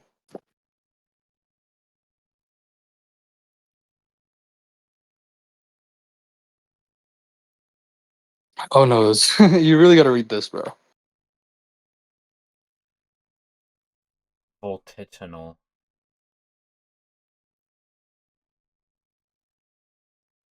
Just read this. Oh no's.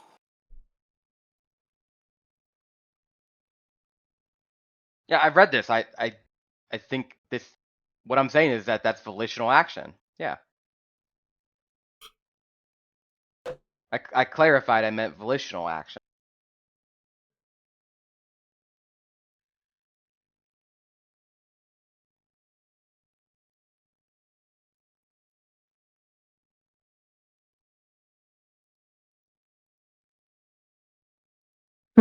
Like, not all action is perception, bro. Okay.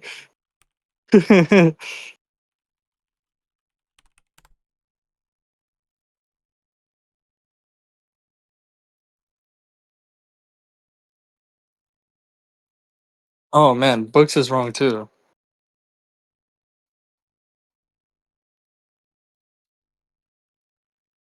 Ah,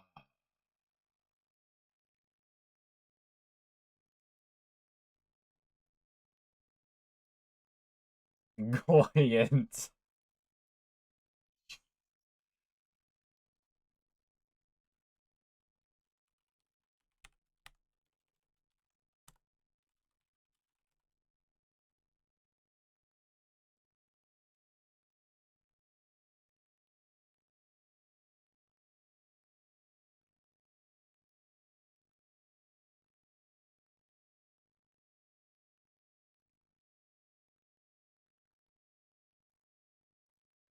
Is Gameaholics back yet? Bro, I don't know. I swear to God, he said that he was back, and now he's just not back.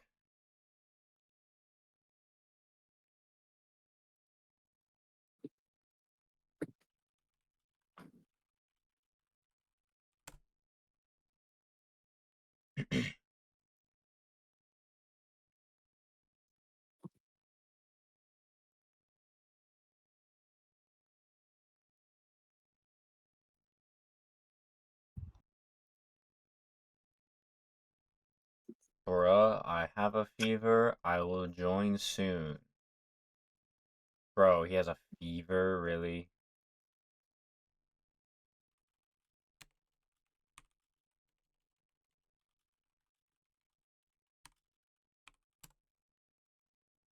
Just take some Tylenol, man.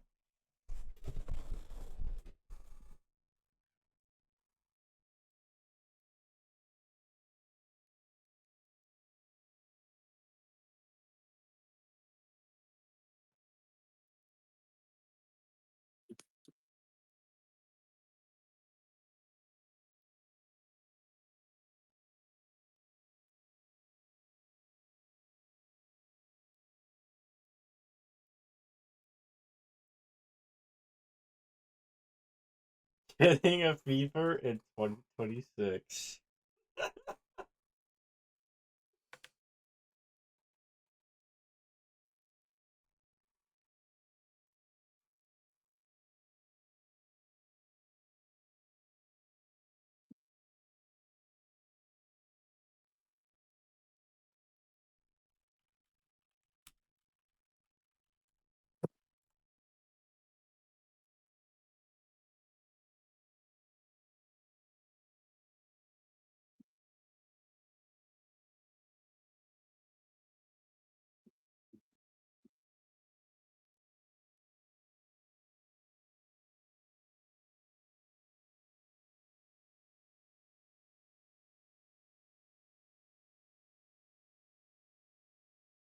Sure, like a hill affords rolling for a rock. Or the surface layout affords forward motion for a rock if it does these things, but it just doesn't need to. Like, it doesn't need to detect like oh, what is it called? It doesn't need to detect the information specific to, self motion, right? It doesn't need to detect. It doesn't need to coordinate with this law, right, to move forward, make the ambient optical arrangement flow, right? Well, it also can't. It just like it's the light is still specific to what the rock would have to do to make the optic arrangement flow, right? The optic arrangement ambient to it flow, but it just doesn't need to detect that because it's a rock.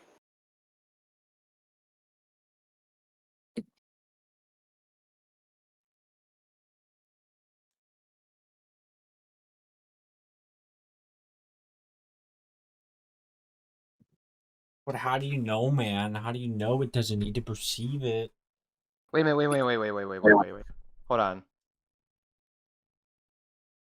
Do you think that It doesn't matter what's occupying some possible position or path of observation. It could be nothing. Like something can occupy it, right? But need not be, right? But like we can talk about a rock occupying some possible position or path of observation, right? And we could see that these laws, like optic flow, right? Like optic flow being specific to self motion, right, relative to the surface layout, is still like there to be coordinated with. Just the rock doesn't need to do that. right? I agree that makes sense to me. I guess I'm just thinking like it would be the same for the Bernard cells, except the Bernard cells do act differently. Well, in a sense, matter in general has it is like sensitive. It has a sensitivity, right? And it's like, well, organisms just exploit that's those same like properties, right, for what they need to do, Right. right? So so all matter can perceive in a sense. In a sense, right? But it just like doesn't need to. Personally, I think that rocks are sentient. Like it doesn't need to live, right? Right. Right. But like a Bernard cell might the cells. Like say like a a zygote, right? A zygote needs to grow and differentiate into like a person. You get what I'm saying? A rock doesn't need to do that. Yeah. You get what I'm saying?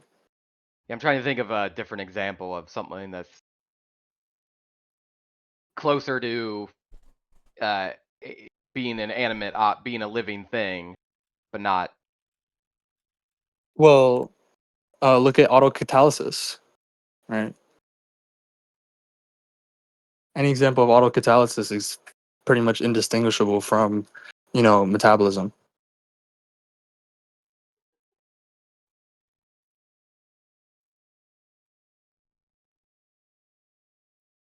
Similar to like a tornado.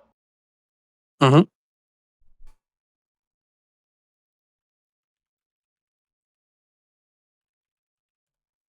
Well, no, I mean autocatalysis, like the chemical reaction, right? It's like indistinguishable, like from like like when you're like in the lab, you're studying like you know the metabolism, like microscopic organisms and stuff, right? Like this is like in the field of like evolutionary biology. Like this is like an example, right? They studied like autocatalysis and saw it's like, oh, it's like just it's the same thing, right? Was this like the concentric rings that form Yes, the that's an example. the BZ reaction? Yes, that's an example of autocatalysis. Yeah.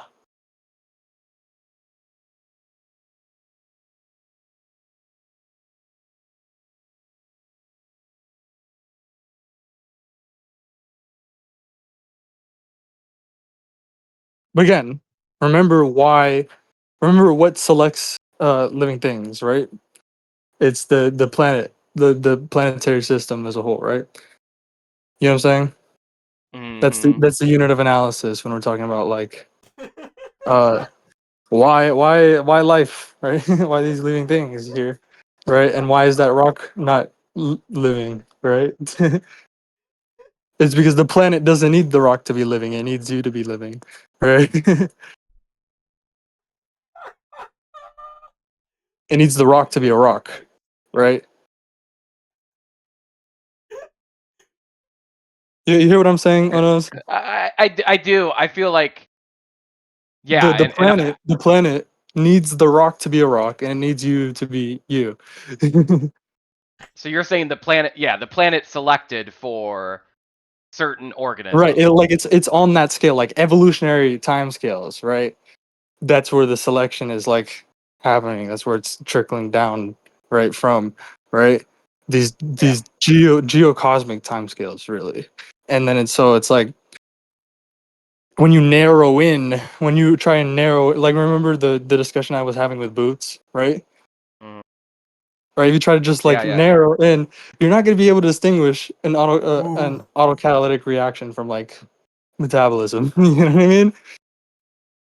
But like when you widen your view to the whole time scale, then you see why all these living things exist and why they were selected for and organized, right?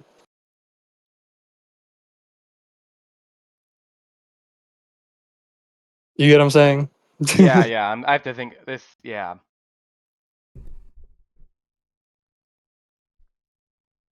Gee, look at what I'm Ziggy thinking. sent in VC I mean, it's just text. like a rock has its job, and like you have like your job, right? Like you're not gonna think about how do you understand what the rock's job is? Why is the rock there? Why is it here? You know, why this rock here? Why? Why is it not Hegel? You know,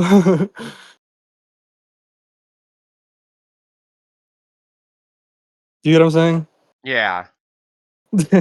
When you think about that, well, what like scale do you find the answer? You find it on the scale in which the Earth, the Earth is itself like a system, right?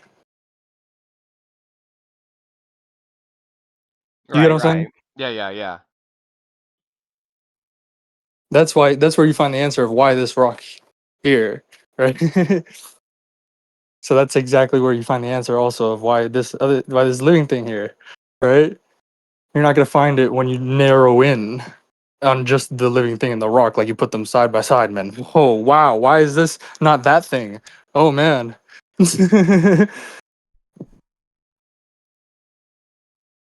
It's I super see. I see. spooky. This thing is different from that thing. I don't know why.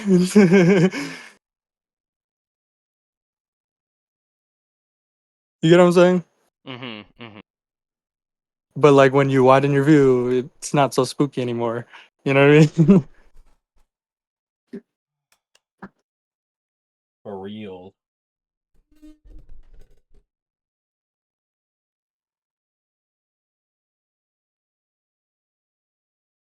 Gee.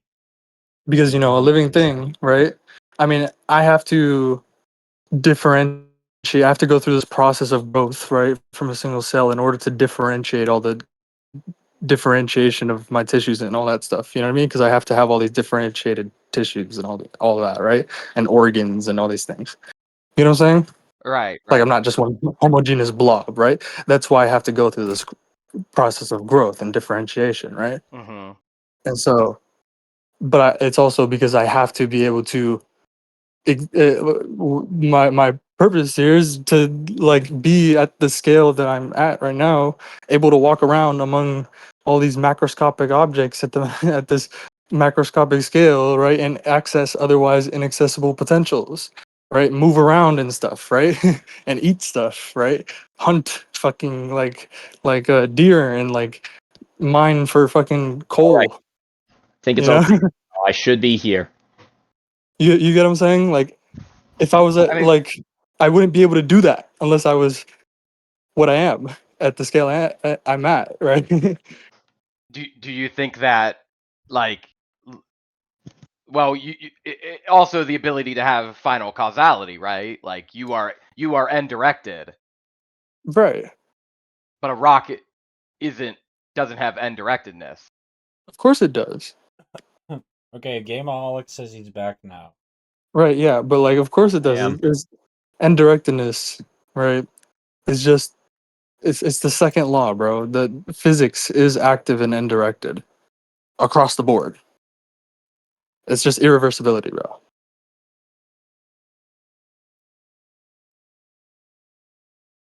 Okay. Yeah, I Like how was thinking the too that it's planet about the second the law, planet not is the shape necessarily it is. the fourth. The planet is the shape it is, right? Because it minimizes the gravitational potential, right? The best, right? Right. A sphere, sure, Yeah, sure. But that's an undirected process, dude. Okay. Okay. Any real world process is an undirected process, an irreversible process, a world involving process, right? Just like how, I had to grow, right? I had to differentiate my tissues and all that stuff, right? I didn't just unfold. It didn't just unfold from within or out of nothing, right? Like the tree, right? Like a tree, right? It has to become the kind of thing that can bear fruit, right? But the fruit doesn't just like unfold from within or out of nothing.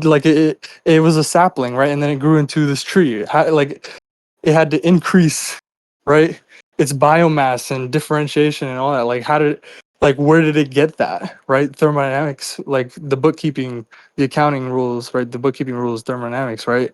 We know it just doesn't. It can't just come from nothing. This came from somewhere, right? And it has to take in from its environment what it does not yet have, right? The Does environment is where it gets the order, right? That's the right. irreversible part. It's just world involvement, right? Does It's like can the it's like a, planet it's like a whirlpool in the middle of a river. You get what I'm saying? right, but the non-living things can't choose their end directedness. Right. It's like Like the planet can't choose there's to the be a fourth law. square. There's the fourth law, right?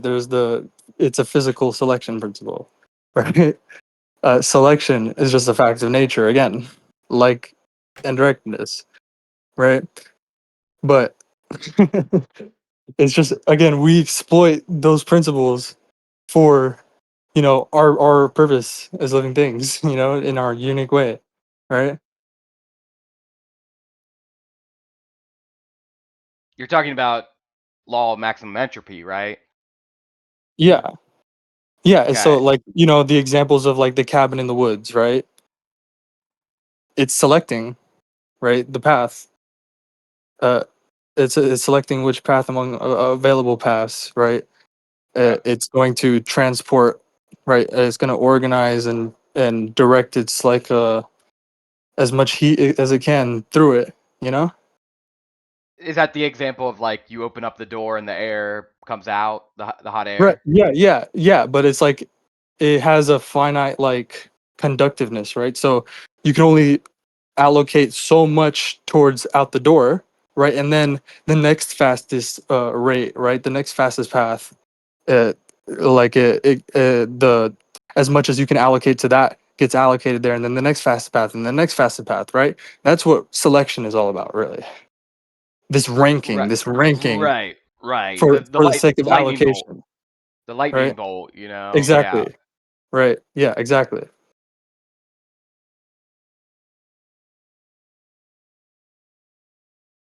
And it's not possible to choose And but remember, so it's ranking with respect rank. to, right, some end, right? And it's just like the ends are different, right? The ends are different. Life, right? Living is different. Than being a rock. Yeah, you know what I'm saying? Like I exist as the thing I am at the scale I do because like so I can be capable of accessing these otherwise inaccessible potentials, right? To increase the global rate of entropy production. That's why I exist. That's why the Earth system has me. Right. That's not why I exist. Well, it is. Well, I guess by me living, I am. Yeah, I'm also trying to maximize the entropy production of my Yeah, I mean system. it's scale invariant, right? The laws of thermodynamics. They're scale invariant, but they have scale specific consequences, right? So it's Right. like Yeah. think of it like the planet is selecting its own paths, right? Where it's allocating its resources that it's like it has the ability to allocate, right? The flows going through it, right? Its structure is able to direct those flows, redirect those flows, allocate them, more or less open them up, right? These paths, right? You know what I'm saying? Or open up to these paths. Right. You get what I'm saying? And so just like Yeah, I have a question. what the planet is doing is just what you're doing with your own like components and your own paths and stuff, Right. You Okay. get what I'm saying? Yeah, I think so. Yeah, I have a question. Uh, do you know where this Leonard Peikoff talk about impredicativity? He doesn't talk about it explicitly, but in understanding objectivism, he like basically says like word for word what like Rosen said, basically. Uh like if you look in the G resources channel, right? Where I was talking about understanding objectivism, right? I think you'll find it in there. Like I screenshotted it, right? Ugh. Okay. But yeah. He talks about it in there. He also talks about it wherever he talks about like induction, right? He talks about this loopiness, right? That it's like key for induction. Okay. Thanks. Okay, Gameaholics, you're there, right? That is correct. Okay, good. Sorry to Okay. keep you waiting. There was a bunch of bullshit that I had to No, deal you're good, with. you're good. Let's I do you hate the want to public continue sector. do you want to continue reading that paper? Yeah, I can't stream it though because I'm on an Xbox. That's fine. I mean, Sakura can stream it probably, right? Yeah, probably. Bro, I don't want to stay up. You have the paper? Sakura? Yeah.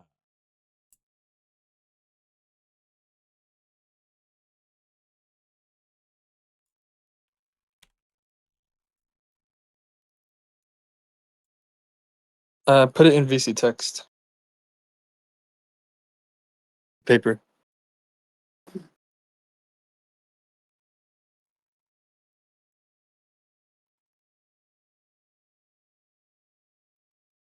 It's perception, action, mutuality, obviates, mental construction.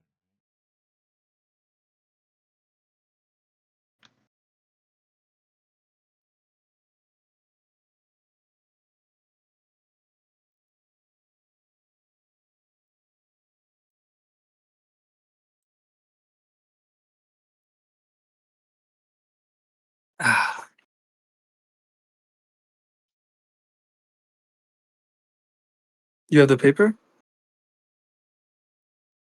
Yeah, hang on. Hell yeah.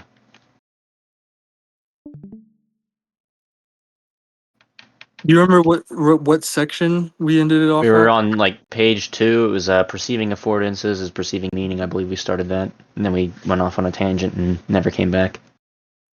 No, I don't think we started this. Yeah, then I guess we didn't start it. I'll start at the beginning then if you want me to read it. Where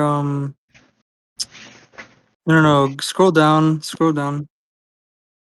It's probably on this page. Scroll down. Mm. Okay, maybe it was. Yeah, we ended it off right before this section, so we didn't start this section. So I just start. remember we got right to the heading and then we stopped. Yeah, so we can start this section. Sure, can we zoom in a bit more? I just want to make sure I'm seeing all the words properly. Excellent. This emphasis on animal referential and, in particular, activity-relevant entities receives its boldest implementation in the concept of affordances anticipated in the examples from 1958, mentioned by name in the 1966 book, and brought front and center with the essay The Theory of Affordances. Oh man, It's crazy because it was like just exactly what fucking Evangelico was like asking all about. Like, oh, I want to learn more about this, but Isn't that he saying had to yeah? leave. Yeah, he'll get around to it, I'm sure. Oh man, I remember this was the first.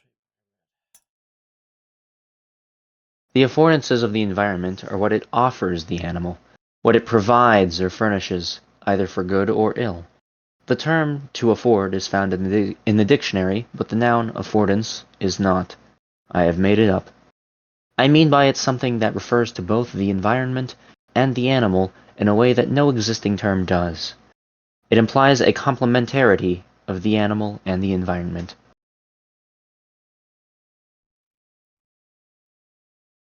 This complementarity, or mutuality, encourages ecological psychologists to treat the animal environment system as the irreducible unit of analysis for understanding perception action.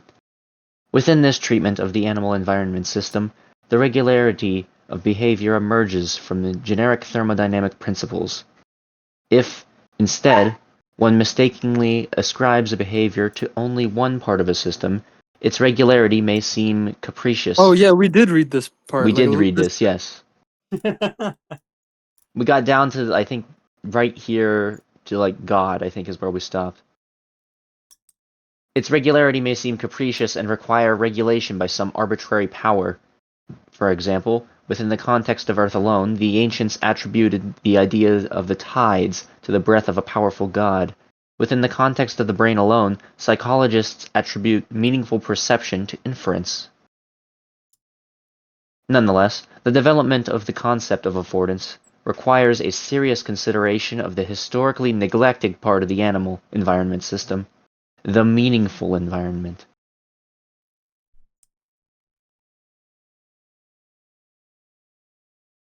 Yeah, I see that.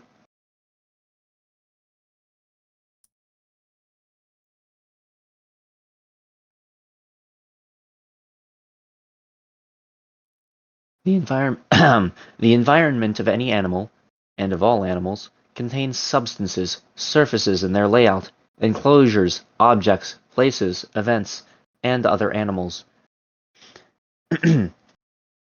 This description is very general. It holds truth for insects, birds, mammals, and men. And Let us now, rocks, right?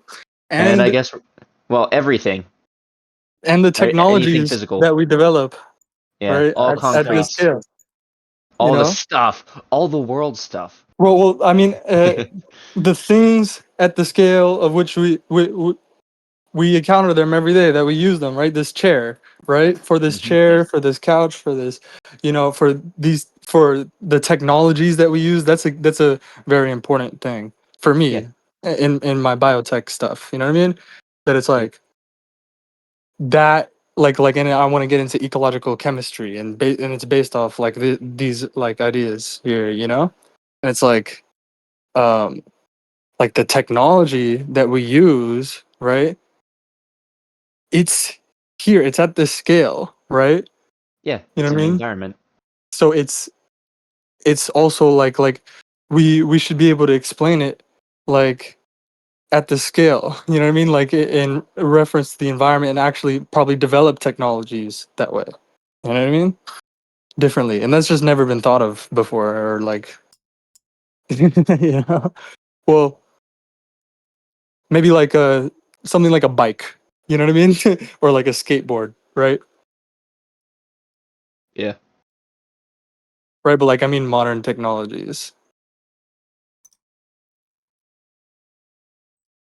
Let us now attempt a more particular description, selecting those surfaces, layouts, objects, and events that are of special concern to animals that behave more or less as we do. The total environment is too vast for description, even by the ecologist.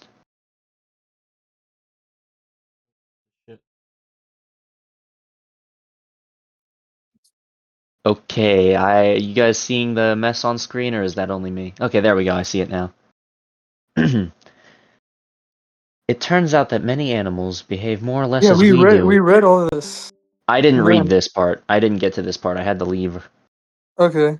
Okay, because we read all this, like I remember we read multiply reflected, on that next. Yes, you line? guys, when I came back, were on page 3. You were on this one right here, and then you guys trailed off. But I never read this part, so this is all new Okay. to me. All right. Oh yeah. No, we read this whole page. I remember we read this whole page. All right. We left off at untapped. That's where we left off. All right. Well, let me just quickly read all this in my head real fast. Yeah. In my head. Say Fine. silently. Let me just read this silently then. If we're gonna be that. No, that's just like a thing we do. It's like if somebody says that. Should have a soundboard No, I get it. I sound get for it. like a mirror semantic fallacy. We just ding ding ding.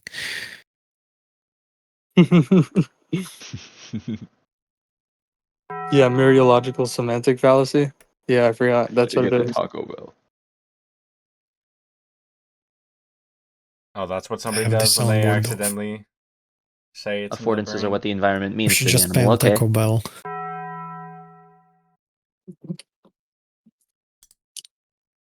Behavioral implications of objects. Okay. Let me know if you need me to scroll. No, that's fine. I'll be.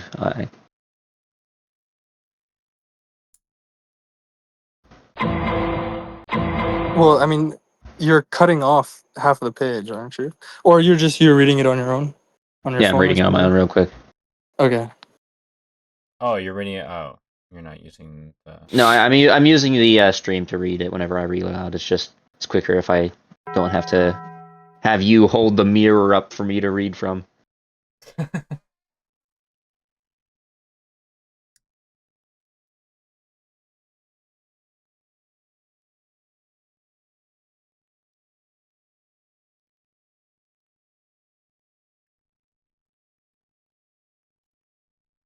I'll just have a bind for spamming Taco Bell sound. That Taco Bell Whenever sound is someone really cannot loud compared to say everybody else's voices. The informativeness of the structure is not dependent on being detected. Yeah. Are you there yet? I had to Nah, pull it up on my phone real quick. That was a good idea. Don't use the Gamaholics, that will Taco Bell teach you to sound. not commit the mirror semantic fallacy.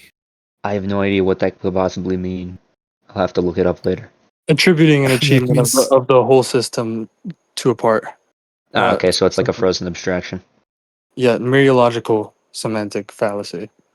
Mm-hmm. I call it the mirror semantic. Yeah, but it sounds like you're saying mirror, so it sounds. Well, that's because of his accent. Yeah.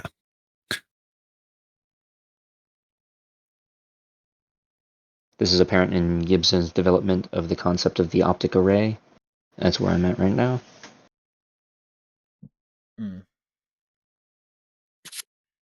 I don't know much about light, so some of this is going over my head a bit. Oh, it's a thing. Yeah, it's the thing. It's hard to identify exactly what it is, but I guess it's light. Gotta make sure that you know what light is, or else you're gonna end up like Inductica. Yeah, we'll find the aether, don't worry.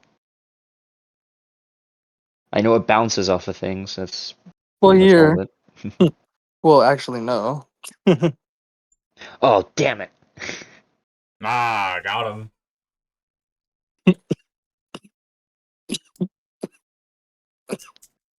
But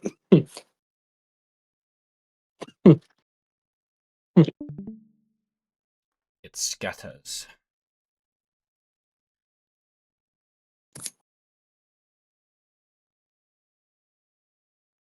there you go. Huh. Alright, there's a formalism there. I was never really good at reading formalisms. I guess I need to practice that later, but it makes sense to me. This one is simple. The actualizing of affordance is not when meaning comes into being. Consider a layout. Okay, so meaning is always present.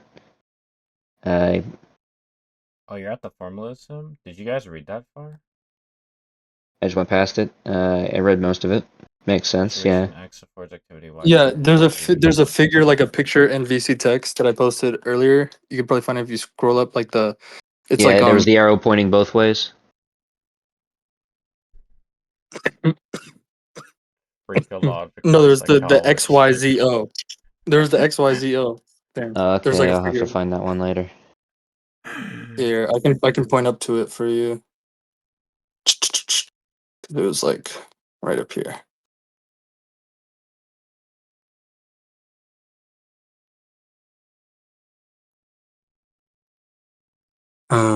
Affordances are resources available to be tapped. They retain their capacity if untapped. Okay, Here, Gameaholics. I am here. Wait, I'm trying to paint it. Sorry. There. Yep, I see it. All right, let's see here. You see that? It's like a It's a hermit bit crab. blurry, but yeah, I see a hermit crab. Yes, lacking sea anemones. Yeah.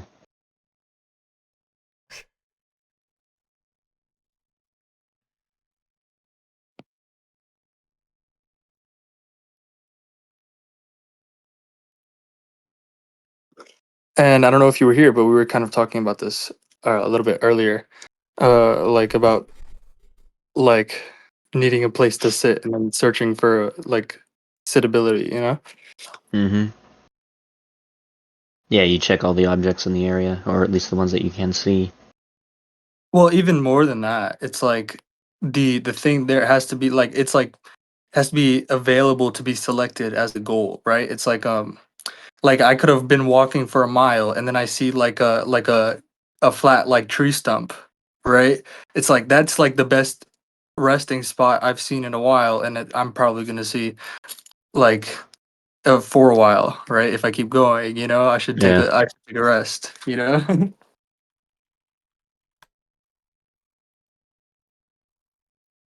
Mm-hmm. like you can even see it like as that happens, like you actually might start feeling more intensely like the need to like rest, you know what I mean, like take a moment to rest, right? Like The more intensely tiredness. yeah, that you've walked in it like a whole mile or so, Mm-hmm.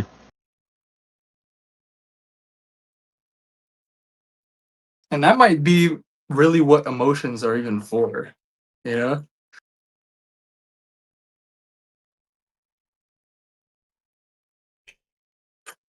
All right. So do you want me to? Where should I start reading out loud here? Oh, where'd you guys say you left off? Some examples of optical information, was it? I don't remember exactly. Was it right after the diagram, or was it right before? I think Huh. I think emotion is just like you're perceiving affordances, and it's just like it's more intense. Like it becomes more intense, right? The difference in intensity, like the increase in intensity or whatever of like your perceiving the affordance, right? Like maybe that's like what emotions are. You know what I mean? Something like that. Just a thought I had just now. Sorry. G, do Hold you on, remember where remember we stopped last time, or where you guys stopped? what emotion? Um, Yeah, where'd you guys leave off?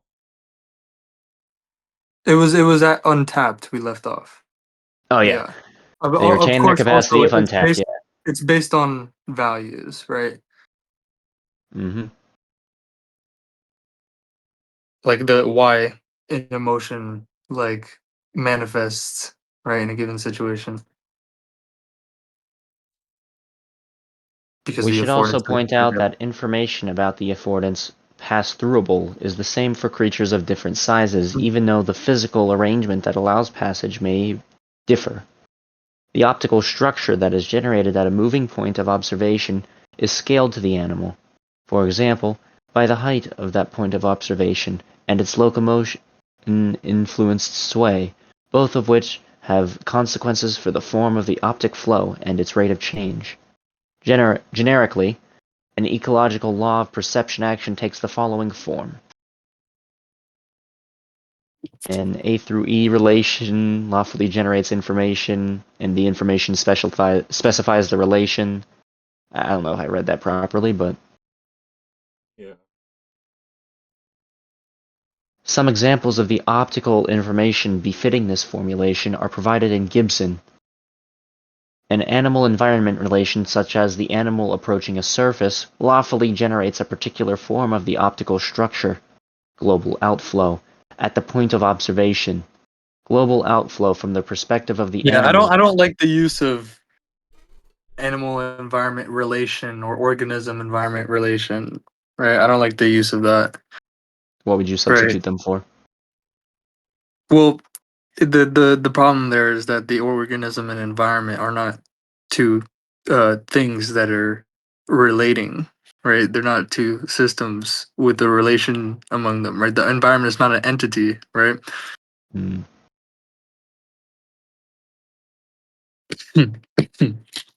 They form one unitary system, right?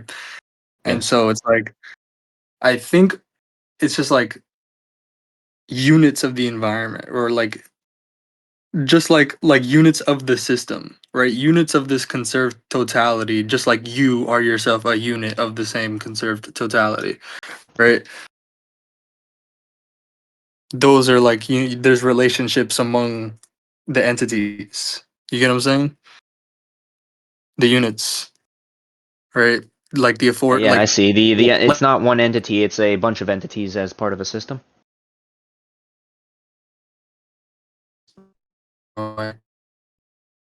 Your microphone cut out there. I didn't hear any of that. Oh, yo, you gee, I sounded like just a thought. robot there. I was saying that the relationships are among uh like effectivities and affordances. You know what I mean?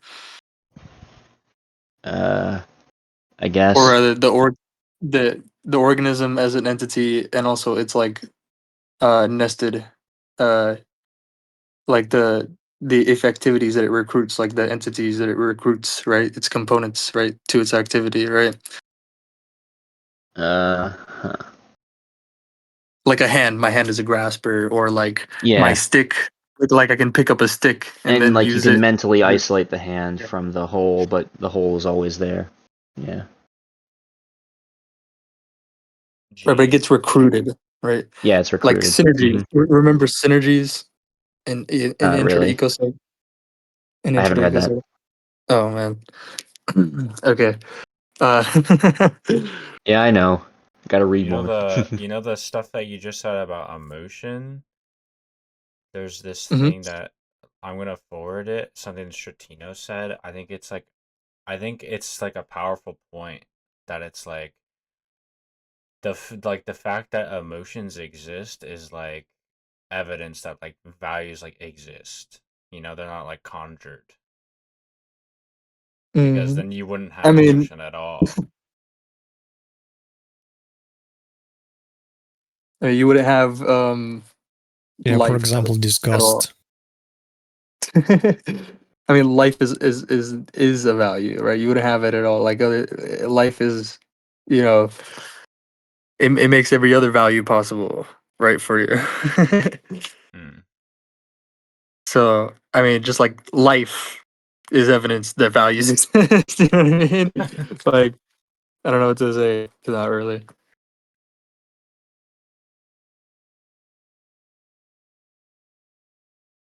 But yeah, I guess we can continue. Sure.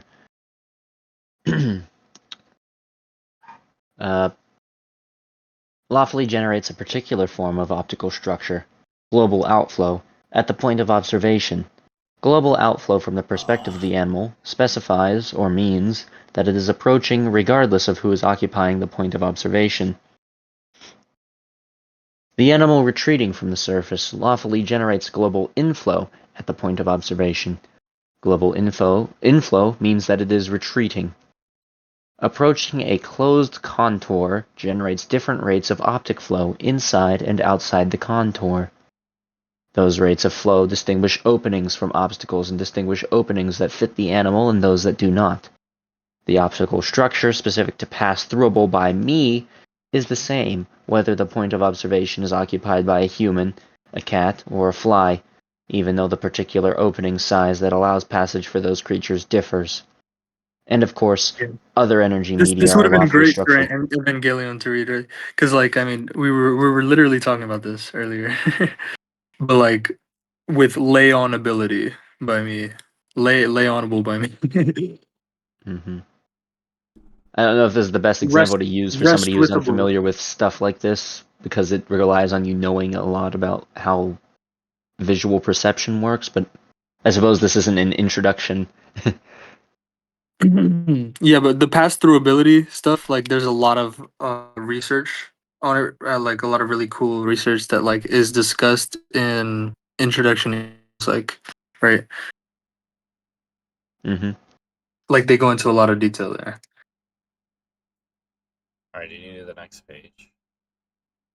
And of course, other energy media are lawfully structured as well, so that approach and retreat, openings and obstacles. There we go, next page. And so on are specified by information and mechanical disturbances of air, water, ground, or tissue in the chemical diffusion gradients.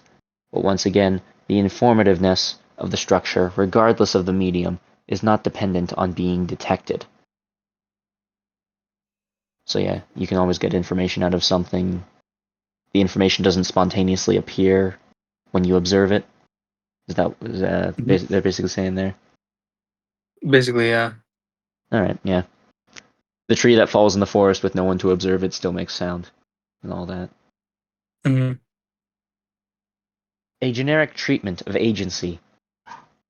Over the years, ecological psychologists have captured the distinction between their view and the more orthodox view in terms of the phrase, "Ask not what's inside your head, but what your head's inside of." Ecological psychology tries to understand how organisms make their way in the world, not how a world is made inside of organisms, or how behavior is regular without regulated. The common theme here is that the neural machinery is incidental. It does not impose its character on what perception has to work with, nor on how perception proceeds. What perception has to work with is very much a function of the organism-environment system that constitutes the unit of analysis for understanding perception in the service of activity.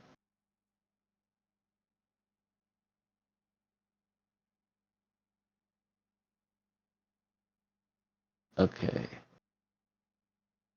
So the information that's in the environment does not come from within some predetermined structure of the mind. Is that what that paragraph basically said? Like a Yeah. like a category of understanding.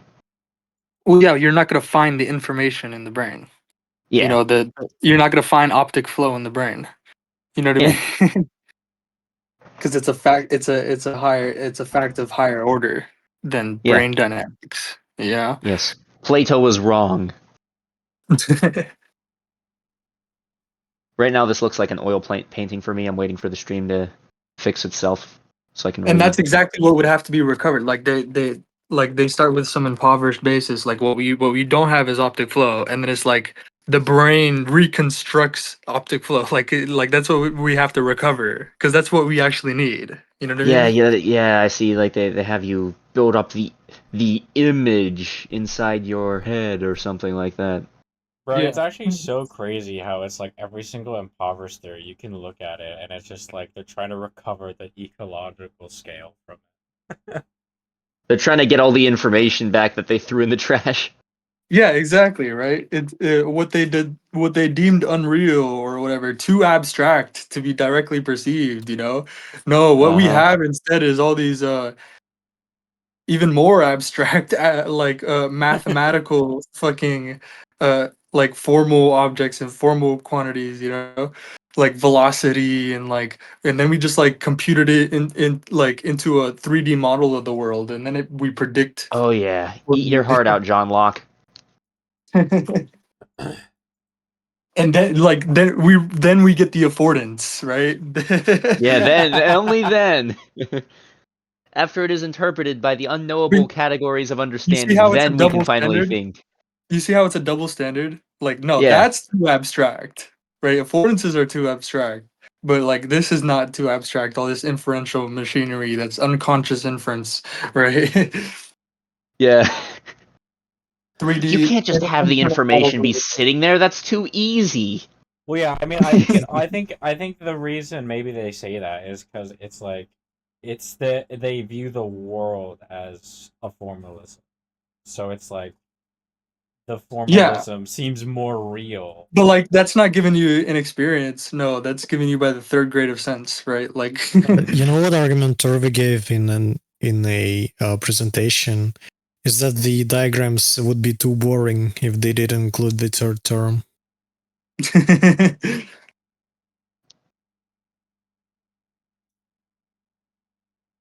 yeah, I remember that.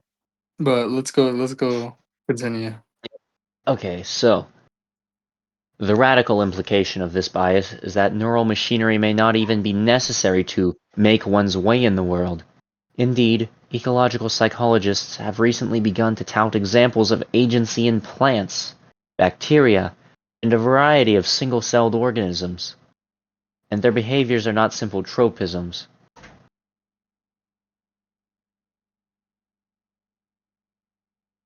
As And examples, even non-living things too, by the way. yeah, Even non-living things. Like we like a can virus. no. I mean like we can like make it so like a like for like a robot, right? But like without like an internal model or like input, right? It's just Mm-hmm. like a we just like what we do is just flood it with like variability, right? With flux, like with energy, right? And then just like the way we've built it, right?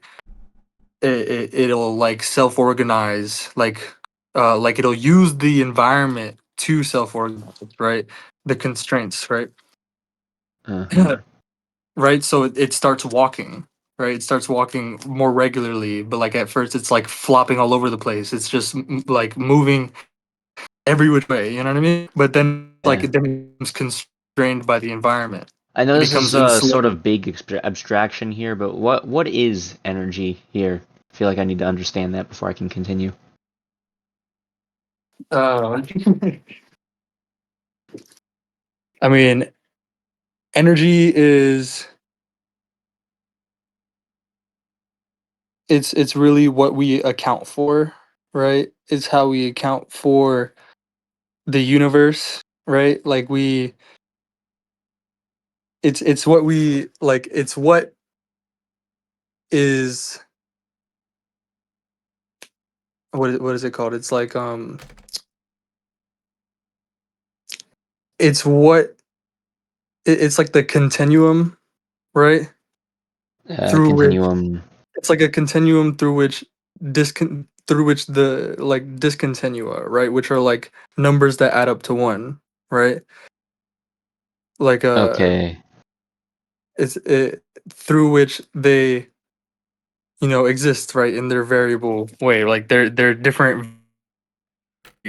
but they both add up to one, right? So you change one, and it's a reciprocal like change in the other. Okay, A yeah, I see proportional change. this, and I can You see know the what I'm saying? second law of thermodynamics, I believe you would call it in there. Mhm. So Also, it's like you account for, right? It's like what we can say like it's just like difference basically, as such, like an energy difference, right? It's like Mm-hmm. we can ask like, well, like if we see energy, it looks like it's being gained or lost, right? We Yeah. ask, what where did it come from? Where is it going? You know what I mean? Right? Yeah. And you it's can basically we're say just accounting for the energy units on both sides, right, of a transformation, right? We can't just look at like ice, right? You know what I mean? Like ice, and then it just melts into water, and this is like, oh, where did the ice go? Like the Uh-huh. energy, where did the Yeah, energy go? It that's just disappeared. You know what I mean? you Okay, I can see, say yeah. that that's the problem you of can say that Carnot. energy. Please let Can I him say speak, I want to something? hear this. Yeah. Basically, energy is information, and entities they do the No, bookkeeping. Okay, no, I it's can... not. No, I don't know. No, I don't know why you would call it information.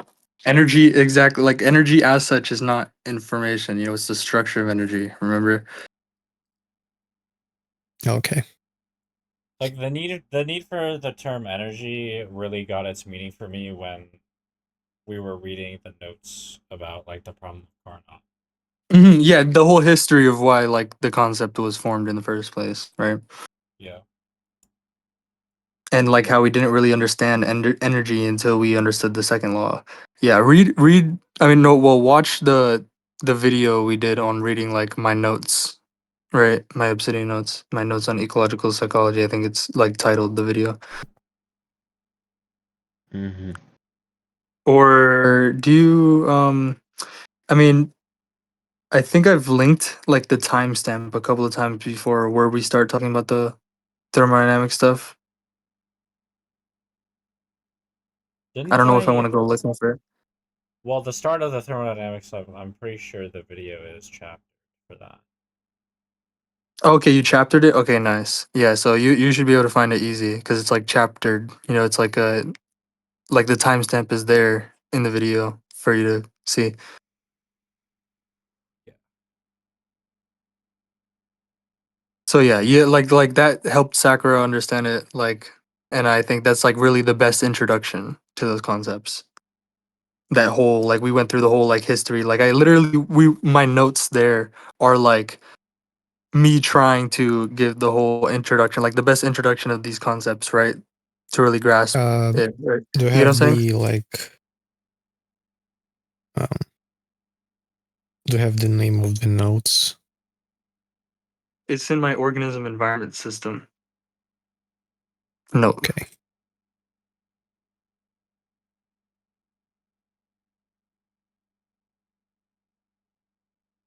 And like you should be able to follow along with the video, right? Did I put you? Okay. You want to link the video, Sakura? Or wait, was it in the second reading that we? Yeah, the thermodynamics is in the second reading. I swear.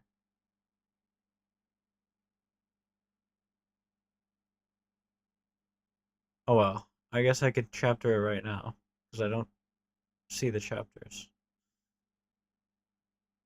Uh,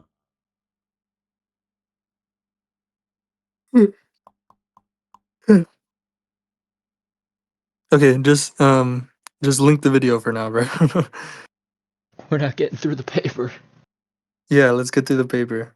just keep reading. Help! What do Help you need me to me! scroll? I can scroll down Well, if you want. you asked what energy was. I need to know Yeah, I what did energy. ask what energy was. Yeah, okay, there we go. We need to go back up a little bit. I think there's something I missed up there. It's a technical concept. I mean, but it's highly like immensely explanatory concept. Mm-hmm. I got part of it, so that should be good enough for now. Yeah, I tried to say it in like the most simple terms I know how to Yep. say it. It's good enough until I find some other concepts to connect to it. Alright, so, as examples, plants can distinguish self from other, edible from non-edible, less What it is, nutritious it's just from... this symmetry, this conservational symmetry, right? Yep, symmetry, it all adds That up to one. that all any unit, right? Any asymmetrical unit, like it's a particular thing, right? It has its differences, right? It's a unit of some conserved totality, right? You know, Yeah, otherwise you would have uh-huh. energy like you would have something from nothing or nothing for something, and then you wouldn't have Yeah, a you can't universe. have that. You can't create or Yeah. destroy energy. You can't create or destroy matter. Mm-hmm. Yeah, you would the universe concept of the universe just wouldn't even be intelligible at that point, right? Because Yeah. it's one intelligible universe, right? Mm-hmm. Yeah, there's a lot that goes into that. Yeah, I see. Like I said, it's a broad abstraction. Yeah, Less but nutritious from more nutritious. generally, you want to just like internalize it as like a bookkeeping rule, you know, just like Yep. mm, It's got to like go somewhere. let me identify the energy units, right? So I can know that I'm looking at the right system, right? Mm-hmm.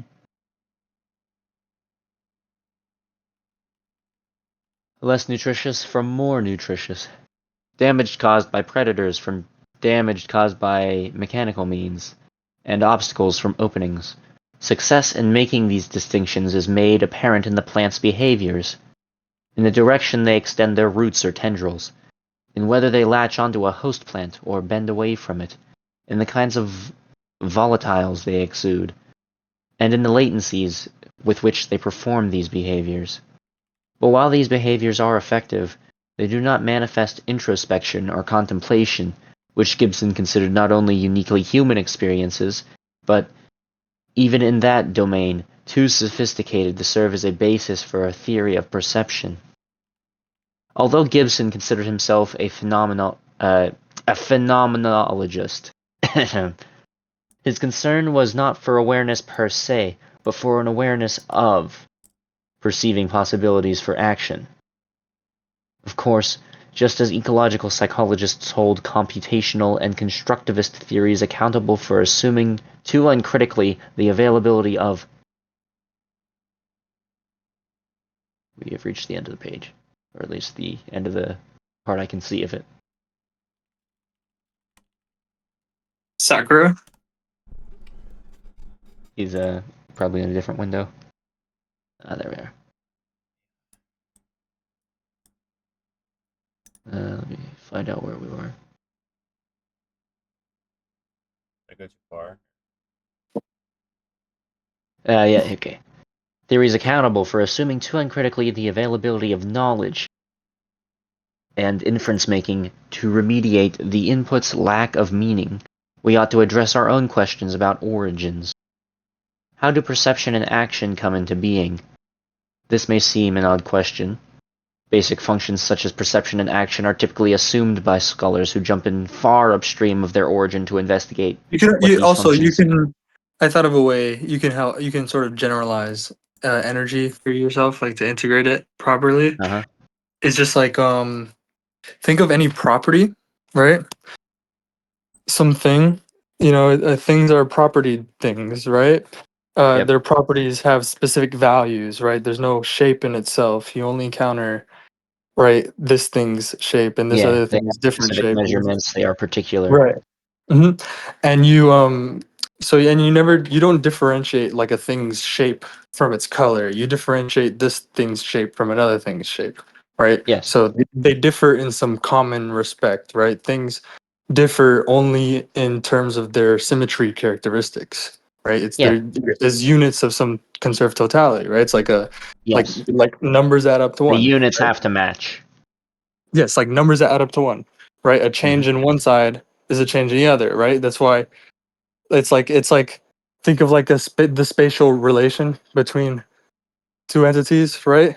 Like going closer to it or going going farther from it changes what I can do to that entity, or like changes the interaction that it's possible. It changes the potential for change between them, right? Yeah. You get what I'm saying? Yeah, I Right? understand. And so that's just like generally, right? Any property, right? It has there's this CCD. There's a CCD. That's what energy is, literally, for any property, any property at all, Okay. right? I'll have to read more into that to see how it fully connects, but I get it. Yeah. Yeah, I mean, it's just like it's scale invariant, right? The concept of energy is referring to a scale invariant phenomenon, right? That's like has okay. scale That's the specific purpose. Okay. consequences. It has scale specific consequences at every scale, right? And these consequences are that it's like invariant across difference, right? Change, right? Yeah. So it just I hope that helps like integrate it. Yeah. Across all scales, it all adds up. Right. All right. And it was... This may seem an odd question. Basic It's just like functions such as... sorry, just so energy is not like some magical thing, like some in the Yeah. abstract, like No, it's just I like see it now. it's literally Energy's the all ultimate these properties, stuff. everything, all this stuff. But it's not the ultimate stuff. No, it's not an ultimate. It's not a substance. We did it. We found the world stuff. I knew it. I knew this eco-psych stuff was worth it. It's just the unity of things, right? That allows them to act in respect to one another, right? To exist in respect to one another, right? Like so that they're not in separate universes. Literally, I have to, in order for me to even exist in respect to you, we have to be part of some parts of some unity, some conserved totality together, right? Participating in the same conserved totality, right? Yeah.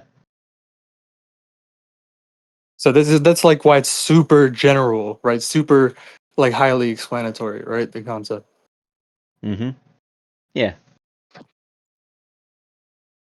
Basic functions such as perception and action are typically assumed by scholars who jump in far upstream of their origin to investigate what these functions can do and how they do it. But how they came into being sheds light on what they can do and how they do it. The thermodynamicist Arthur Eberall has described the fundamental problem succinctly. Animals move so they can eat, and eat so they can move. Ecological psychologists assert that in order to do these things effectively, organisms must be aware of the facts of their environments. We need to shift a little bit. And really what it means, right? To be clear, like energy again. Yeah. Is like you know, it flows from one form into another form, right? Yeah. It's what stays the same, right? It's like Yeah. it's saying that there is another entity here, this larger entity, this larger system, right? Where these two entities, these two Yes. forms, right, are units Okay. of the same conserved totality, right? Which is Yeah. just another Which is the entity. universe, yeah. Wait, what? No, not the universe. Well, not the entirety of it, just the No, system. yeah, I just mean like any system, right? It's just Yeah, it's any system. this is another entity, right? Yeah. You get what I'm saying? Yes. And so Yep. this the difference here, the change slash difference among one form and another, is the action of this larger system, this entity here, right? Mm-hmm. This unity, right? Yeah. Because it's not one form acting, right? It's not the other form acting, right? Yeah, there's nothing being separated or disembodied from Right. or You just don't cut get out the of it. action. You don't get the action when you look at one side, right? Uh-huh. You don't get the difference among them. Yeah. I see. I see. I think I got it now. Let's Yeah. lock in here and focus on the paper then. I think I got it. Good. Ecological psychologists assert that in order to do these things effectively, organisms must be aware of the facts of their environments, as those facts relate to their own capabilities. Their behavior must be perceptually guided. Moreover, their behavior enhances their opportunities to perceive. Ecological psychologists, with a concern for the origin and evolution of perception action cycles, highlight the relevance of thermodynamics. The perceptual guidance of movements and the movement enhancement of opportunities to perceive extend to animals' particular benefits in their search for and the consummensurable, or whatever's at the top of the page. We only have half a word here. Oh. Motherfucker. Yep. I want to scroll. Commensurate. Commensuration of energy resources. This characterization positions perception action cycles as a consequence of a generic thermodynamical principle concerning the search for and dissipation of resources. In so doing, it makes no requirement that perception action be carried out by nervous systems, nor, we might add, does it entail the expectation that end-directed behavior, what we can unquestionably understand as agency, be limited to biology. Recent experimental efforts with a strictly physical system, metal beads subjected to electric current while immersed in a viscous medium, are beginning to bear this out. A self-organized tree structure emerges that engages in energy-seeking behavior. It seems to display a kind of foraging. Indeed, some ecological psychologists are beginning to see foraging as the defining behavior of agency regardless of the embodiment, be it... Yeah, if you search in VC text here, like you search this name, Debari, you Mhm. should find like all like his work is like that electrical chemical dissipative structure there is like he has a many papers on it, right? He talks all about it. Mm-hmm. And I linked all those papers before, so you should be able to find it easily. Yeah. Foraging as the defining behavior of agency regardless of the embodiment, be it craniata or not, biological or not. The treatment of affordances. Foraging, Yep, right? foraging. As the defining behavior of agency regardless of embodiment. Be it craniata or not, biological or not. So agency, this is very important, right? Yeah. Because like they don't mention this really in their other discussions of agency, that agency is general to entities as such, right? It kind of seems like they're just talking about, oh, like agency is what organisms do, right? But no, they're saying it's Agency is what things do. yes, regardless of embodiment, right? Be it Okay. craniata or not, biological or not. I've never seen the word craniata before. What agency means, right? It's like so the agents of change, right? Are entities the agents of change, or are like disembodied forces the agents of change, right? You know what I'm saying? Like the objectivist understanding is that entities are the agents of change. Yeah, okay. Of course, that yeah, this is reminds me of some how objectivists view causality, as in you need an entity to do something. Yeah. Yeah. Okay, it makes sense. I'm seeing like the flashes here and there of overlap between objectivism and Right, ecological because think psychology. They about it, just use like different terms the for it. properties, right? Mm-hmm. It what like remember like a shape in itself. What that is a thingless property, Yeah. right? What gives the Yep. property its specificity, right? Is that it's a property of some entity, right? Yeah. Uh-huh. That's the key.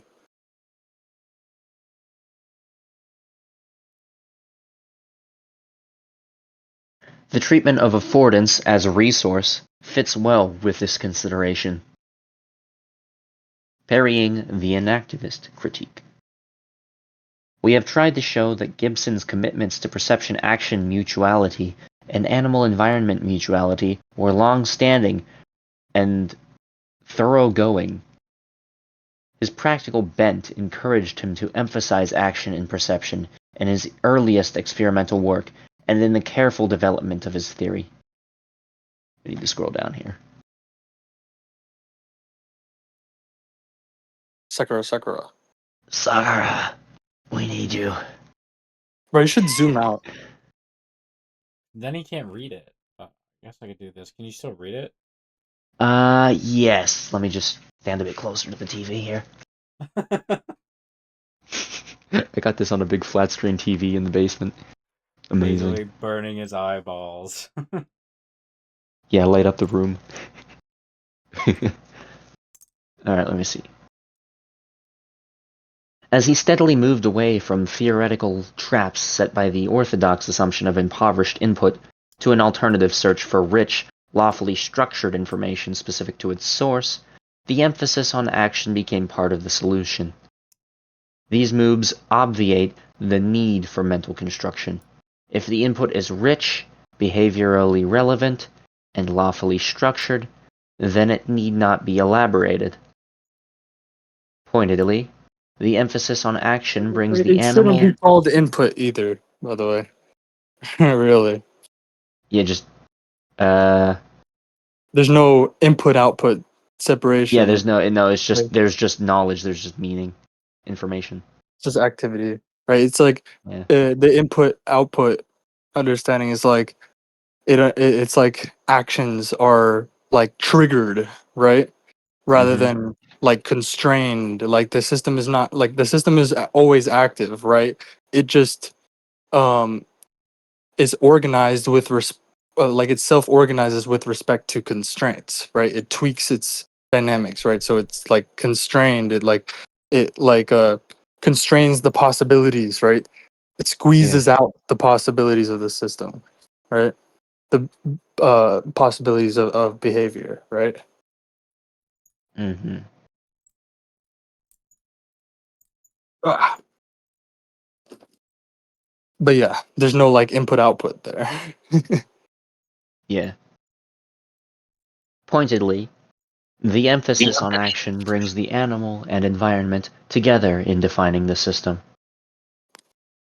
An important fact about the affordances of the environment is that they are, in Yeah, a the sense, point is, objective. to be clear, like you know, like an entity doesn't exist first and then go on to act, right?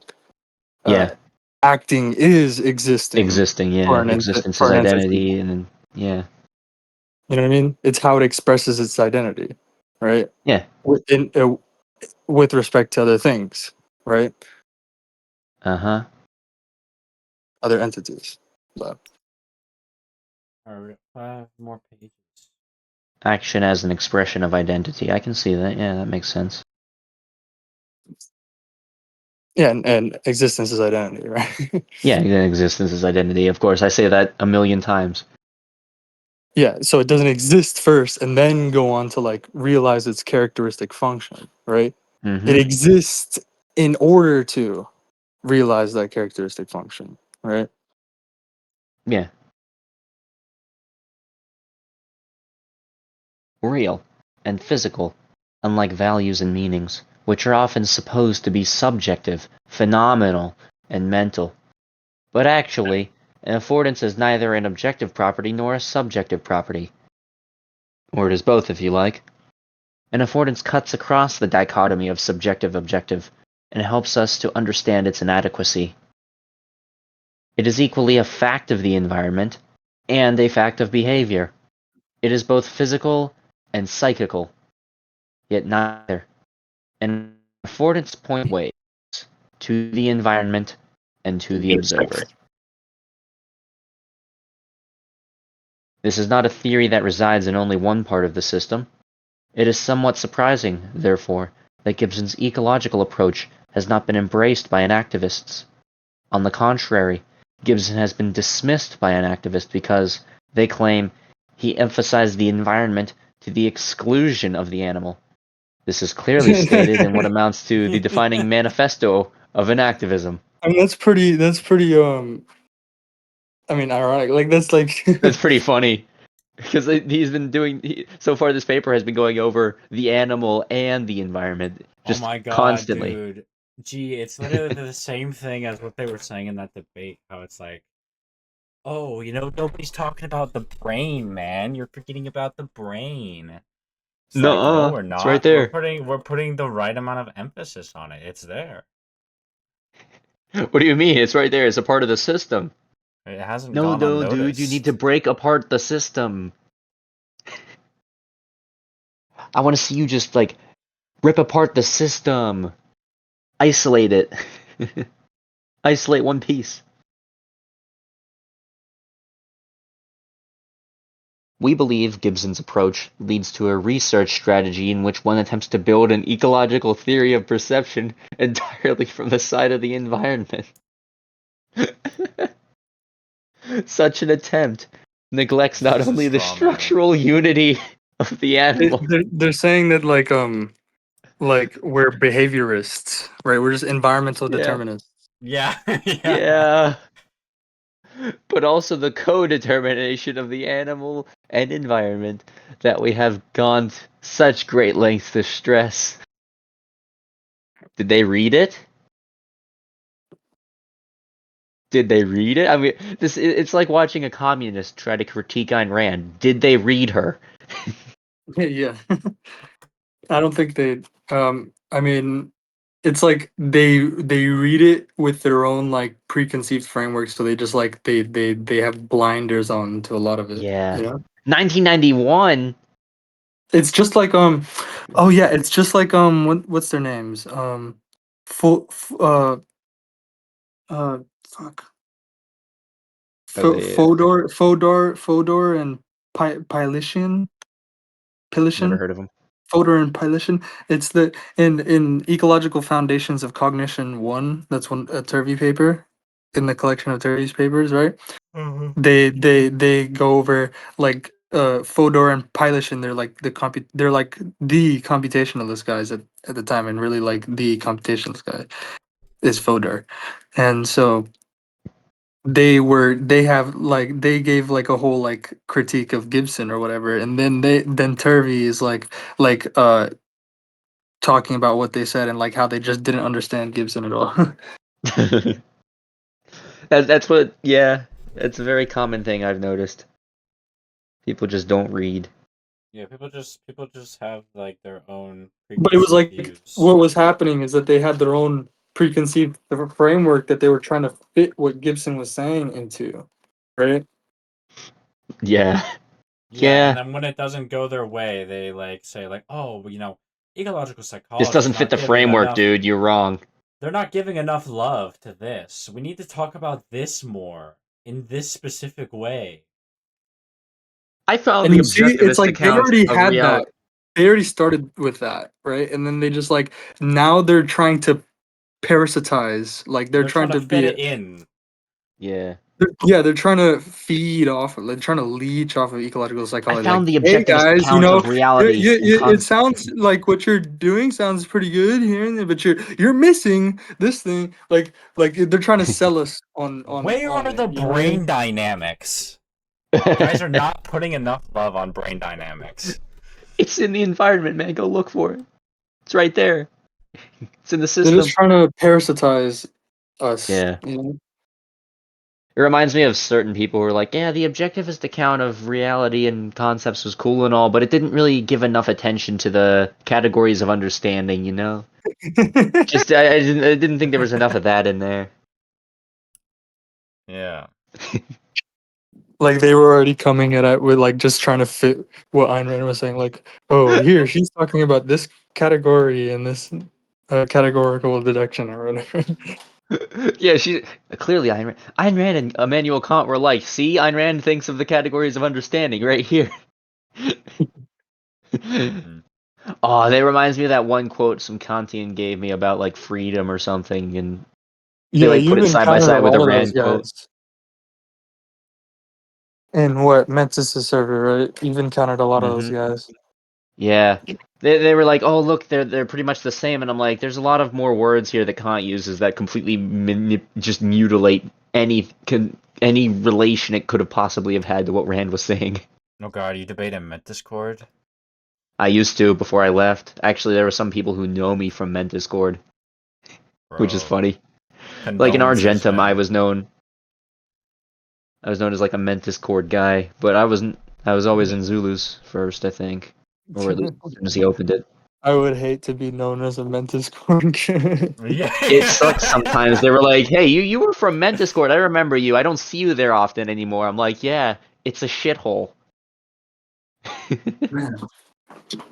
I just started reading the next paragraph. That's hilarious. It is astonishing to us that one could read any of these quotations from Gibson's last book, the ultimate statement of his position, and come to the conclusion that he was trying to make anything outside of the organism environment system his unit of analysis.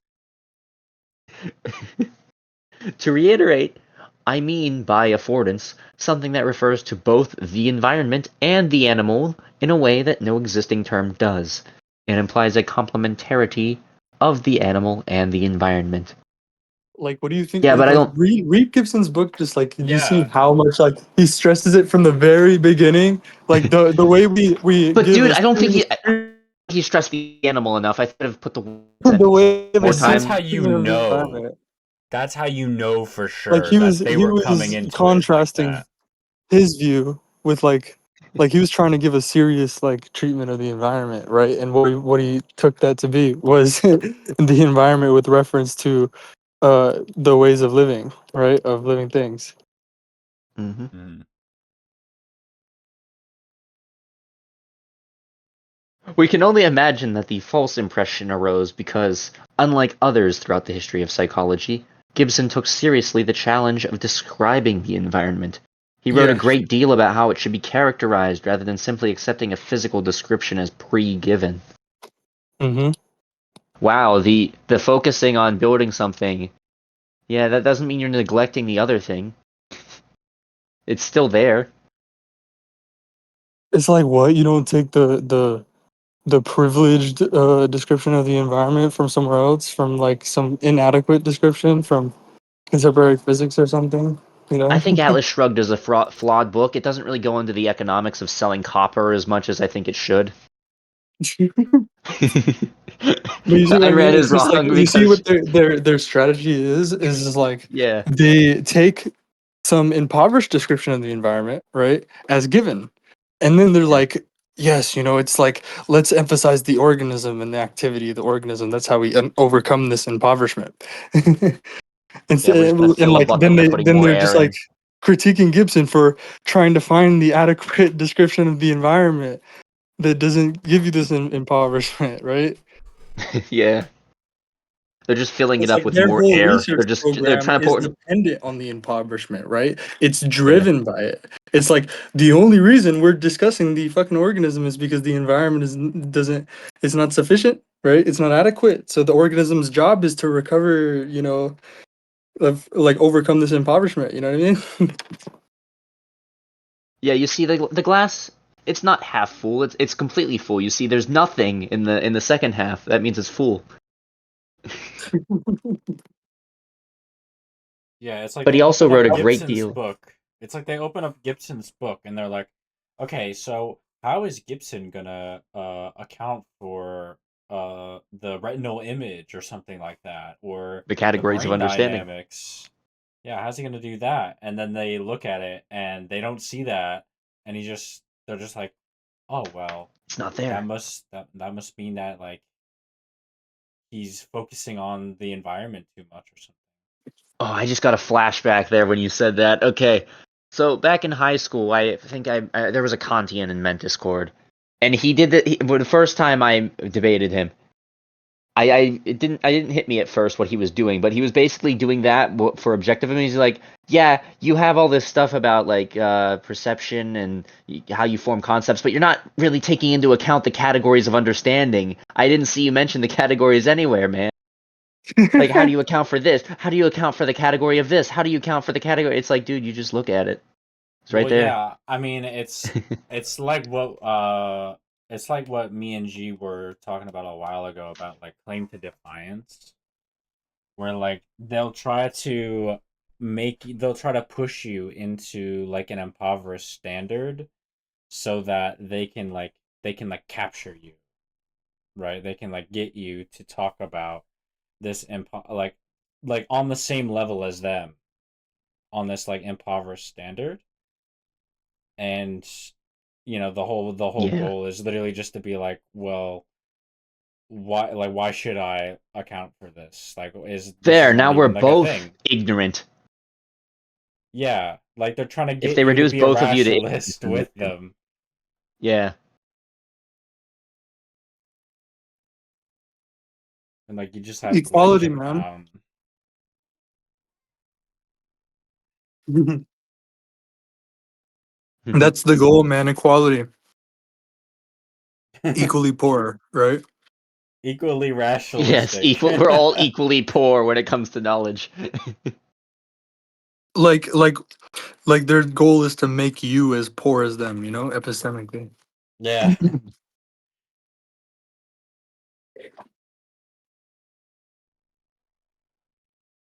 Just yeah, bro. How do you account for this like gap? How do you account for the dualism, man? It's like what dualism?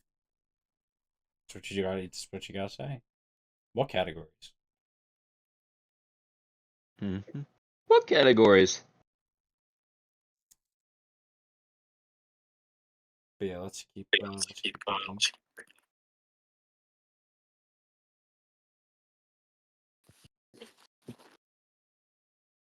Alrighty. But he also wrote a great deal on how the perceiver should be characterized. It is also astonishing that the author of... We need to go back up. The author of The Senses Considered as Perceptual Systems could be accused of neglecting the perceiver side.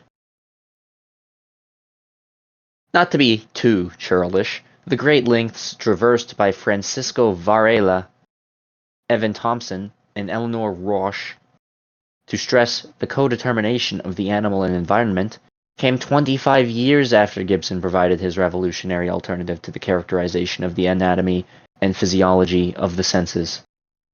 Addressing evolution explicitly, he noted the adaptations were at once both anatomical and behavioral. Modified limbs and specialized sense organs went along with the new styles of motor action and new modes of stimulus discrimination. That's weird. I said something kind of along those lines a few days ago. To be fair, Gibson's position developed over 50 years, and many of his emphases were chosen to speak to his contemporaries, who included structuralists, gestaltists, behaviorists, and a nascent revolution of cognitivists. Consolidating Gibson's mature view with elaborations offered by his followers was, in part, the motivation for writing the primer Direct Perception. That text is quite forthright in asserting that co-determination of animal and environment.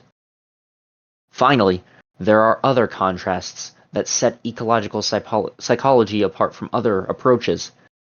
Because the study of perception is the study of an animal knowing its environment, the unit of analysis must, by the nature of the theory, be an animal environment system. One emphasis flowing from this orientation is on evolution. Yeah, and Corello is one of the authors of this paper, so yeah, she's like giving like when she's talking about the motivation for writing that book, she's like talking like from a first person, like, you know, like, this is my motivation for writing it, bro. Mm-hmm. I can see why they got it so in the opposition's face on that last few paragraphs. Then that makes sense. One emphasis flowing from this orientation is on evolution. Well, yeah, I mean, like, they've literally been doing this for decades, and then these guys are coming in, like, just totally like ignoring that and trying to ignore, like if I ignore it, it doesn't exist. You know what I mean? Yeah. Like, yeah, your decades of research, like, along these specific lines, like, oh yeah, if I just ignore it, it doesn't exist. And so, yeah, of course they're gonna be pissed about that, like, kind of like take it personally. Your view has to contend with my view. Like, I've been doing this for decades, dude. Like, what are you even Ayn talking Rand about? never addressed evolutionary capitalism, utilitarianism, and therefore I don't think she's worth thinking about, you know?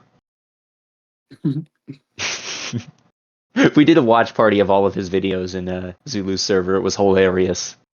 Yeah, bro. I think consciousness Hey guys, is I'm back. embodied. Hey there. I think consciousness Hey G, did you watch any of EvoCap's videos? No. He's very interesting. So he's a Hegelian, except I don't know if he's ever read Hegel. I think he got to it by himself. I think he's schizophrenic. He is, yeah, but that's just what Hegel is. But he is Hegelian. It's all Hegel. But I don't think he's read Hegel. It's impressive, really. So if you ever want to piss off a communist, you can send him to EvoCap's channel and watch him look at his philosophical cousin dressed in yellow paint. He's not even in yellow paint, he's in some fucking... He's smeared in shit. He's smeared in shit, yeah.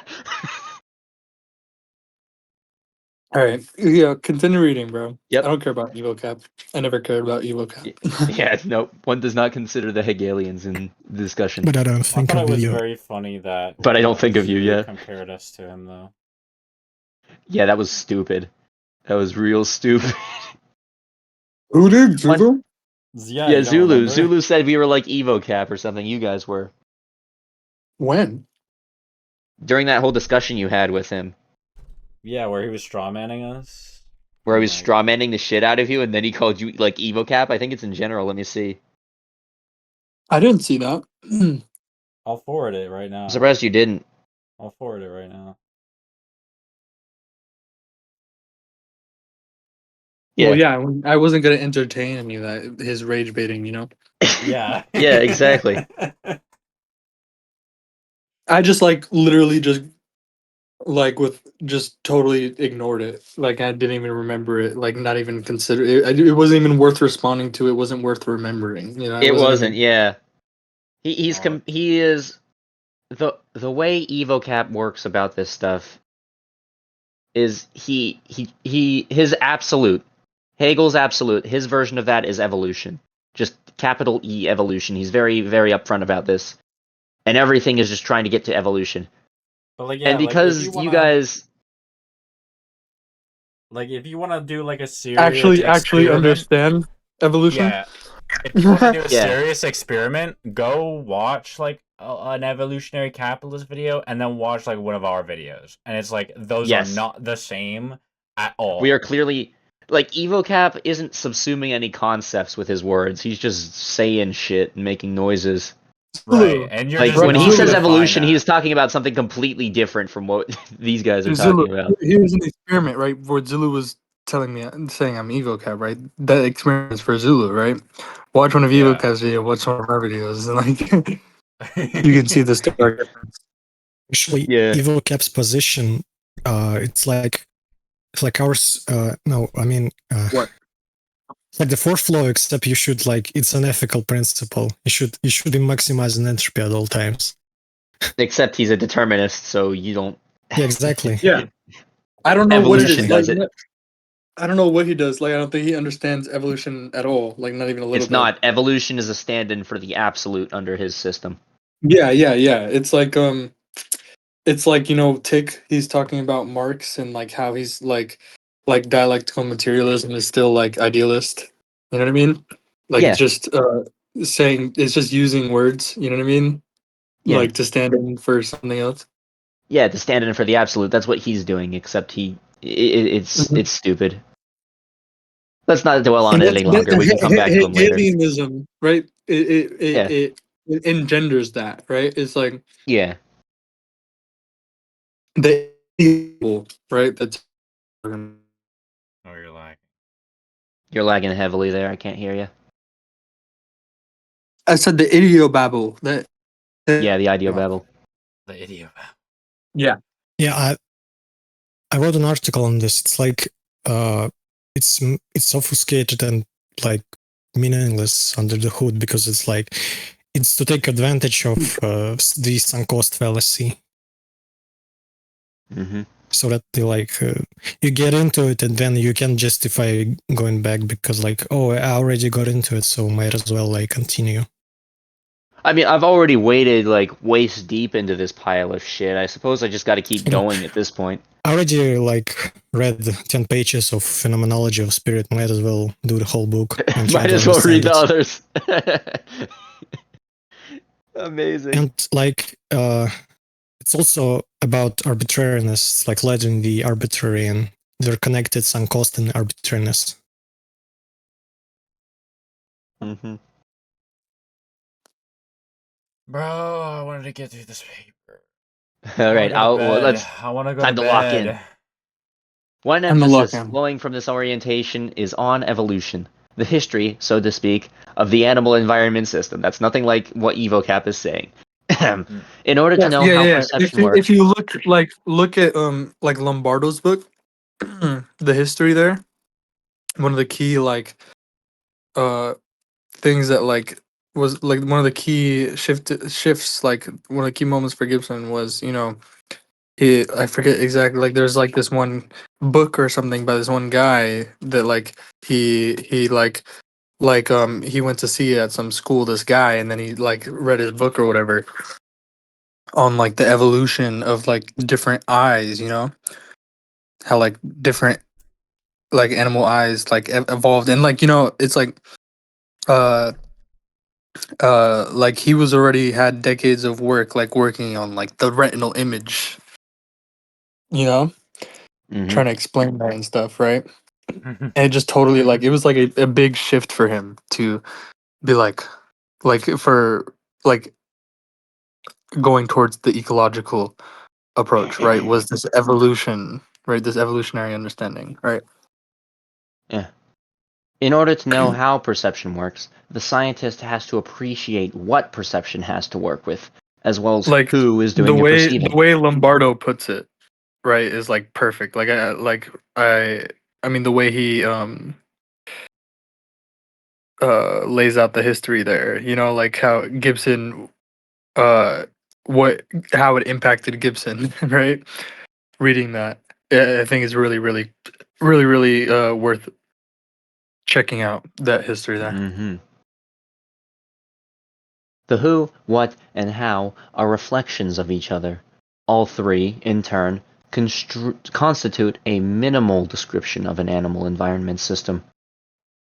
While inactivists may find the preceding statements acceptable, the crux of their disaffection is ecological psychologists' insistence on direct perception. Oh, direct Gibson's perception. direct perception? You mean just looking at stuff? No, you can't do that.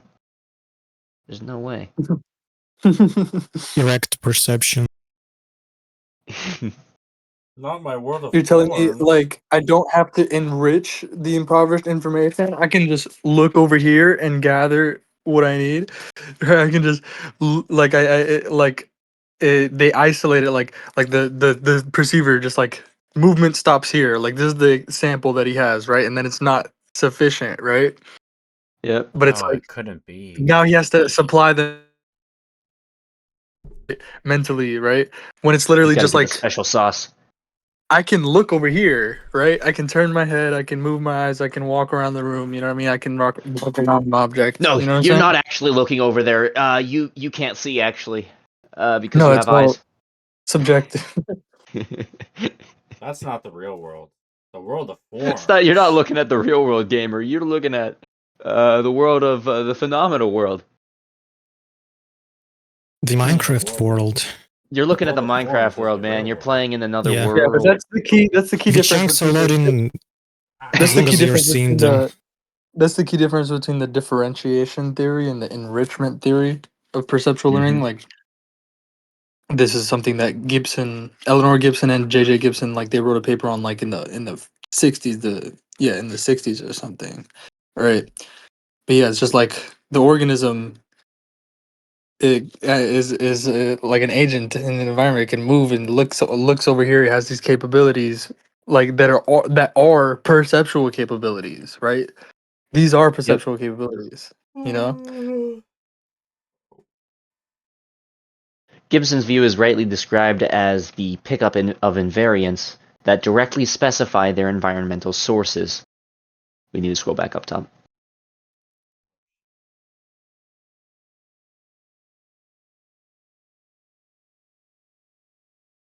But then their characterization goes awry. Optical invariances, as well as their environmental properties they specify, do not depend in any way upon the perceptually guided activity of the animal. Huh? First, this statement conflates two things: structured energy distributions and environmental properties. Ecological psychologists go to great pains to clarify information about X is not X. Information about an obstacle to locomotion is not the obstacle. Information about an opening that allows passage is not the opening. Second, while the layout of surfaces that constitute obstacles and openings does not depend on behavior, the invariance of the optical. There's also a great discussion of this point. Information about X is not X, in Yeah. Hervey's multifractal tensegrity paper. Yeah. But like I've talked about it before. Like if you An search in object the is not chat. the sum of his parts. Yeah, you've said that before. No, but if you search in the chat, like information about X is not X. I've stressed that. Like that's a very key point. Like I've emphasized that point many times. I've had to correct people on that point. You know what I mean? Yeah. But I'll link this paper because it has a bunch of cool examples. Like it gives figures and everything about like some examples where information about X is not X, like very clearly. There's no copy of the world.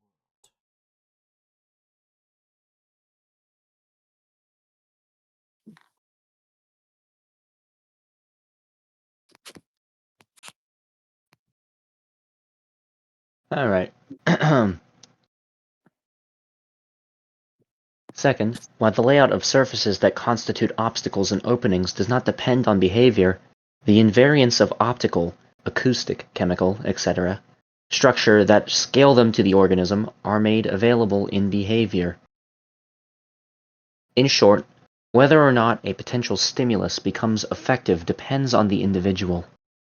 It depends on the species to which he belongs, on the anatomy of the sense organs, the stage of maturation, the capacities for sense organ adjustment, the habits of attention, the activity and progress, and the possibilities of educating the attention of the individual. This is apparent in Gibson's move from perception anchored in the static retinal image to perception of events specified by optic flow. It can be illustrated with a specific example of an ecological law of perception and action seen in generic form earlier. We're going to need to scroll down again.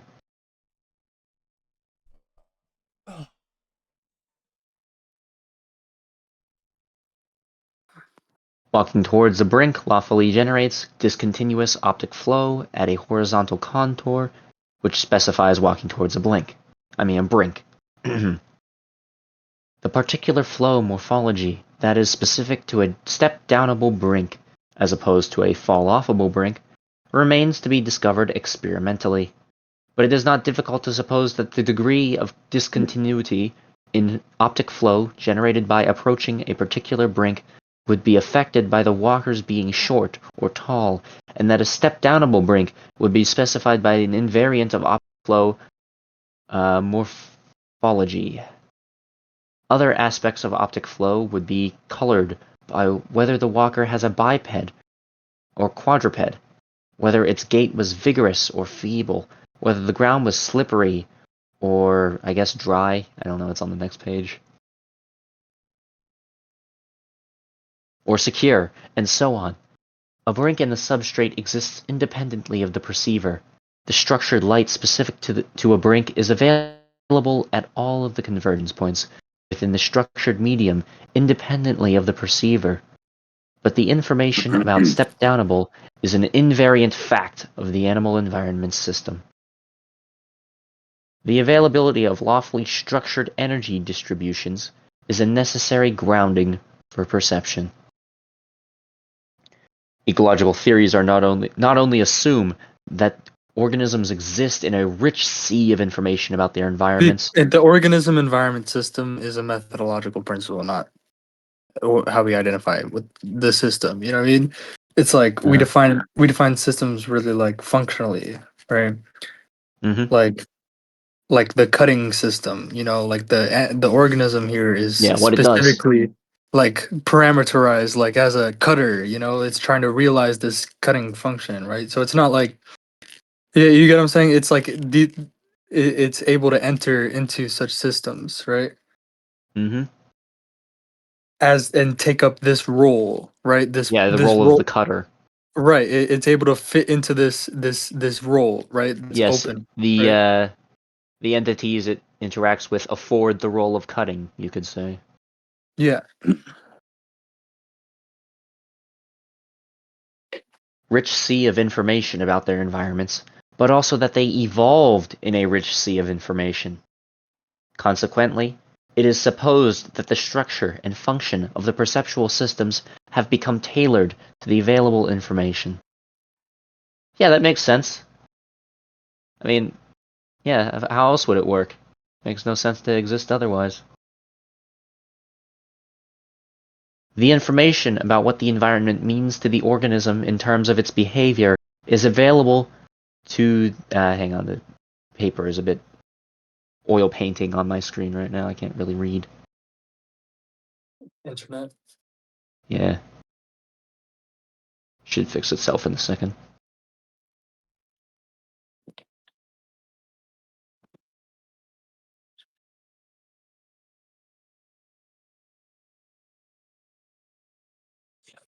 Oh man. There we go. The information about what the environment means to the organism in terms of its behavior is available to be detected without elaboration. In revealing the lawfulness of information at the ecological scale, perception action mutually renders mental construction unnecessary. Yet, Varela, Thompson, and Roche object to this last statement. They claim that mutuality thesis, which they endorse fully, is not enough to sanction the thesis of direct perception. They assert that Gibson places too much emphasis on the structure of the environment and reduces the organism's contribution to responding or resonating.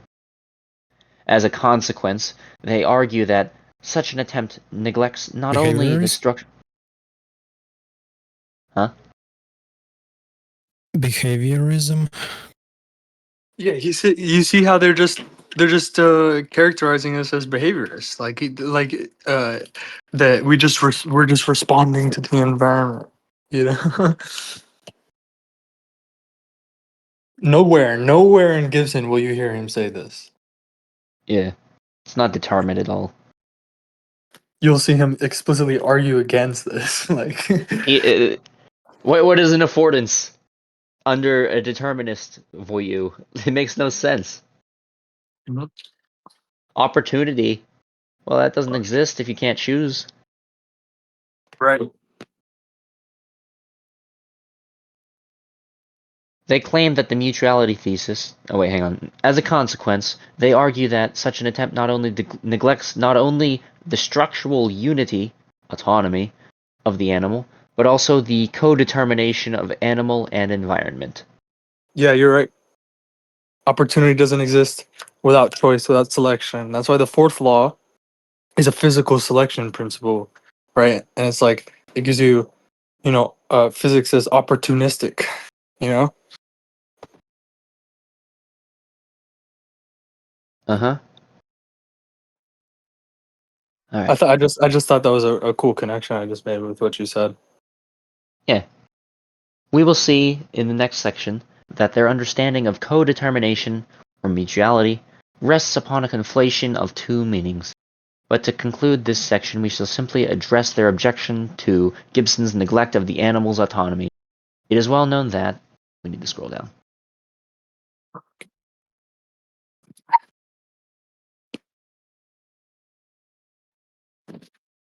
It is well known that Varela's inactivism places great emphasis on the organism's autonomy, as the concept of autopoiesis makes clear. Although we agree that autonomy is a fundamental concept for understanding purposeful behavior, it is crucial to ascribe autonomy to the whole ecosystem and not to the organism exclusively. And the reason for this is precisely. We need to scroll back up. Organism environment mutuality. Right. And well, it's also because like how the structure of ambient energy, this pattern ambient energy, right? Ambient energy distributions, right? Is Yep. is itself the means of like focusing, right? Of perceiving, right? It's the structure itself. That's the means. It's not internal, right? It's not some internal process, right? Mm-hmm. Like unstructured light can't be focused. Remember that point? Yeah. Yeah. So it's just like you don't like the literally the means of perceiving, the means of like behavior are the things are part of like this larger system, right? Yeah. Can't perceive without anything to perceive. Right.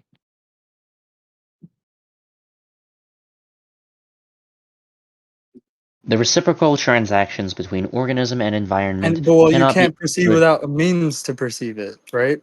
Of course, yeah. And that's the information, and the information is structured by what's perceived, right? Yeah. Between organism and environment cannot be understood as giving rise to perception if only one side, the organism, is taken to be the one to undergoing self-organization. More on this below. In other words, inactivists are in conflict not only with Gibson's views on mutuality, but with their own claims about its importance. What kind of construction? The enacting of an enactivist approach refers to a bringing forth or constructing of a meaningful world from a putatively meaningless environment. Curiously, You see how Varela, they privilege an already like meaningless environment that they got somewhere yep, else, right? They're not a trying to. meaningless environment that we are Yeah. extracting. We got nothing. It's meaningless. It's irrelevant. Wow, an activist. Hey Jimmy, you're putting give me an you're putting a environment lot with of nothing. an Nothing. activist. You're putting a lot of emphasis on the animal. What about the environment? Nothing of relevance, right? What about That's the the key. environment? Nothing Yeah, of man, they're relevance neglecting to the environment. activity. That's what it means to be mean. It's meaningless here because nothing of relevance. Mhm. Yeah. It's irrelevant. Literally, it becomes irrelevant. Give me an environment with nothing. Nothing? Varela, Thompson, and Roche, taking inspiration from the evolutionary biologist Richard Lewontin, used construction as an umbrella term to include an organism's physically altering its concrete surroundings, as well as an organism's mentally creating a perceptual world. We think it is safe to say that no one would dispute that organisms alter their surroundings to build shelters, tools, and so on. Yeah, I and don't it's know, just you haven't looked indirect hard enough. perception, There are a right? lot of idiots out there. They're walking on fucking I don't know atoms or something. They're walking on the noumenal surface, They're right? walking on the new. We're The walking on the they're, noumenal world of forms with this surface. one. they're walking on the world of forms, right? But what they're not walking on the like they perceive a representation of the ground, right? But they walk on the ground, right? But the Yeah, ground is like you're perceiving a not what's representation of what could be a house, but you can't know for sure. no, that's like but really it's there's just a noumenal house out there, you Yeah, there's a know? noumenal house. Less secure, And that's however, what you're is that's what you're entering, right? yeah, Yeah, there's a noumenal ground, and that's what you're walking on, but that's not what you're able to perceive. You're not, of course, you're not able to perceive that. yeah. You'll never be able to grasp the true form of the ground. Right, but it's what you're walking on. Yeah, it's what you're walking on, as distorted through your categorical category of understanding the ground. Less secure, however, is the characterization of perception as a process of creating and projecting meaning on the environment. Yet Varela, Projecting Thompson, meaning. It's just and another Rush. fucking. We're all the way back to Plato now, where it's just we have a Yeah. platonic, we have a platonic order imposing mind. We're back to Kant. We're back to Plato. You know, just we have this Yep. order imposing mind because there's no order. There's no spatial temporal order in nature, It's not in right? the environment, Yeah. so it has to come from the mind. Right, and that's just like when we incorporate thermodynamics, we see that that's just a blatant violation of the first law. I Well, found a very economical way to put it. it's Assumption of it's a violation of the first accomplishment. law. It's Yeah, energy assumption of coming from accomplishment. nothing. Yeah. Right. It's just like the tree just unfolding from nothing from within. You know, not taking what it needs, what it doesn't have yet from its environment. Right. The It's Gamaholics alright, we can can take read out a it. loan. Yeah. It is the Gamaholics can read existence. what I wrote.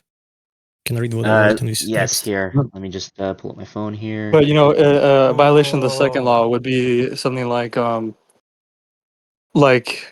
platonic mind, like what it's like it has access to an already homogeneous spread out source, right, of work, right?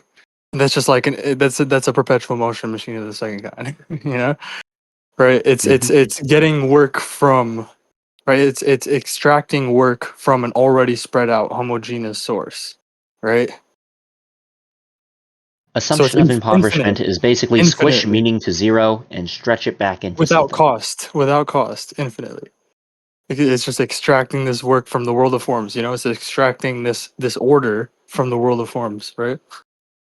Mm-hmm. If only we had the world of forms right here, we could perceive it. Alas, No, I just have our it eyes. inside, innate knowledge. Yeah, Yeah, it's innate knowledge. I just got it or I have it in my brain, or I have it like in my past life, right? That I have to in my past remember. life. that I Yeah. have to remember when I was in the world of forms, you know? Yeah. Before I was born into this fucking dirty How the hell did Plato come up with this shit, world. man? Where'd he get it? Dirty world matter. This filthy world of Ancient matter.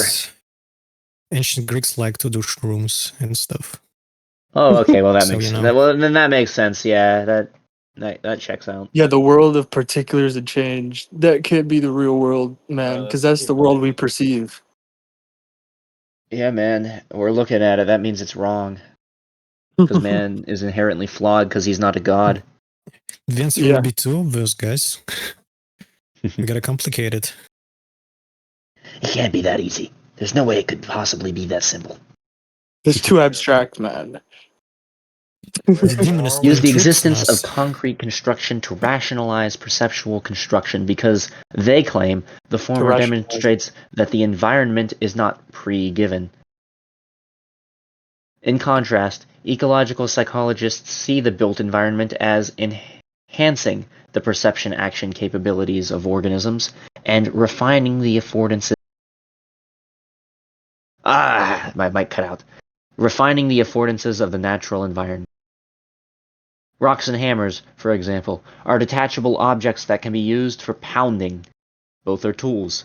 The affordance of pound-withable is perceived directly as is the affordance of pound-withable with a directed force, a more specific property also defined over organism and environment. Gibson noted that the tool, as an extension of the body, further demonstrates the false dichotomy of subjective and objective, of a fixed boundary between the animal and the environment, a dichotomy that a consideration of affordances allows us to escape. The conflation of the two senses of construction has been noted by the philosopher Peter Godfrey Smith in a critique of Lewontin. Godfrey Smith noted that Lewontin's arguments in support of a monolithic notion of construction varied according to two senses of the word construction, the literal causal sense and the constitutive or ontological one. The causal sense is illustrated by dam construction. The constitutive sense is illustrated by organisms determining what is relevant about their environment. Godfrey Smith argues that this second case does not alter the external surroundings. It changes nothing about the environment's intrinsic properties or ontological status. He concludes, therefore, that environments have intrinsic properties that may or may not be relevant to any given organism, that organisms make it the case that some properties are relevant, but in so doing, they do not make or bring about those properties. It is, of course, trivially obvious that a beaver could not perceive its dam before building it, but perceiving the dam, even if one wishes to characterize perception as a form of construction, is entirely different from building it. Similarly, Anthony Chimero proposed a revised concept of affordances designed to give a considerably more important role to dynamics by emphasizing the reciprocal modulation between organism and the environment during behavioral episodes. But he too conflates causal niche construction and constitutive niche construction He when he too writes conflates. that. Yeah, like fucking. But again, you know, his view of affordances can't get you information. That's like the whole fucking point of affordances. An animal's activities alter the world as the animal experiences it, and these alterations to the phenomenological, cognitive behavioral niche in turn affect the animal's behavior. That is a big word. Just what is meant by a phenomenological cognitive behavioral niche as distinct from a niche, sensu stricto, is what is at issue. Our point is that there is no way to deploy concepts such as these without necessarily implying dual ontologies. But if one characterizes perception as a form of construction, be it enacting, bringing forth, sense-making, or what have you, then the problem of abduction resurfaces. How can perception arrive at a meaningful consequent? As an example, the enactivist concept of enacted world from a meaningless premise. For an example, the enactivist concept of a meaningless environment. Given the multiplicity of unconstrained possible causes, to reiterate an early concern of Gibson's, input must be rich enough to explain the degree to which perceivers are aware of the world. For psychology, this is a problem as old as Helmholtz. What normally would have caused this pattern of sensations? And as current Bayesian approaches, I've heard of Bayesianism a little bit, I've never looked. In whatever form, a meaningless starting point obligates its promoters to account for the origin of the wherewithal for bringing forth a domain of significance. And activists may not consider sense-making to be a form of inference or a computational attempt at abduction. Nevertheless, it seems to require conjuring up a cause for a consequent without constraint.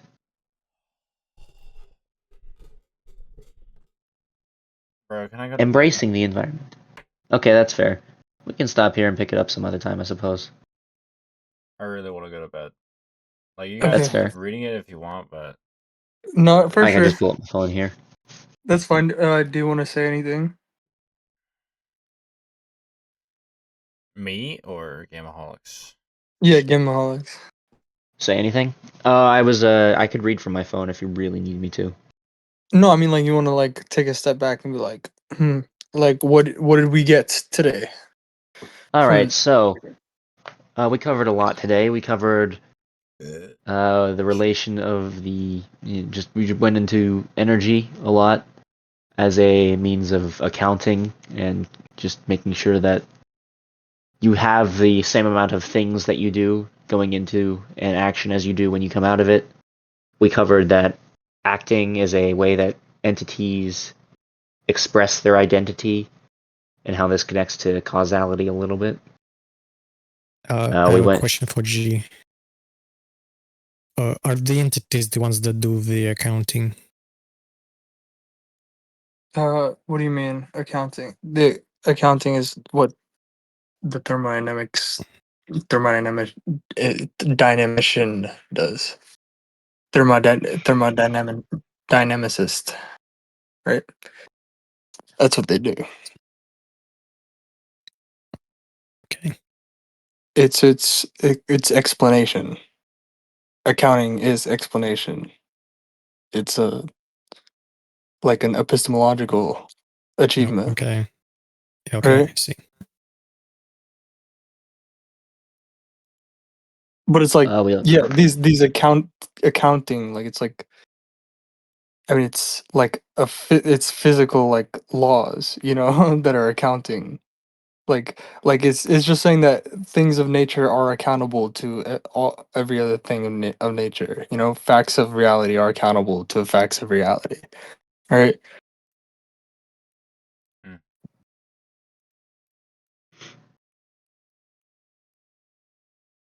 This process over here there is mutually accountable with any other process.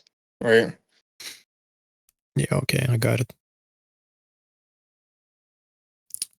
Did you see what I wrote in this text? What did you write? Somehow basically squish meaning to zero and stretch it back to something. Yeah, that was his description of impoverishment there.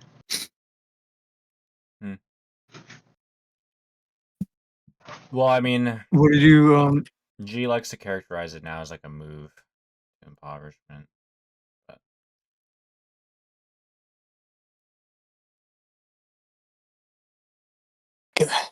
But what else were you gonna say again, Alex? I was just recapping what went over. We stopped at entities, Yeah, well, I mean causality. about the paper, the stuff in the paper. Yeah, we went over an activist position of them straw manning Gibson because, well, he didn't talk about animals at this one specific time, so therefore he just never brings it up. We also went He over. brings it up all the time, like from the outset. We went of the over how determinism could never work with the concept of affordances. yeah. Well, we didn't really Uh, go over it, but there's actually like literature that goes over that. yeah. Like The information's specifically, always present no matter what happens. I would It's always there. recommend for that. I would recommend read Encountering the World. Read 1996 Encountering the World. He says a lot of stuff about that. And see also Shaw, um, Robert Shaw. See also like his what's it? His paper, um, processes, acts, and experiences.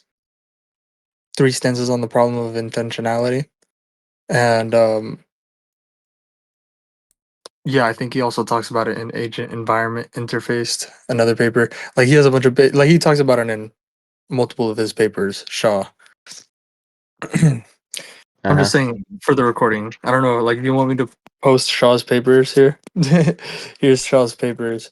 I'm sure I'll get Uh, around to it sometime. here's Encountering the World by Reed. I'll put it in VC text. Mm-hmm. And then we ended off by covering the impoverishment of constructivism or inactivism.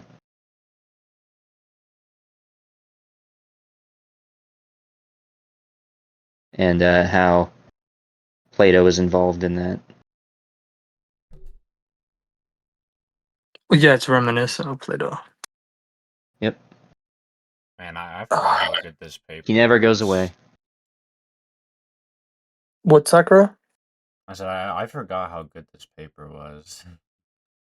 Which Plato paper? is timelessly The wrong. one that we've been reading right Oh now. yeah, it's really good. But yeah, you want to go to sleep, so Yeah. Let me do that. It is midnight, yeah. Be quick, get so I some. don't have to ruin my sleep schedule. Sure. I'm still on summer break, man. Gotta improve our smarts, man.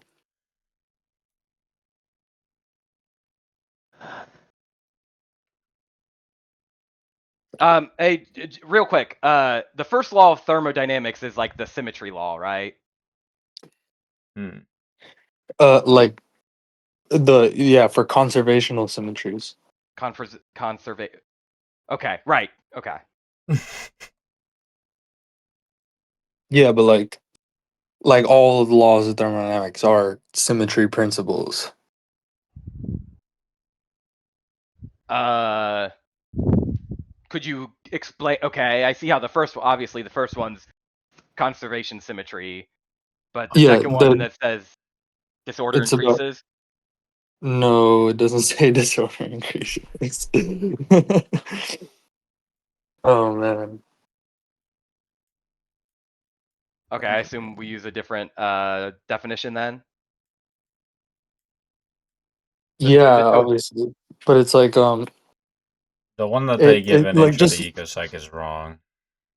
well yeah. If you look I'm at, assuming that's where Unknown's Swenson's got it from. papers, yeah, if you look at Swenson's papers, he's really like he really emphasizes that the conception of the second law as a law of disorder is I mean it's wrong for one, and it's also not the original conception. Like it's totally separate, and it's like it was like originated with Boltzmann, who literally like his description of the second law is easily falsified. Like it doesn't even account for irreversibility at all. He was trying to save the mechanistic worldview, right, from the second law.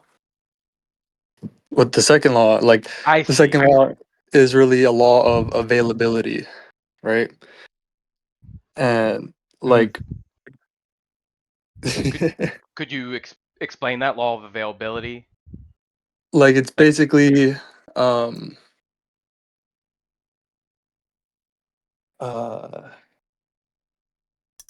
whenever a non-equilibrium distribution of a conserved quantity exists, a potential for change exists, right? That's a potential for change, right? That gets minimized, right? like the system, right, this field or whatever, it produces this potential, right, defines a system, right, Mm-hmm. and it produces flows, right, these are second law terms, flows and forces, right, like the gradient of the potential is the force, the thermodynamic force here, right, Oh, okay, and okay. right, so the potential, right, it produces uh flows, right, that drain this potential, right, that drain it like into a sink, right, the potential like defines a source sink difference, right, and so it's like you have one farther from equilibrium distribution of a conserved quantity and one closer to equilibrium distribution of a conserved quantity, right. Like opening up the cabin door. Yeah, yeah. Yeah, but that's the potential here, right? Is one closer to equilibrium distribution of a conserved quantity and that one farther from equilibrium distribution, and so it's the difference between them, right? And Right. so that's it, that difference is a motive force, like it drives change, right? Drives this potential to be minimized, right? Like the system, right? It it produces flows until the potential is minimized, until entropy production is maximized. Okay, yeah. The temperature in the cabin and outside go to equilibrium. Right. That's just what the second law is saying, right? Because there's a temperature difference, there's change. Okay. Yeah.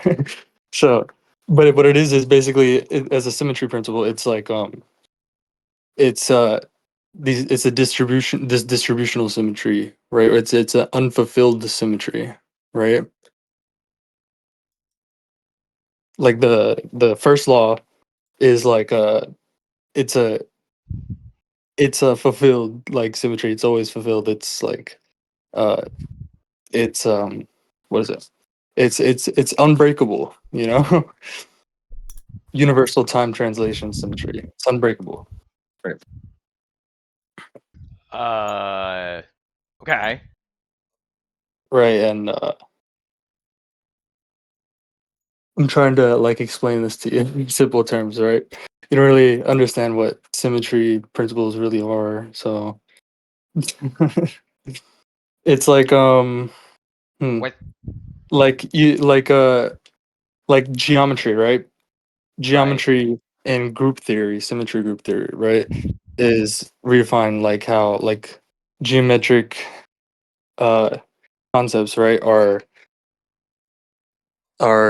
some group of transformations, right? Some family of transformations that leave something invariant, some symmetry, right? Right. Okay, I see that. Yeah, so like that's just like the basic idea of a symmetry principle, right?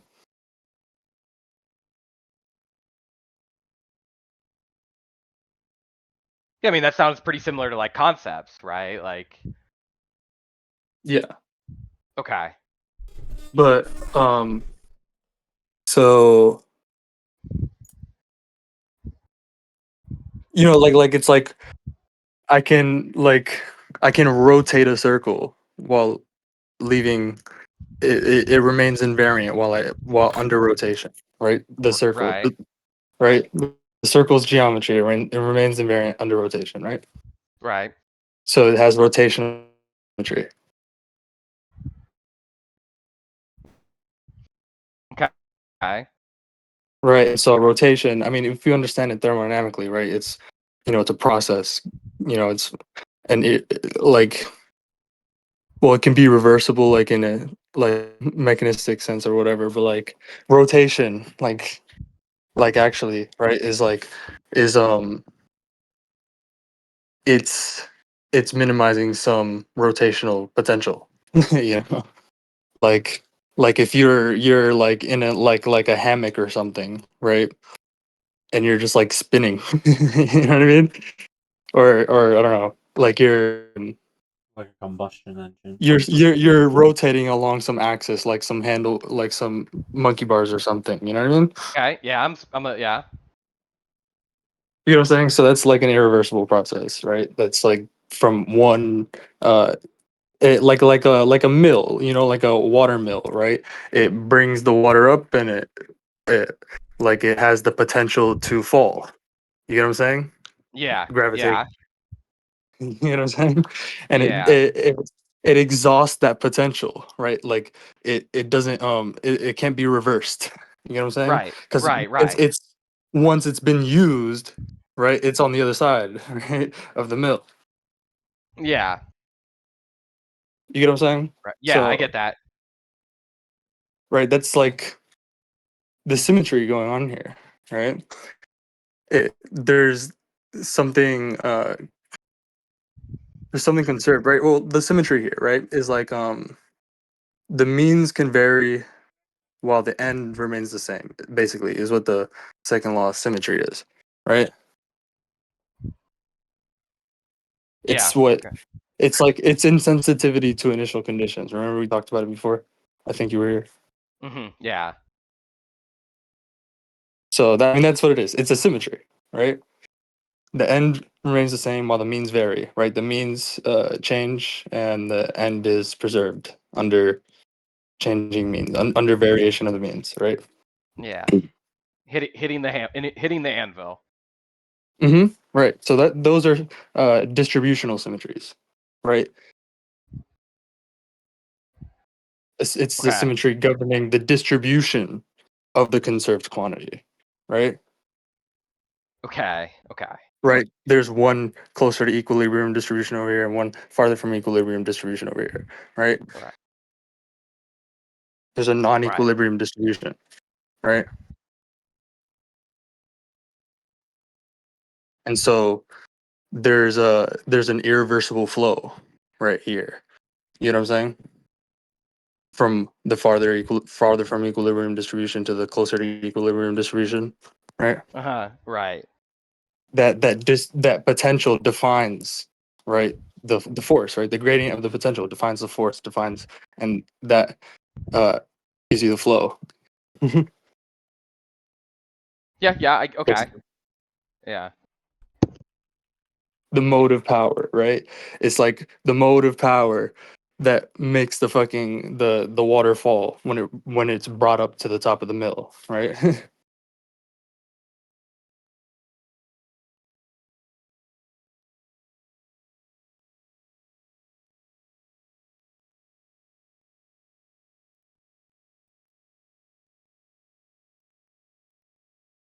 Anyways, I All hope right. that clarifies, Yeah. right? That's the Yeah. That clarified yeah, it. Yeah. I got to read more about that, but but it also clarifies why, like, invariance laws, symmetry principles are like more fundamental than causal laws, right? Like because they causal, right? Entailment, it relies on symmetry principles, right? hmm You know what I'm saying? Like you have yeah.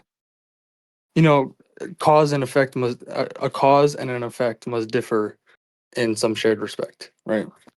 In at least one shared respect, right? Right. Causes and effects must differ in at least one shared respect. Okay. Okay.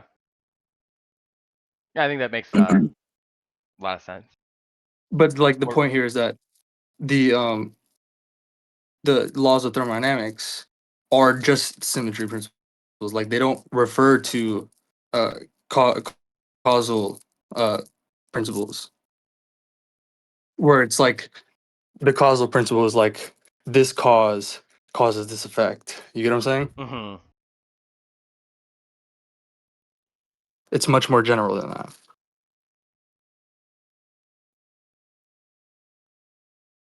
All right. What are you guys going to be reading? Uh, let me find it.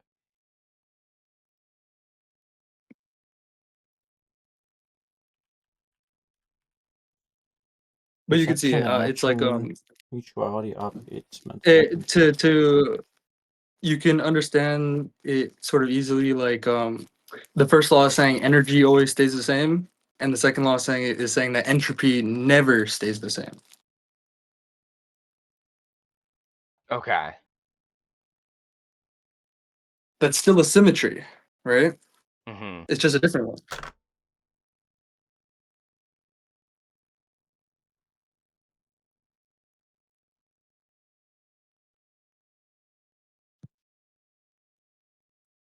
All right.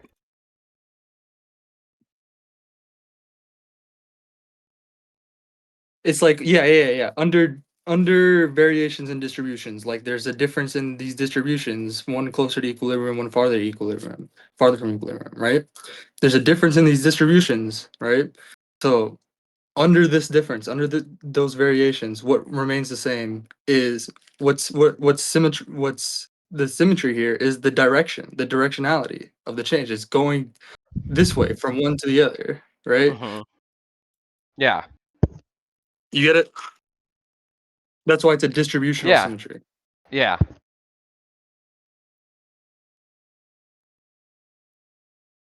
Or Yeah. you could understand it as like a directional symmetry. Yeah. I'm gonna. I mean, yeah, I like to think of the laws of thermodynamics as like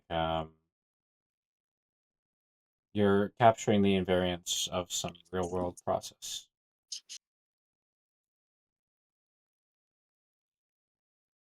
Okay. Okay. Yeah. I need to read more Swenson, so I'll get on that. All right. I'm gonna head out.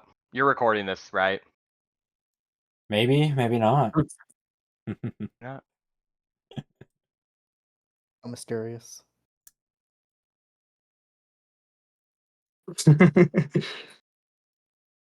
Yeah, I mean, so the laws of thermodynamics can be understood as defining their own like symmetry group, right? But like it's literally like the universe's symmetry group. You know what I mean?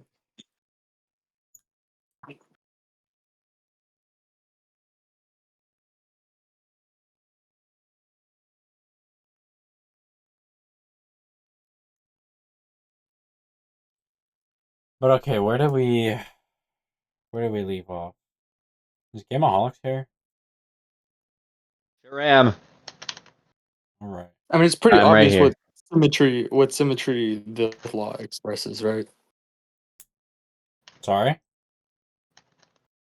It's pretty obvious what symmetry the fourth law expresses, right? Um. Yeah, I'm trying to think of the words.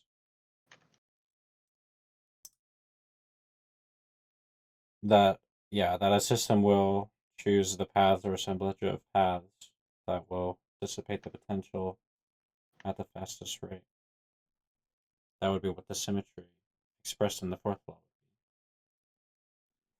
Mm-hmm. That the selection principle, right? It's like the what's it called? The maximum rate here is the symmetry, right? Stays the same. You get what I'm saying? Or rather, remember like the what's it called? The probability of one thing. That's what it said.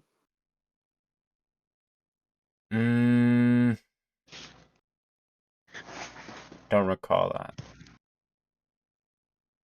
Whenever order is available, right? Then it like order whenever or wherever order produces entropy faster than disorder, right?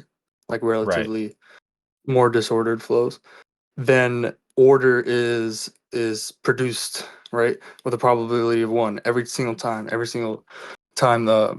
whenever it gets a chance, right? Yeah. So you can really see the symmetry there, right?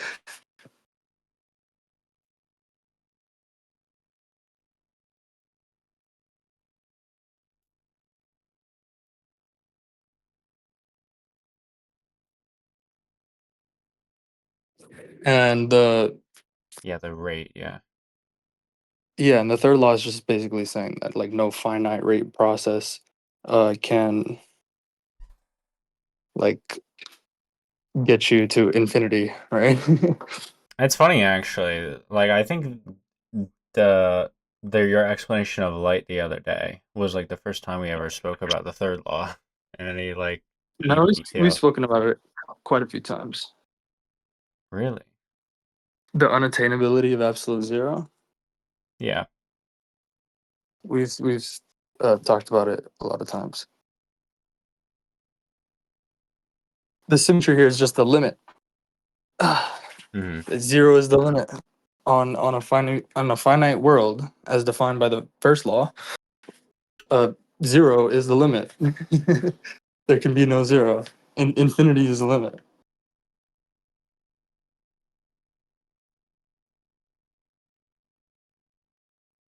That zero defines the limit of a finite world. It's just what it's saying.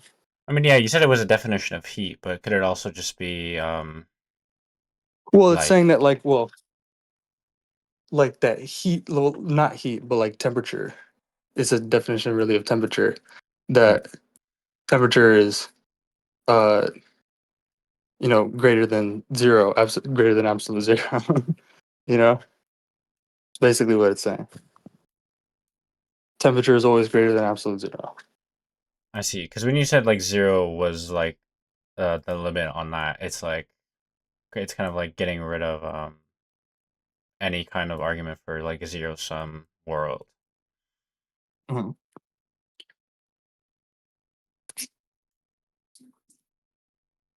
So maybe that's another thing that it's doing.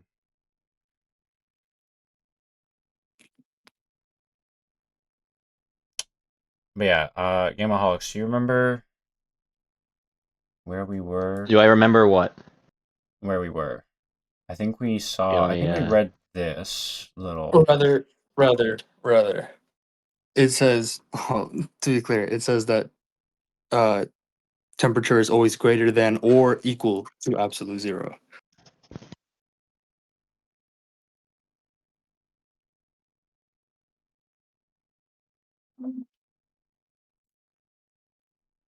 So we That it's like can one or get the to other. zero? I'm confused. No, it's saying that it's like one or the other. Either it's absolute zero or it's greater than zero. There's no there's no way, there's no intervening, right? There's no intermediary to get you from greater than zero, like the finite world, to zero. You know what I'm saying? It's that, and that's what actually defines like an infinitely slow process, a reversible process, right? Oh, As opposed to a finite rate process, an irreversible process.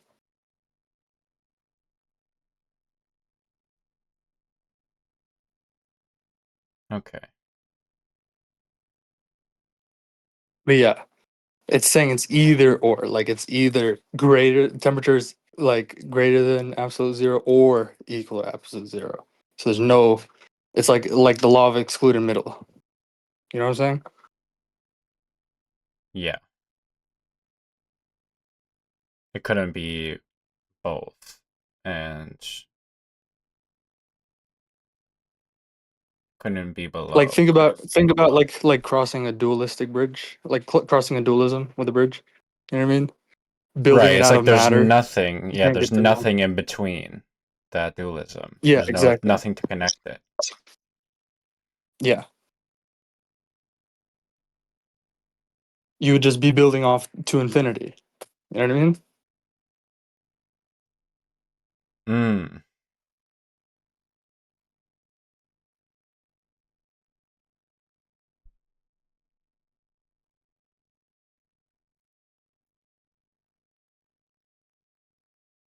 Well, yeah, because you like to say like ontological void, and it's like a literal void. It goes on forever and ever.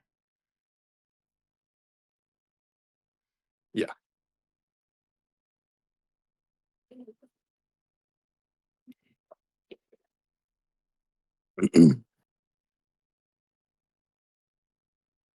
But yeah, let's read it. Gamaholics, bro. Okay. Thing. So I think we made it to this. No, we read. I know we read this. I think we were on page 7.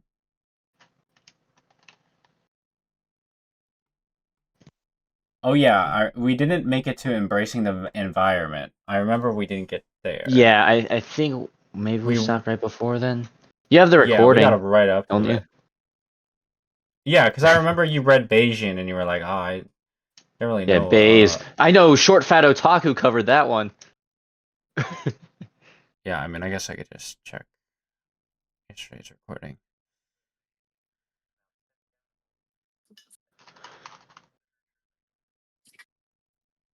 Yeah, we stopped at embracing the environment. So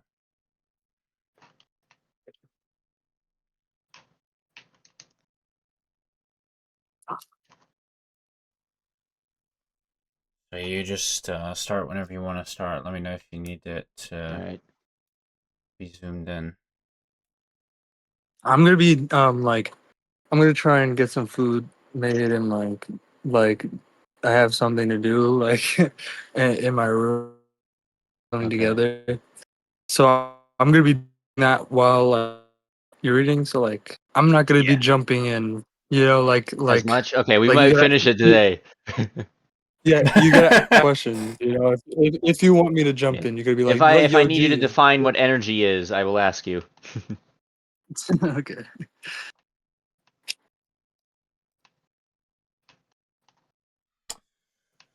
Hmm.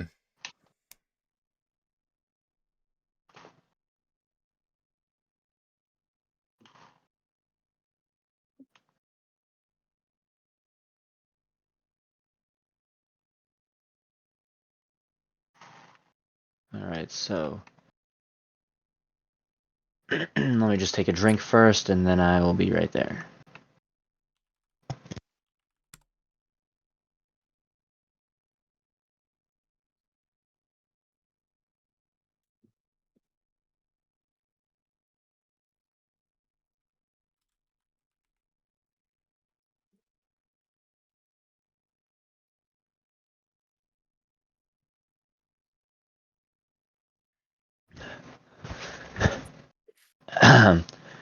Clearly, enactivists reject the notion of a pre-given environment.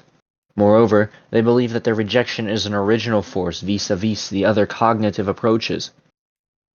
But the enactivist case against a pre-given environment is germane to the representationalist, not ecological, theory of cognition. For representationalists, perception operates, roughly, as the reproduction of an external structure in an internal mental mechanism. Typically, in orthodox cognitive science, external structure has been assumed to be composed of the physical attributes of the environment, geometrical shapes, specific energy values, and so forth. Under the representational view, physical attributes are pre-given. The perceiver merely recovers those attributes and then attaches meaning to them according to the likelihood of their causes, which is the problem of abduction again. Against classical or more sophisticated forms of computational inference, enactivism appeals to dynamical self-organization as the underlying process of sense-making. Self-organization, however, is not sufficient. Many dynamical self-organizing processes in nature do not require an agent to bring forth structure.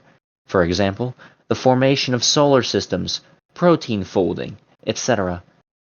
This is where the autonomy of living systems, intended to be captured by osteopoiesis, which is self-production. Autopoiesis. Yeah, sorry. Bit distracted. Oh, that was weird. Autonomy is And precarious. Sakura, you can also ask questions too. You know, you're not just a fucking cameraman. You know, I feel like you think sometimes you're just a Mom, get the cameraman. camera, mommy. I feel like I sometimes I'm just out of questions. Like you don't talk, bro. You know. sometimes. Hmm. You can talk, Sakura. You know, you gotta. It's your channel, by the way.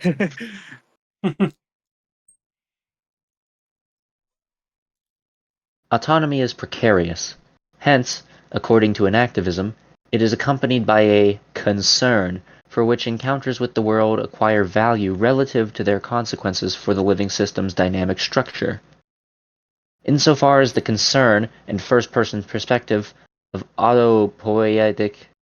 How do you pronounce that again? Where are you? Autopoietic? That one word. Just Oh, right there. autopoietic system. Autopoietic. Yeah, autopoietic systems are taken to be something more than thermodynamic transactions and ordered into emergent patterns. For example, for OS and Di Paolo, Thomson, Varela, Thomson and Roche, and Varela.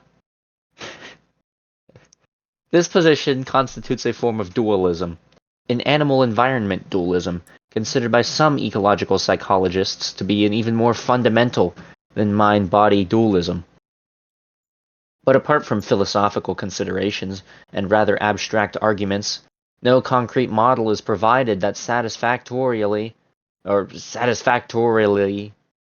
sets sense-making apart from mere dynamics. Moreover, a non-well-founded set theory analysis shows autopoietic systems produce no product, as in nothing is actually brought forth, and are separate from their environments, as in the environment is not actually part of the self-organizing system, both of which are unfortunate for the role that autopoiesis is supposed to play in Enactivism. We are left with only artful language that leads to the ultimately correct feeling that autopoiesis is a troublingly idealistic theory. As an alternative to autopoiesis, ecological psychologists offered autocatakinetics systems, whose self-maintenance happens through the dissipation of potentials or resources. Contrary to autopoietic systems, non-well-founded set analysis shows that ACK systems are fully embedded in their environment. ACK systems are inseparable from the environments that they act in, on, and for. We need to get back up top. Thus consider Vittorio, a cellular automaton proposed by Varela, Thomson, and Roche to illustrate how agents create meaning from a background of meaninglessness. What Vittorio is situated in an environment, this environment provides only part of the process of sense-making, namely, an excuse to produce meaning. The environment produces a backdrop, but the agent is to be credited for bringing significance into the process, presumably according to its intrinsic self-organizing tendencies, which are instantiated in local rules. Ignoring the fact that the rules are provided through the benevolence of a human programmer from without, an evaluation of Vittorio using non-well-founded set theory found it to be complicated but not complex, undermining the claim that its behavior is self-organized. Moreover, the environment into which Vittorio is dropped consists of a random milieu of zeros and ones. The environment is, by the design of the model, meaningless. A milieu that is a random distribution cannot be a locus of signification. Order or regularity, therefore, must be imposed. Unlike a natural environment that co-evolved with organisms, there is no organism-environment mutuality. For Gibson, in contrast, the challenge of describing the environment is the question of what can stimulate a sentient organism. While the criticism of a pre-given environment might be an indictment of some approaches to perceiving, acting, and knowing, the charge does not stick to ecological psychology. Ecological psychologists do not assume that anything is pre-given. Every instance of organism-environment mutuality is history-dependent, and each history arises from the asymmetric laws of thermodynamics. There are thermodynamic reasons for perception action cycles. The role of the perception action cycles enhancing and maintenance of onboard energy resources is a description from the point of view of the level of the individual organism. The role of perception action cycles enhancing the rate of dissipation in energy resources is a description in the terms of the environment or field. Living things with the capacity to perceive how and where they are moving, and with the coordinate capacity to move in ways that allow them to perceive more and to perceive better, expand the patches of the planet in which we need to move down. The end is in sight. Which energy degradation can take place? I do think there's a very funny thing about activists because they assume that we're behaviorists, but it seems like they exhibit more behaviorist positions than we do. I mean, we don't. I wonder. Like, then they accuse us of, right? That is weird. Maybe they're insecure about it. Maybe they're projecting, we could say. The power of the coevolution of organism and environment, anchored in invariant relations between higher-order properties of structured energy distributions and their environmental sources, is that organisms are sensitive to meaningful, behaviorally relevant properties of the environment. The useful dimensions of sensitivity are those that specify the environment and the observer's relation to the environment. Specificational information allows awareness of. And activists offer another illustration of what they consider sense-making, this time with a natural system and an environment that is not random, to which we now turn. Does sense-making make sense when the environment is structured? Bacteria that feed on sucrose swim up in a gradient in the direction of the highest concentration of sucrose. While an ecological psychologist would consider the gradient information about the source of sucrose, activists would argue that such a description does not take the bacterium's sense-making into account. But given that sucrose gradient is a structured pattern, why is sense-making even necessary? Unlike Vittorio, it cannot be the environment's lack of structure that makes it meaningless. Rather, it has been suggested, given that not all organisms follow such a sucrose gradient, that it is just a gradient, and only an organism able to feed on it can make it into food. Although sucrose is a real and present condition of the physiochemical environment, its status as food is not. That sucrose is a nutrient isn't intrinsic to the structure of the sucrose molecule. It's a relational feature linked to the bacterium's metabolism. Sucrose has significance or value as a food, but only in the milieu that the organism itself brings into existence. More bluntly, there is no food significance in sucrose except when a bacteria swims up the gradient and its metabolism. Go back up top. And its metabolism uses the molecule in a way that allows its identity to continue. However, that sucrose, as a physiochemical entity, constitutes food for a kind of bacterium B, is a property that would persist even if there were no extant bacteria B. For an entity E to be food for B depends on two things, providing, among other things, energy, more on this below, and being adequate for B to digest. Sucrose has the potential to be adequate for digestion by some metabolism, even if such a metabolism does not exist or is not feeding on the sucrose at some particular moment in time. If the nutrient status were relational, sucrose would only be a nutrient during the act of consuming it, because only then is the potential actualized. But just as no one could sustain that an opening affords my passage only when I am actually passing through, no one could sustain that there is sucrose only a nutrient when it is being consumed.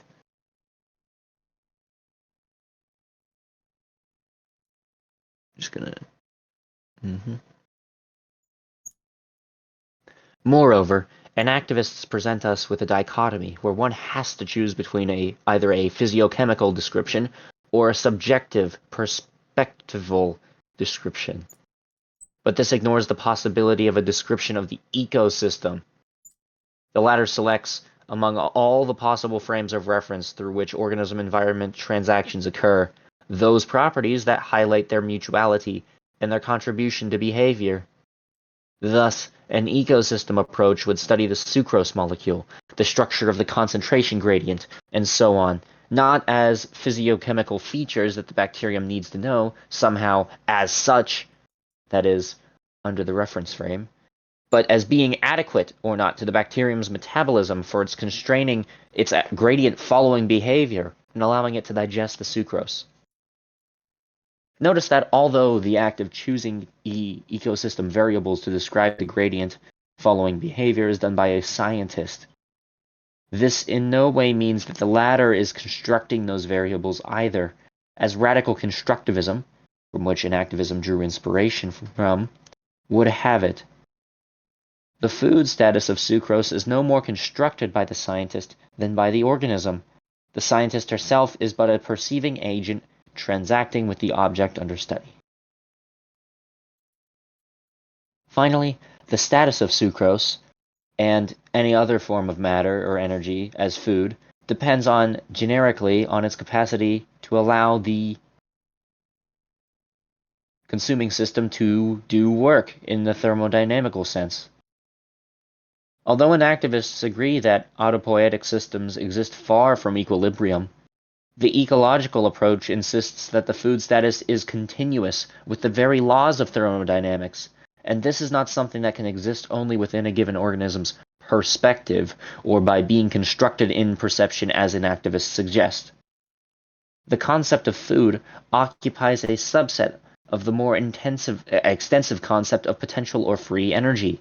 There is no discontinuity, no incommensurability, emphasis added, between the propositions that a bacterium feeds on sucrose, that a plant that feeds on light, and that, say, the hexagonal cells in a Rayleigh-Bernard preparation feed on a temperature gradient.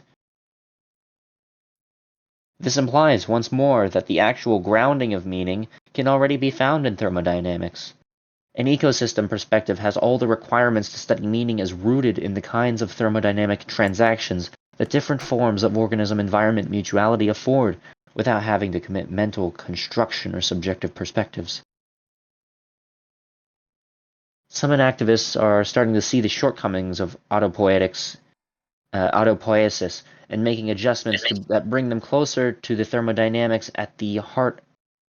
Thermodynamics at the heart of AC.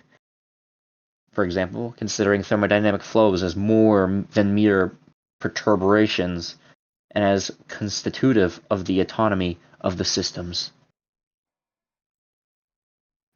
Can enactivists escape representationalism? Enactivists argue that their approach is non-representational, and that the role of the perceiver is not to recover structures that are present in the pre-given environment. Moreover, enactivists hold that in acting, perceivers actually bring their own attributes into play, so that the object of perception becomes not the pre-given environment that underlies representationalism, but something else, which is constituted by the very activity of the organism. Animals generate meanings that matter to them. Animals enact the world. Modern cognitive scientists, however, do not consider an active perceiver to be at odds with their view that cognition is representational. The crux of all variants of a representational account of cognition is that mental representations link environmental input and output activities. The mental representations might take different forms, for example, formal or semantic. The key is that they share the nature of being intermediate between the animal and the environment. We remain unconvinced that the enactivist verbal emphasis on organismic activity is enough to dispel the characterization of the content of their mental activity as representational. Jeez, my fucking bite was acting up there. Furthermore, the insistence that, in perception, the organism adds something of its own, making to the energy patterns affecting the senses, actually draws an activism even closer to representationalism.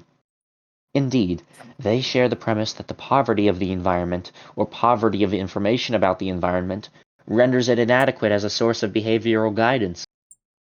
However, if the object of construction is ultimately internal to the animal itself, rather formal or semantic, then it not only weakens the enactivist's explicit emphasis on meaning as an aspect of organism-environment interactions, but it also prepares the enactivists to reduce the very process that subserves meaning to a repository internal and unique to the organism in question. For example, a neurophysiological repository. Ecological psychologists share with enactivists the focus on... You wanted to say something? Oh, sorry, no, I was just yawning. Okay.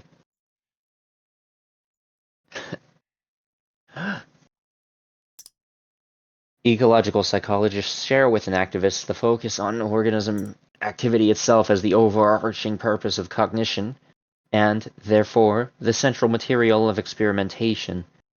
But they do not make the extra claim that activity is a justification for organisms having to construct meanings. We should note that developments of enactivism since Varela, Thompson, and Roche's seminal book make it more appropriate to talk of enactivisms, plural. For instance, Daniel Hutto and Eric Mayen's version of radical enactivism does not even tolerate the idea that perception is contentful. Enactivism has thus come to denote a family of approaches to cognition concerned with the nature of the mind and phenomenological experience, while nonetheless rejecting, more or less radically, the classical computational doctrine of the mind as an information processor. Perception, for example, is not a passive registering and analyzing of the external world that is then used to program actions. It is itself a form of activity. However, just how these branches position themselves relative to the ecological approach is not yet entirely clear. For instance, when Alva Noe endorses the theory of affordances and direct perception, he downplays the function of perception as guidance of action. And despite criticisms of the constructivist aspects of inaction by Hutto and Mayen that are similar to our own, it is hard to assess their affinity towards Gibson's work, as it is completely absent from their book, except for dissatisfaction with an excised notion of information pickup. In conclusion, ecological and enactive approaches share emphasis on the co-evolution of organism and the environment, and the importance of action in grounding perception. Additionally, both aspire to be non-computational and non-representational. As noted, however, ecological psychologists argue that eluding a representational or computational stance requires specificational information, direct perception, and a deep appreciation of thermodynamic principles of self-organization, all of which they take to be entailed by the co-evolution of organism and environment and the mutuality of perception and action. While enactivists insist that they have found a middle way between extreme idealism and extreme realism, the notion of enacting a world strikes us as straight-up constructivism in the most traditional sense. Thoroughgoing ecological realism provides a bulwark against loans of intelligence that cannot be repaid. The major principles of ecological psychology are deeply connected and intertwined. To subscribe to some and discard the others always entails contradiction. We believe that such a contradiction arises in the enactivist claim that while organisms interact physically with the physical environment, they perceive another world, a world amplified by meanings that originate in an organism's concern for preserving its autonomy within that physical environment. This perceived world is inherently subjective. It is self-referring. We will end by addressing the kind of research program encouraged by each of the approaches. The goal of research in ecological psychology is to address perception action in natural settings, or at least as natural as experimental control allows. The sheer volume of research is impressive, and it is matched by the explicitness of commitment to the organism environment systems and perception action mutuality. Research addresses all manner of affordance effectivity couplings, locomotion through cluttered surroundings, interceptive behaviors, tool use, postural stability, thermodynamics of action, interpersonal synchrony, and so on, all informationally guided, whether optically, acoustically, or haptically, often examining how these reflect the varying action capabilities of perceivers, to include healthy young adults, older adults, infants and toddlers, people with disabilities, and so on. A hallmark of ecological research is, let me see here. A hallmark of ecological research is seeking and exploiting commonalities among putatively different systems, and asking, what other system is like my system? One learns how a system should, and importantly, should not be understood. Ecological psychologists take very seriously what it means to treat cognitive systems as natural systems.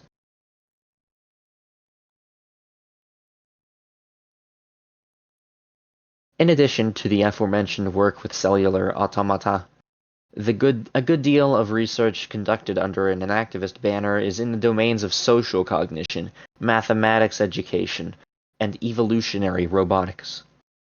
One signature focus deserves mention: neurophenomenology, a mixture of the first-person study of lived experience and the study of neural dynamics.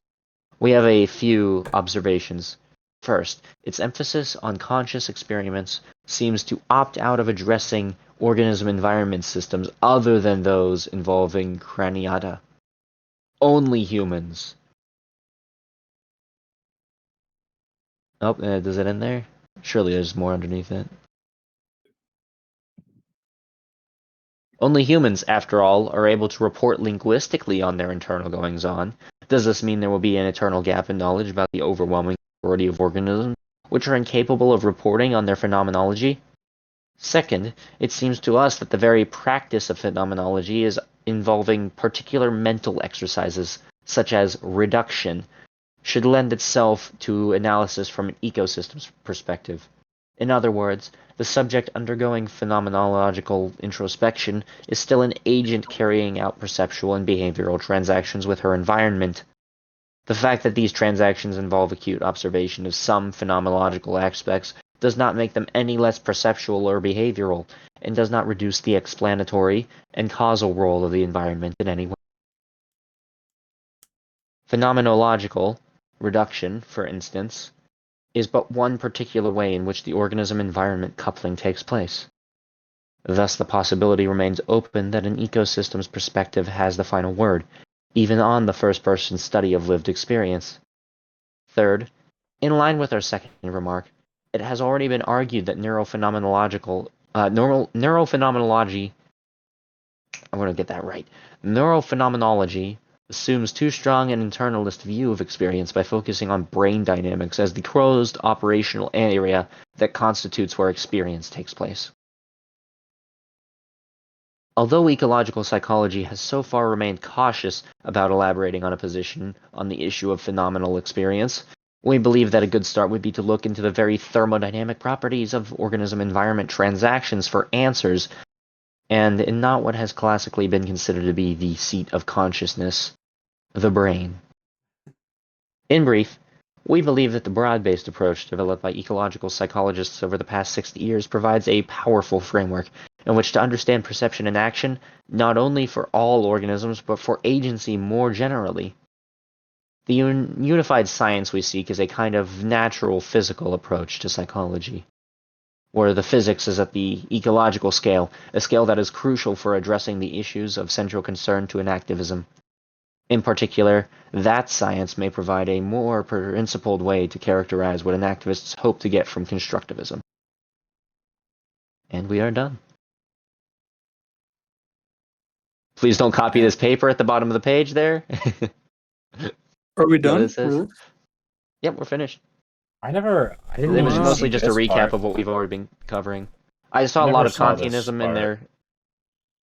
Do you want to Yeah. go into the comment, like the responses to the inactivists to this paper? How long are they? No, like the next paper. Like like I say it's really one paper, this and another one, because it's like they're responding to the commentators. Yeah. And so it's more like argumentative. You know what I mean? Here, I'll put it in VC text. We have a Is response it? and a response to a response is what I'm getting at. I think it's Yes, yes, complementarity of yes. symmetry and asymmetry. It's in VC text, yeah. Alright, let me see here. Pretty sure I have it. I should have it. Yeah.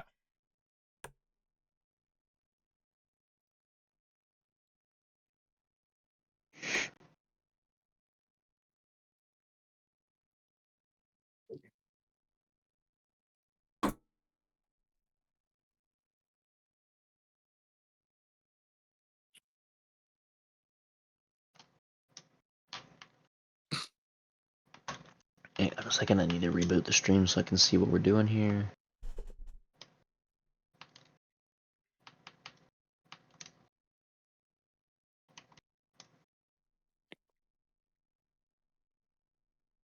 Oh geez, another 11 pages.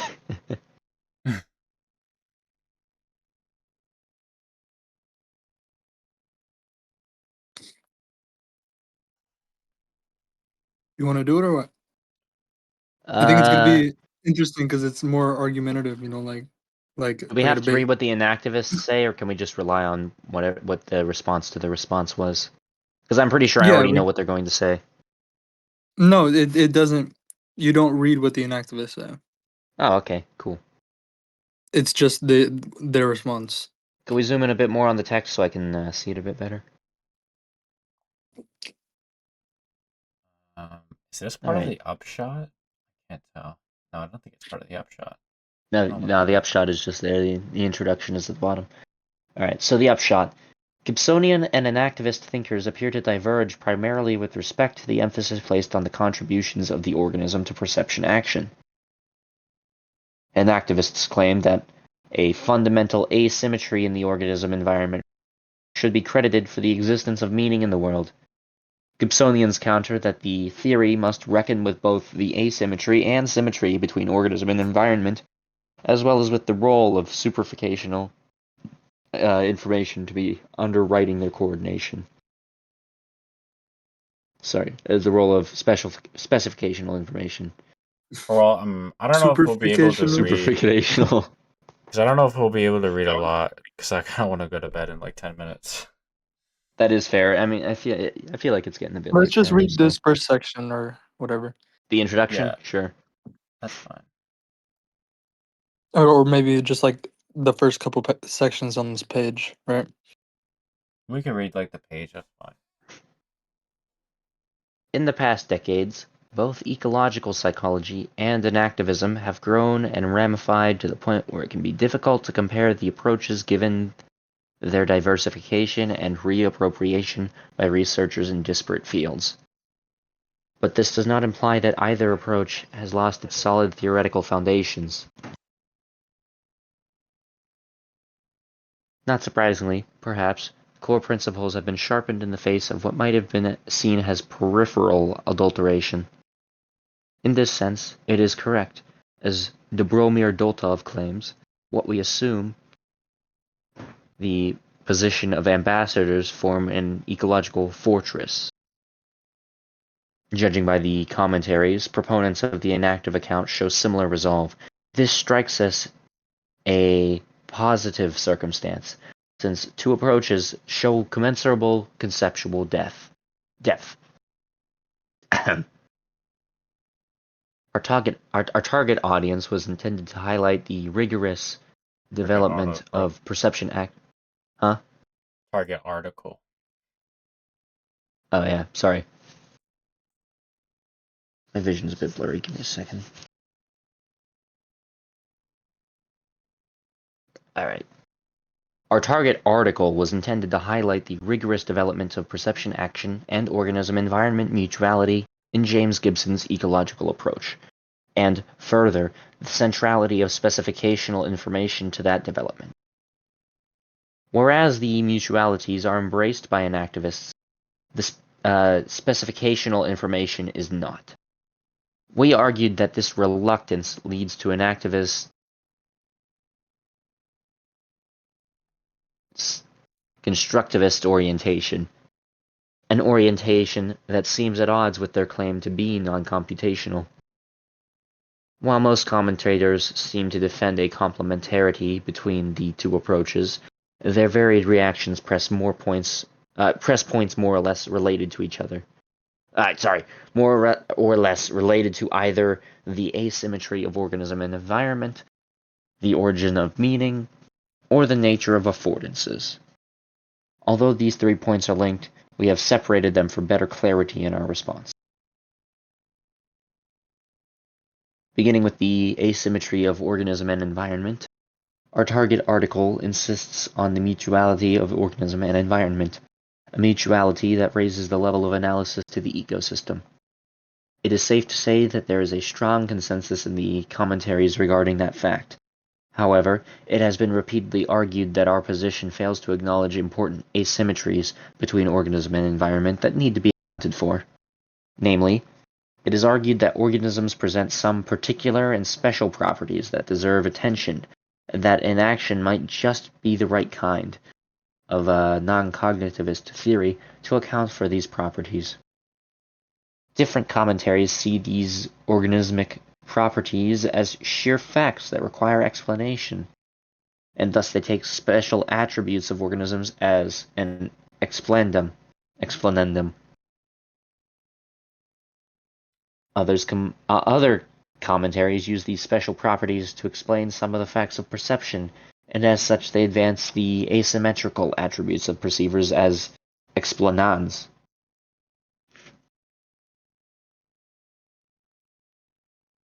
Organismic attributes as explanandum. In his commentary, Manuel Heras Escribano expresses his worry that ecological psychology is rejecting subjectivity instead of naturalizing it. Subjectivity is indeed a proverbial property of individuals, and not of larger complexes such as ecosystems. As Marek McGahn notes, what is crucial about subjectivity is that it refers to the singularity of every perception from a first-person perspective. For instance, every individual perceives whether a door affords passing through from a singular perspective and contextual setting. Andreas Schiavaccio and Konrad Werner recast this idea in phenomenological terms. According to them, phenomenology shows that the world is never perceived as a brute fact detachable from our conceptual framework. Philosophically, this is known as intentionality with an S. The fact that we perceive the world as, that is, in one way rather than another, it has already been claimed that intentionality constitutes an insurmountable challenge to direct perception because it entails the existence of intermediate stages of perception. Schiavio and Werner's points are different, though. Werner sees in Edmund Husserl's concept of noema a way out of dualism that is compatible at the same time with the individual perspective. The noema is not a classical conceptual framework constituted by representations, but rather a mental structure that shapes and invites the world into our perception in particular ways. That's insane. Yeah, I'm just gonna need to reread that for a second.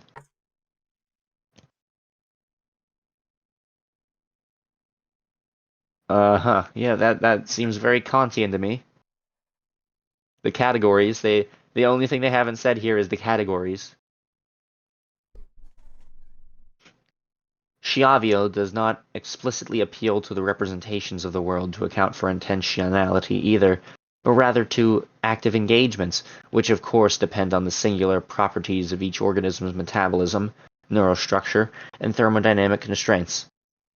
Nevertheless, Schiavio insists that meaning is a dynamic set of construction mostly due to the organism asymmetric properties, whereas McGahn, for instance, states that acknowledging the individual histories is enough to account for the singular perceptual relations, and that no mental construction is needed. Yet, history-dependent interactions require some kind of memory according to some commentators, which points to the process of learning as another asymmetrical feature of organisms. Thus, Karim Zahidi and Jan van Ime. You guys are torturing me with this. That's Dutch. I can't read that. See a point of divergence between ecological psychology and activism. How would you even pronounce that guy's name? I Jan have no van. clue, bro. I Jan wanted to say van Emerson at first Emeren. because the American poet, but that's not Emerson. That's Emerian or Emerian. See a point of divergence between ecological psychology and activism in the weight that the latter assigns to neural processes of learning and conscious experience. In this vein, Heras Escribano argues for a complementarity of the two approaches. Thanks to the study of asymmetric neural dynamic realization of the subpersonal mechanisms of perception, and activism can provide a naturalization of the subjectivity that ecological psychology takes for granted at the ecosystem level. All right, well, there's the first page. I gotta go take care of something real quick. I'll be back in a few minutes if you guys are still here. Bro, like, I feel like there's like a fallacy for like what these guys are doing whenever they're doing this. Doing what? Oh yeah, it's like special pleading, I think. Like in activists, like they're like, oh well, like what about memory, right? What about memory, man? That's like an exception, Oh yeah. right? It is special pleading.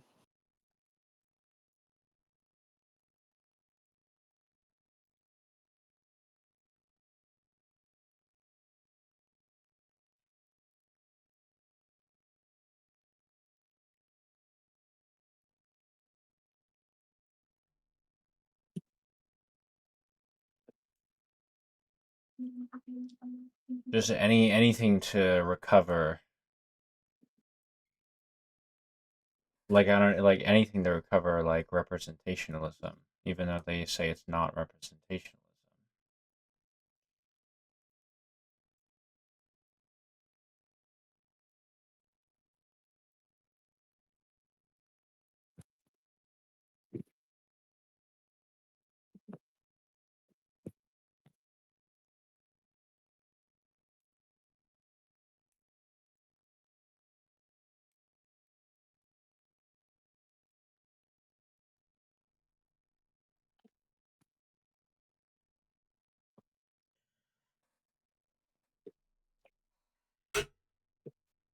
Gameaholics say you had to go somewhere. What did you say? Sorry. I Where didn't did hear you. Gameaholics go? Before that, what did you say? Oh yeah, it's just like anything to recover like representationalism, Yeah. even though they state that they're But then not. they're saying that they're anti-representationalists. Yeah.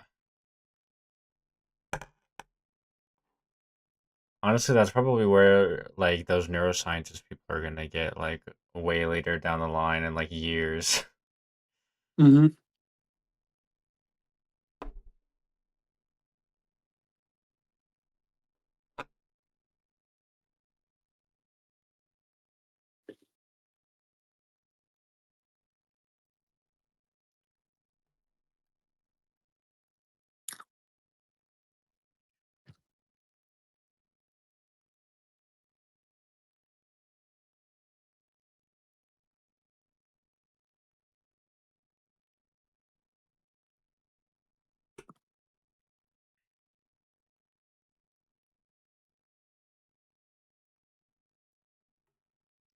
Oh yeah, and also the paper before this, I think, demonstrates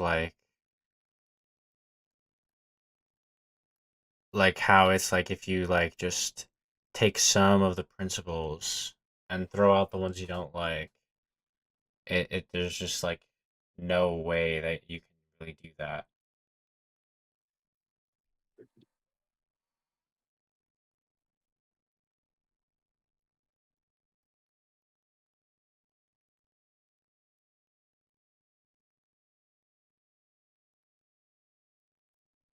Wait, what'd you say?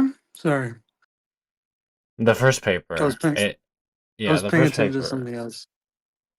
the first paper is very good at showing how if you subscribe to some of the principles but like throw out some other ones, it just doesn't make any sense. Yeah, yeah, yeah. I remember that. Um, Yeah, it said oh, it would produce contradictions. yeah, the major principles of ecological psychology are deeply connected and intertwined. To subscribe to Yep. some and discard the others always entail contradiction. Mm-hmm. Michaels and Palatinus, 2014. Oh, they gave a reference for that, right? Mhm.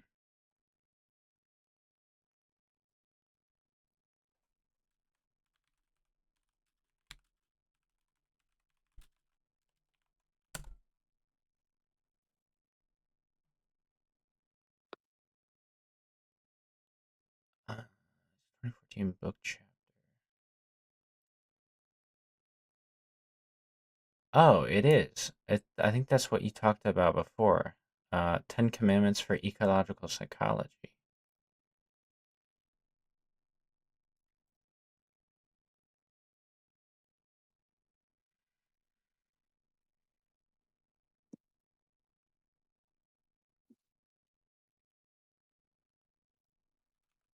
Oh yeah, I did talk about that one before. Contradiction. The one with the plate juggling.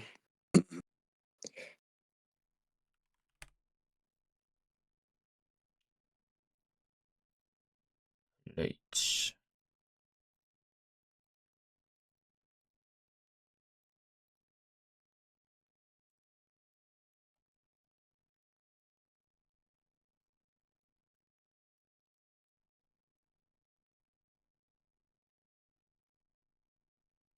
Hmm. Oh, they literally give it like commandments. That's funny. Thou shalt not steal intelligence. Thou shalt honor, exploit, and enlarge physical laws.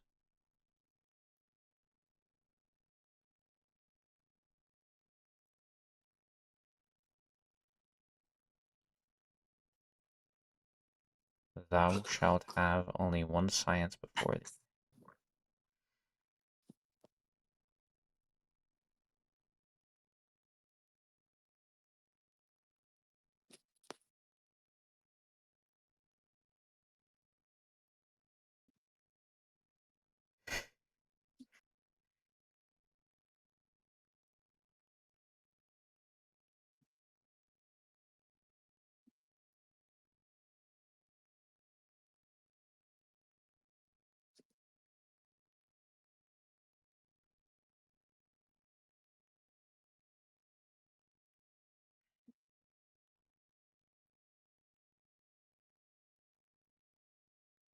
I mean, I don't know. I feel like some of these commandments could probably be better generalized, but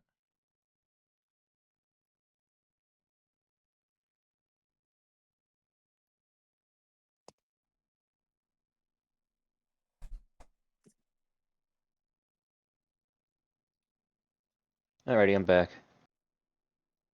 yo. Yep.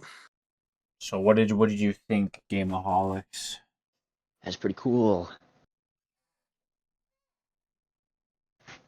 Pretty cool stuff. Pretty informative.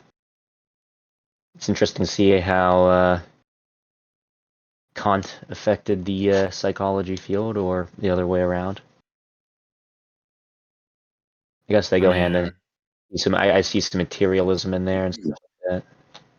If you read some of the history books with ecological psychology, you realize it's a lot more than just like Kant.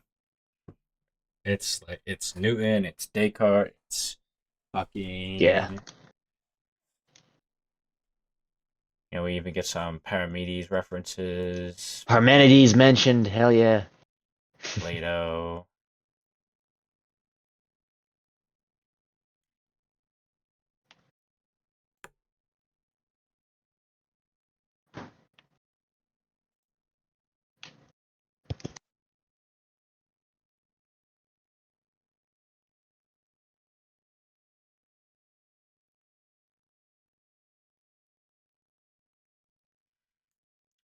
But yeah, I think I'm gonna go to sleep now.